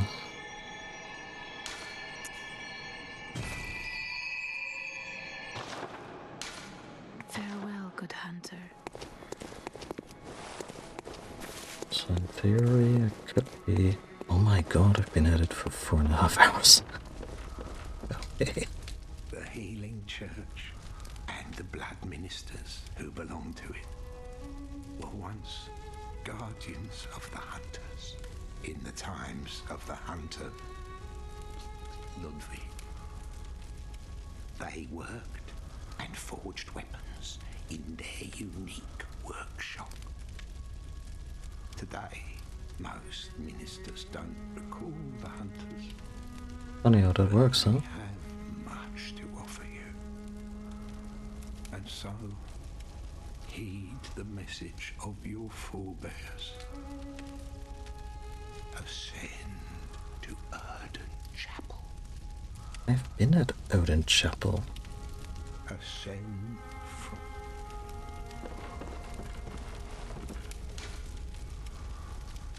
Oh, the door is now open at Odin Chapel.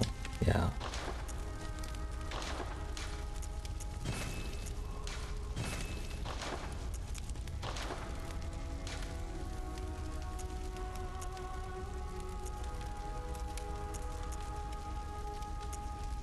Oh, this one's nice. Physical attack up by 7.23%. Physical attack up at full HP. Okay, that's... yeah. This is pretty decent.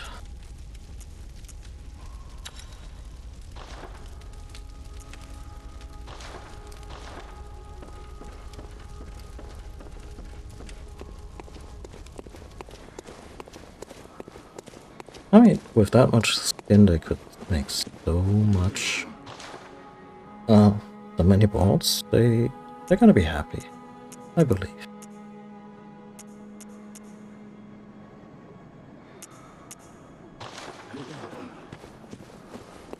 Also, it's Inside 10. Isn't Inside 10 also one of those magic barriers where, I don't know, shit gets weird?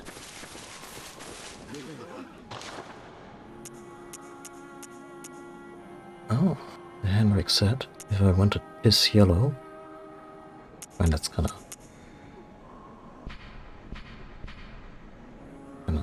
a basic comment to make, mostly because Henrik was quite the pisser, but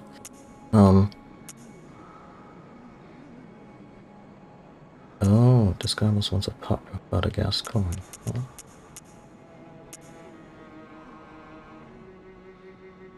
What?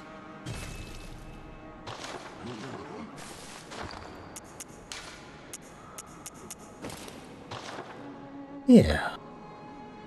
Yeah, I think that works.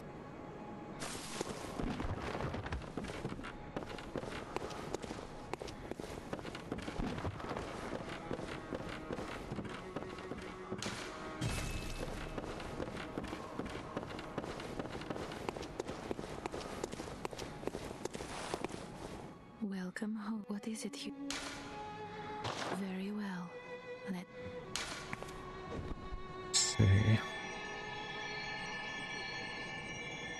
so I need another 25 points in Arcane for this build. Everything else I was planning to dump into Vitality, Endurance, and Strength and Skill as much as requirements there. Although I might still pivot and maybe go a little lower on the red and the green bar. And maybe make it a hybrid Arcane Stealth Strength build. A lot of weapons. They work that way, or work better that way. Church of the Good Chalice. Yeah, I mean, we got a good chalice out of it.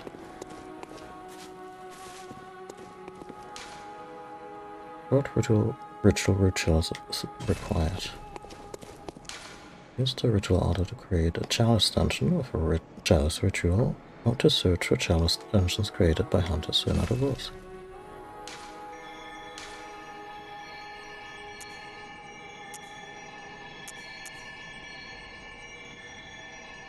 Okay, so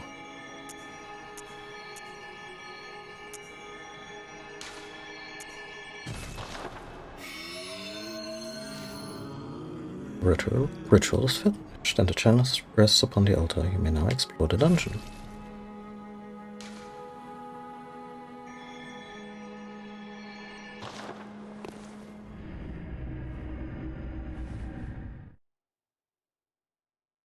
This is something I'm planning to do mostly offline, since they are randomized dungeons for, you know, grinding, and there's some bonus bosses in there. Like, I'm probably gonna look up which are the really fancy ones that the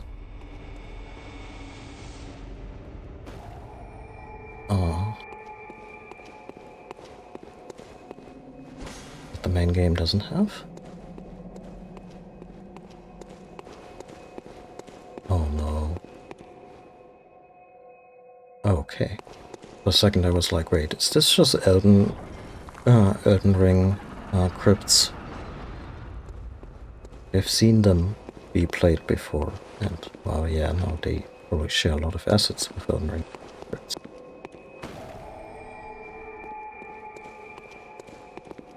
I think the randomizer code needs work, but maybe that's just me.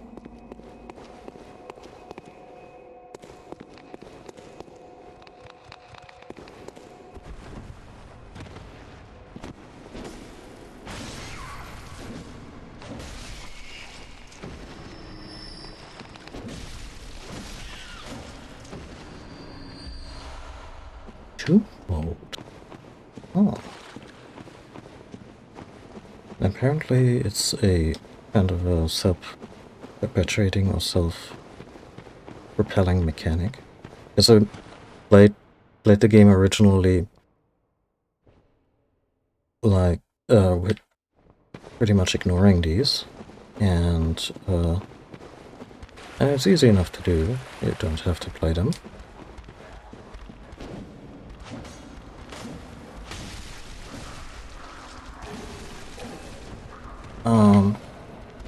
Because I think everything you require to open up further dungeons is found in the dungeons. My particular interest is in a fire gem, which is probably not going to be here, but in a dungeon that I can get the stuff, like in this dungeon I can get the stuff for another dungeon, and in that dungeon I might find a fire gem, so I can finally mod. This is just Dark Souls. And finally mod the spear to scale with Arcane. What do you mean that was a guy? Where did that guy go? Like, did they just clip, or is that a feature?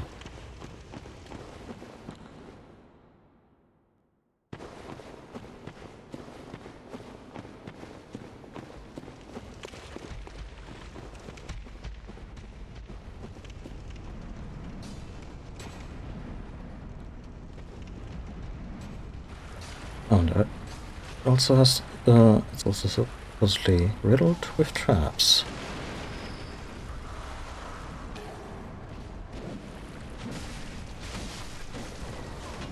You're not gonna get back up, are you?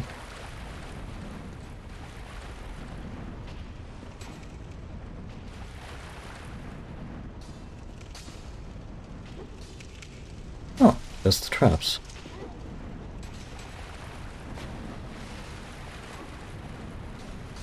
When I ever see a red glowing enemy that looks a little emaciated, I'm reminded of the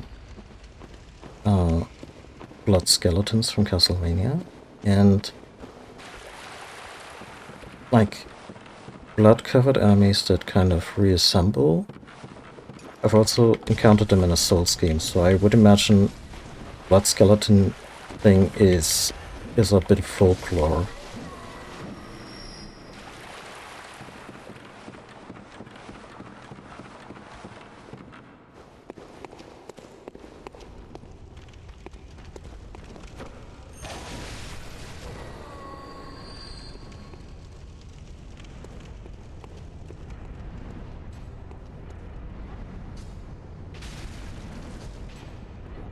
Really not.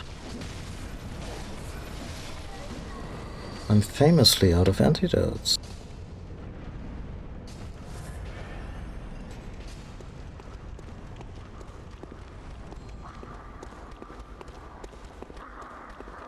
Oh, yeah. No, you're bell ringer. Yeah. Also a recurring thing. Whether it's a folklore thing or just a FromSoft thing. Oh, you are a...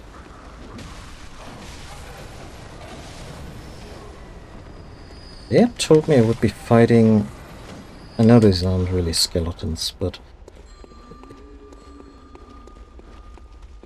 I always love the Castlevania skeletons for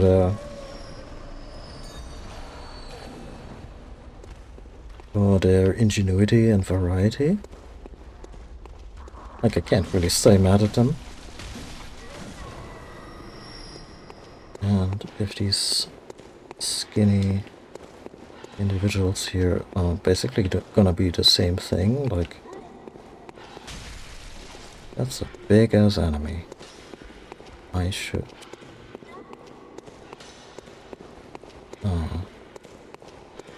consider my moves. Yeah, could you come down here?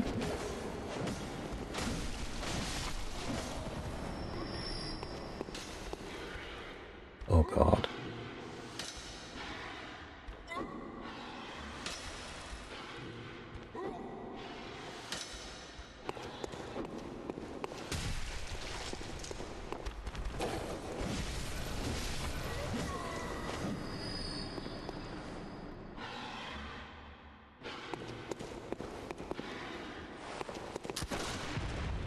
Yeah, you wanna come down here, I don't wanna deal with any party poopers.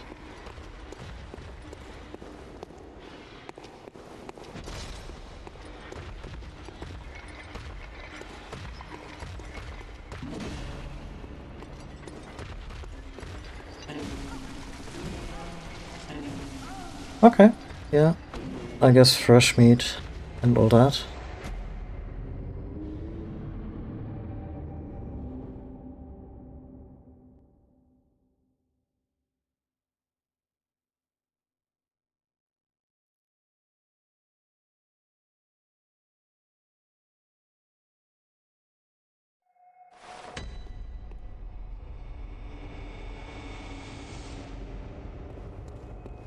I mean,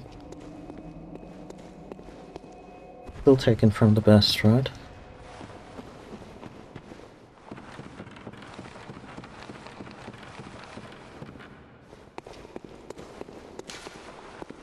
Okay, so one to the left, one to the right.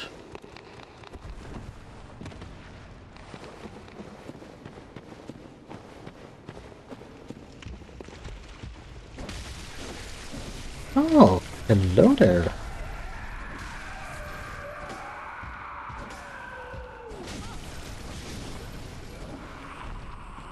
That was a freaking Batman. I'm glad I didn't die here. Getting cut off from the hunter stream wasn't really on the agenda. That's a lot of rats.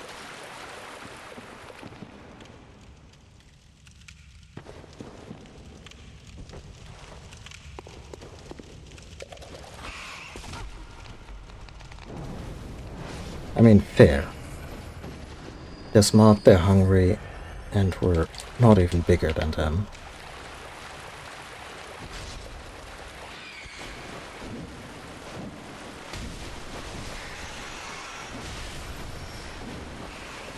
Oh god.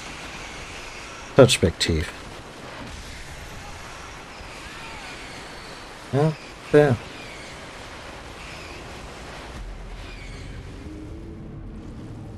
Oh, I like the little curious noses.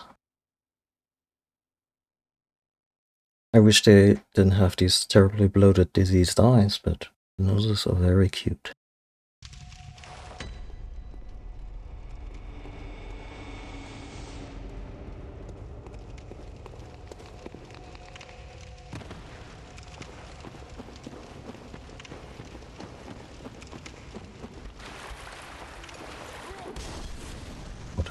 That shit looks super flammable.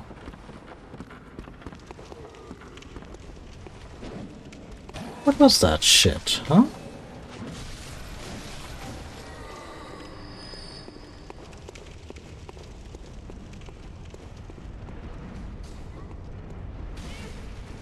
I wanted to be really cool and just forward dodge.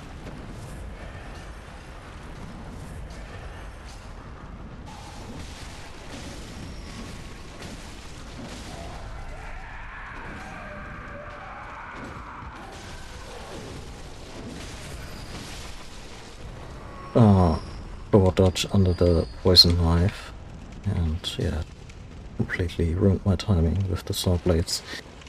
Also, another thing to call bullshit on the way the Bagman went into this self-buff mode, and which made it impervious to any kind of damage.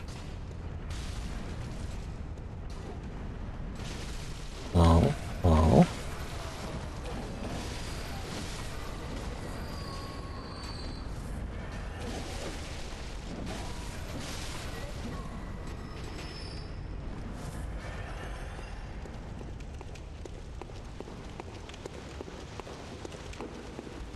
As far as I know, these fellas are like the remains of the yeah, difficult to pronounce Eldritch civilization that this entire yarn is built on.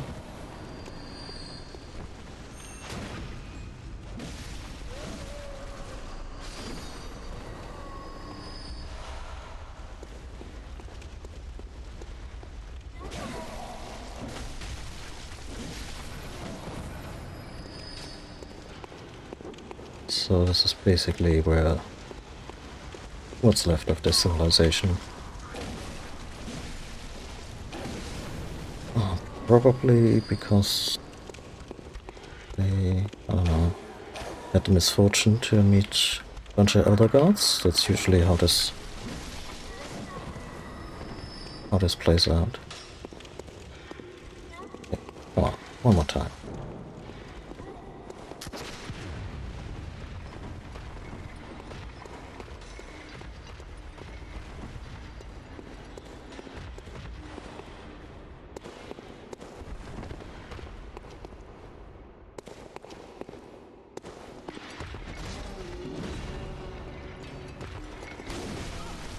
Oh, that's so much damage.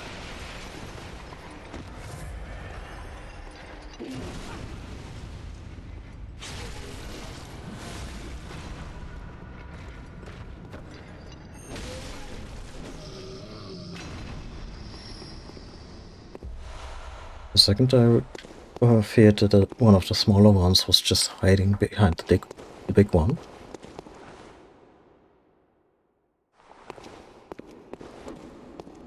European folklore monster, Bloody Bones or Rawhead. There's no actual folklore tied to them, they're just boogeymen used to scare children. Okay.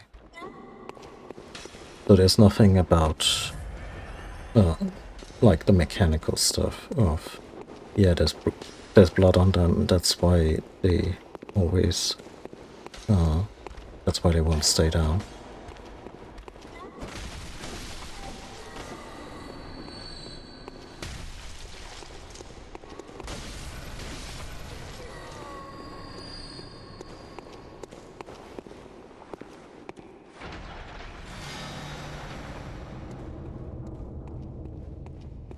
Yeah, but has a door opened, or have I opened like half a door? Like, the way this place was laid out, get the impression.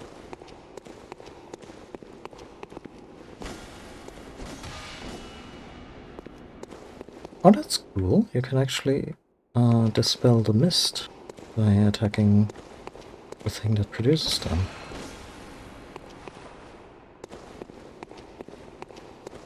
Now, if the game had more ranged weapons...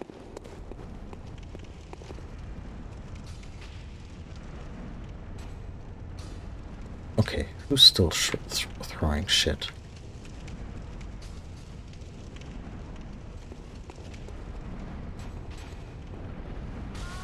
There, I deserve that.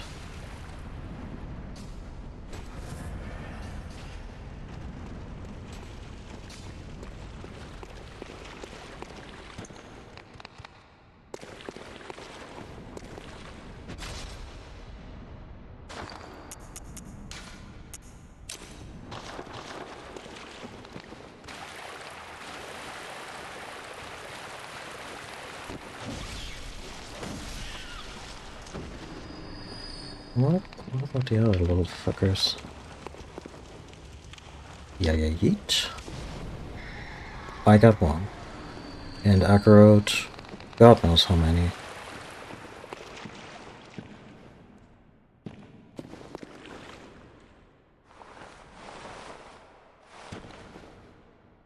Oh, like, yeah, I mean, like you do with kids who don't speak the truth and say shit maybe a couple of times.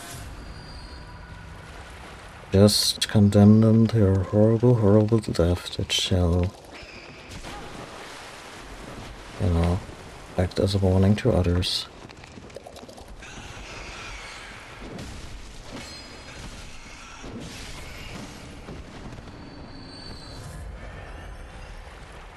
I like something that gets me about these grim tales is always how the things these kids get punished for are matters that inconvenience adults. Like bad words, who gives a shit?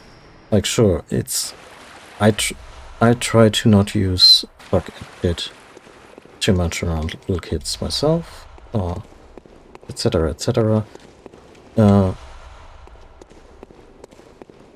And I would prefer it if they said the truth or felt, you know, comfortable not bullshitting. But at the same time, these are by far not the worst things that a kid could do.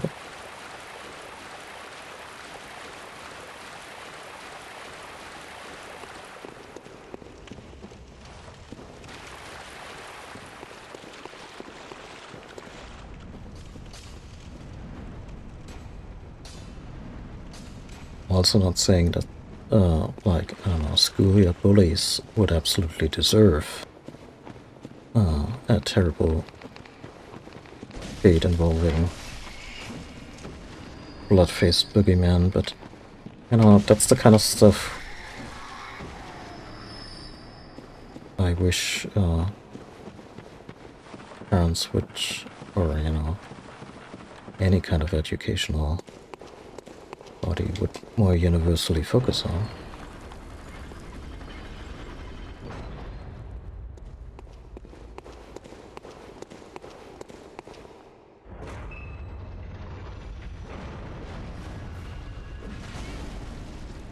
Hello.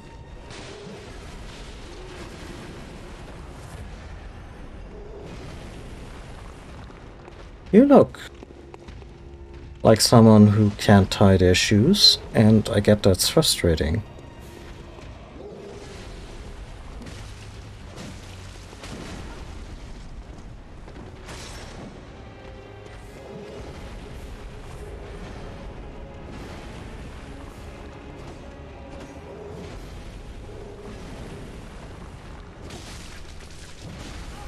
Yeah, that's why movies like The Goonies are just timeless joy.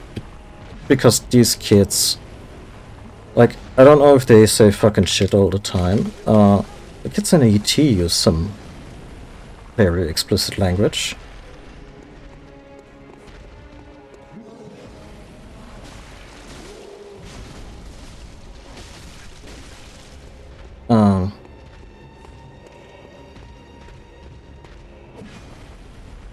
But yeah, like the whole kids on bikes genre is just like one of the staples is that, yeah, they actually sound like real kids.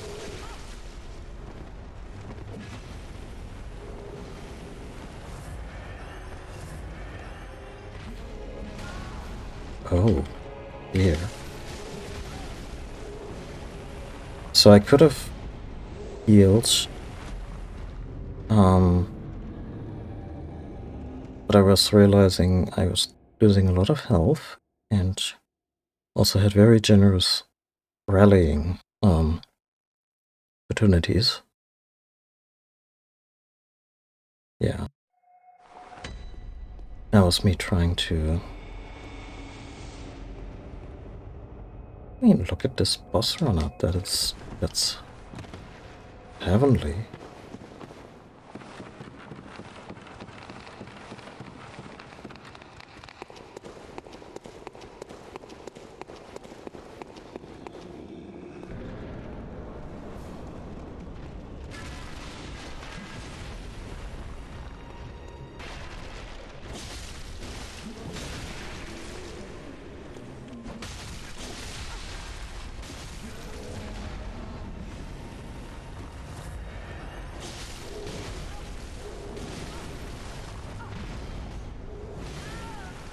Yeah, this was me just testing things.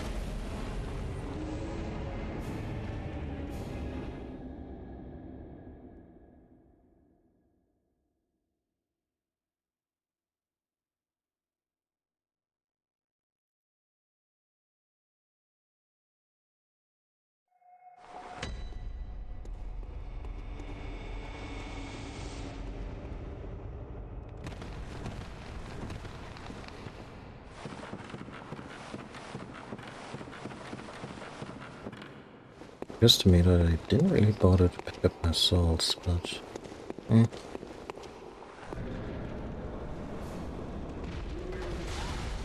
Okay. Okay, yeah. Oh.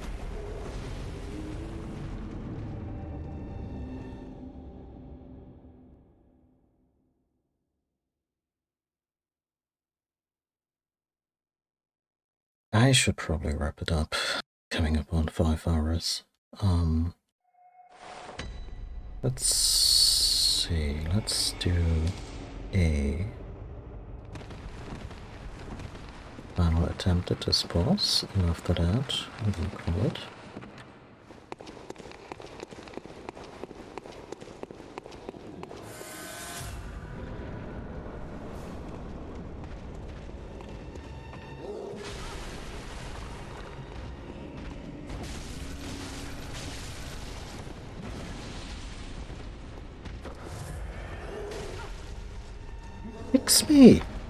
Kicks me like the football.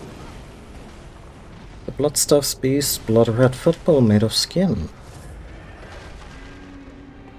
Jail for the undead giant. Jail in a tomb for 1,000... Oh, you probably had that already.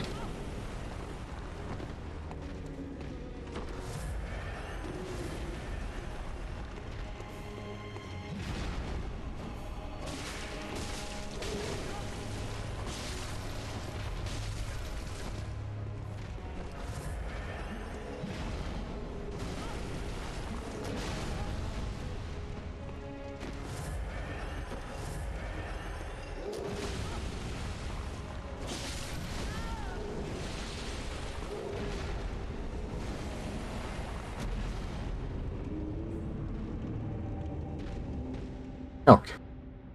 Anyway, the Chalice dungeons are probably gonna be mostly an off-stream thing. Thank you all for watching. If you like what you saw and you want to see more, best place to do that is over on my YouTube on my YouTube page, where all the VODs go before they expire here on Twitch, and I've just updated the thing. So, it's actually fully up to date, save for this very stream right now. So there is my full playthrough of the Resident Evil 4 remake and the first 2 Bloodborne sessions, and yeah. If you want to be notified when I stream again, you can do so by either following me here on Twitch or on Mastodon. I don't use Twitter anymore because I'm an asshole, an even bigger asshole now. And if you ever want to throw some money my way, you can do so over on Ko-fi.com. Yeah, so this was a, like, I'll say mildly frustrating stream with regard to some little things that I've talked at length about, and maybe also a little bit of boss saltiness vis-a-vis the Blood-Starved Beast, but we got there. And I think the fights when I was really in the zone were, like, they were very entertaining for me to play. I hope they were entertaining. So yeah, take care everyone, enjoy the rest of your week, and I'll be back soonish. Bye.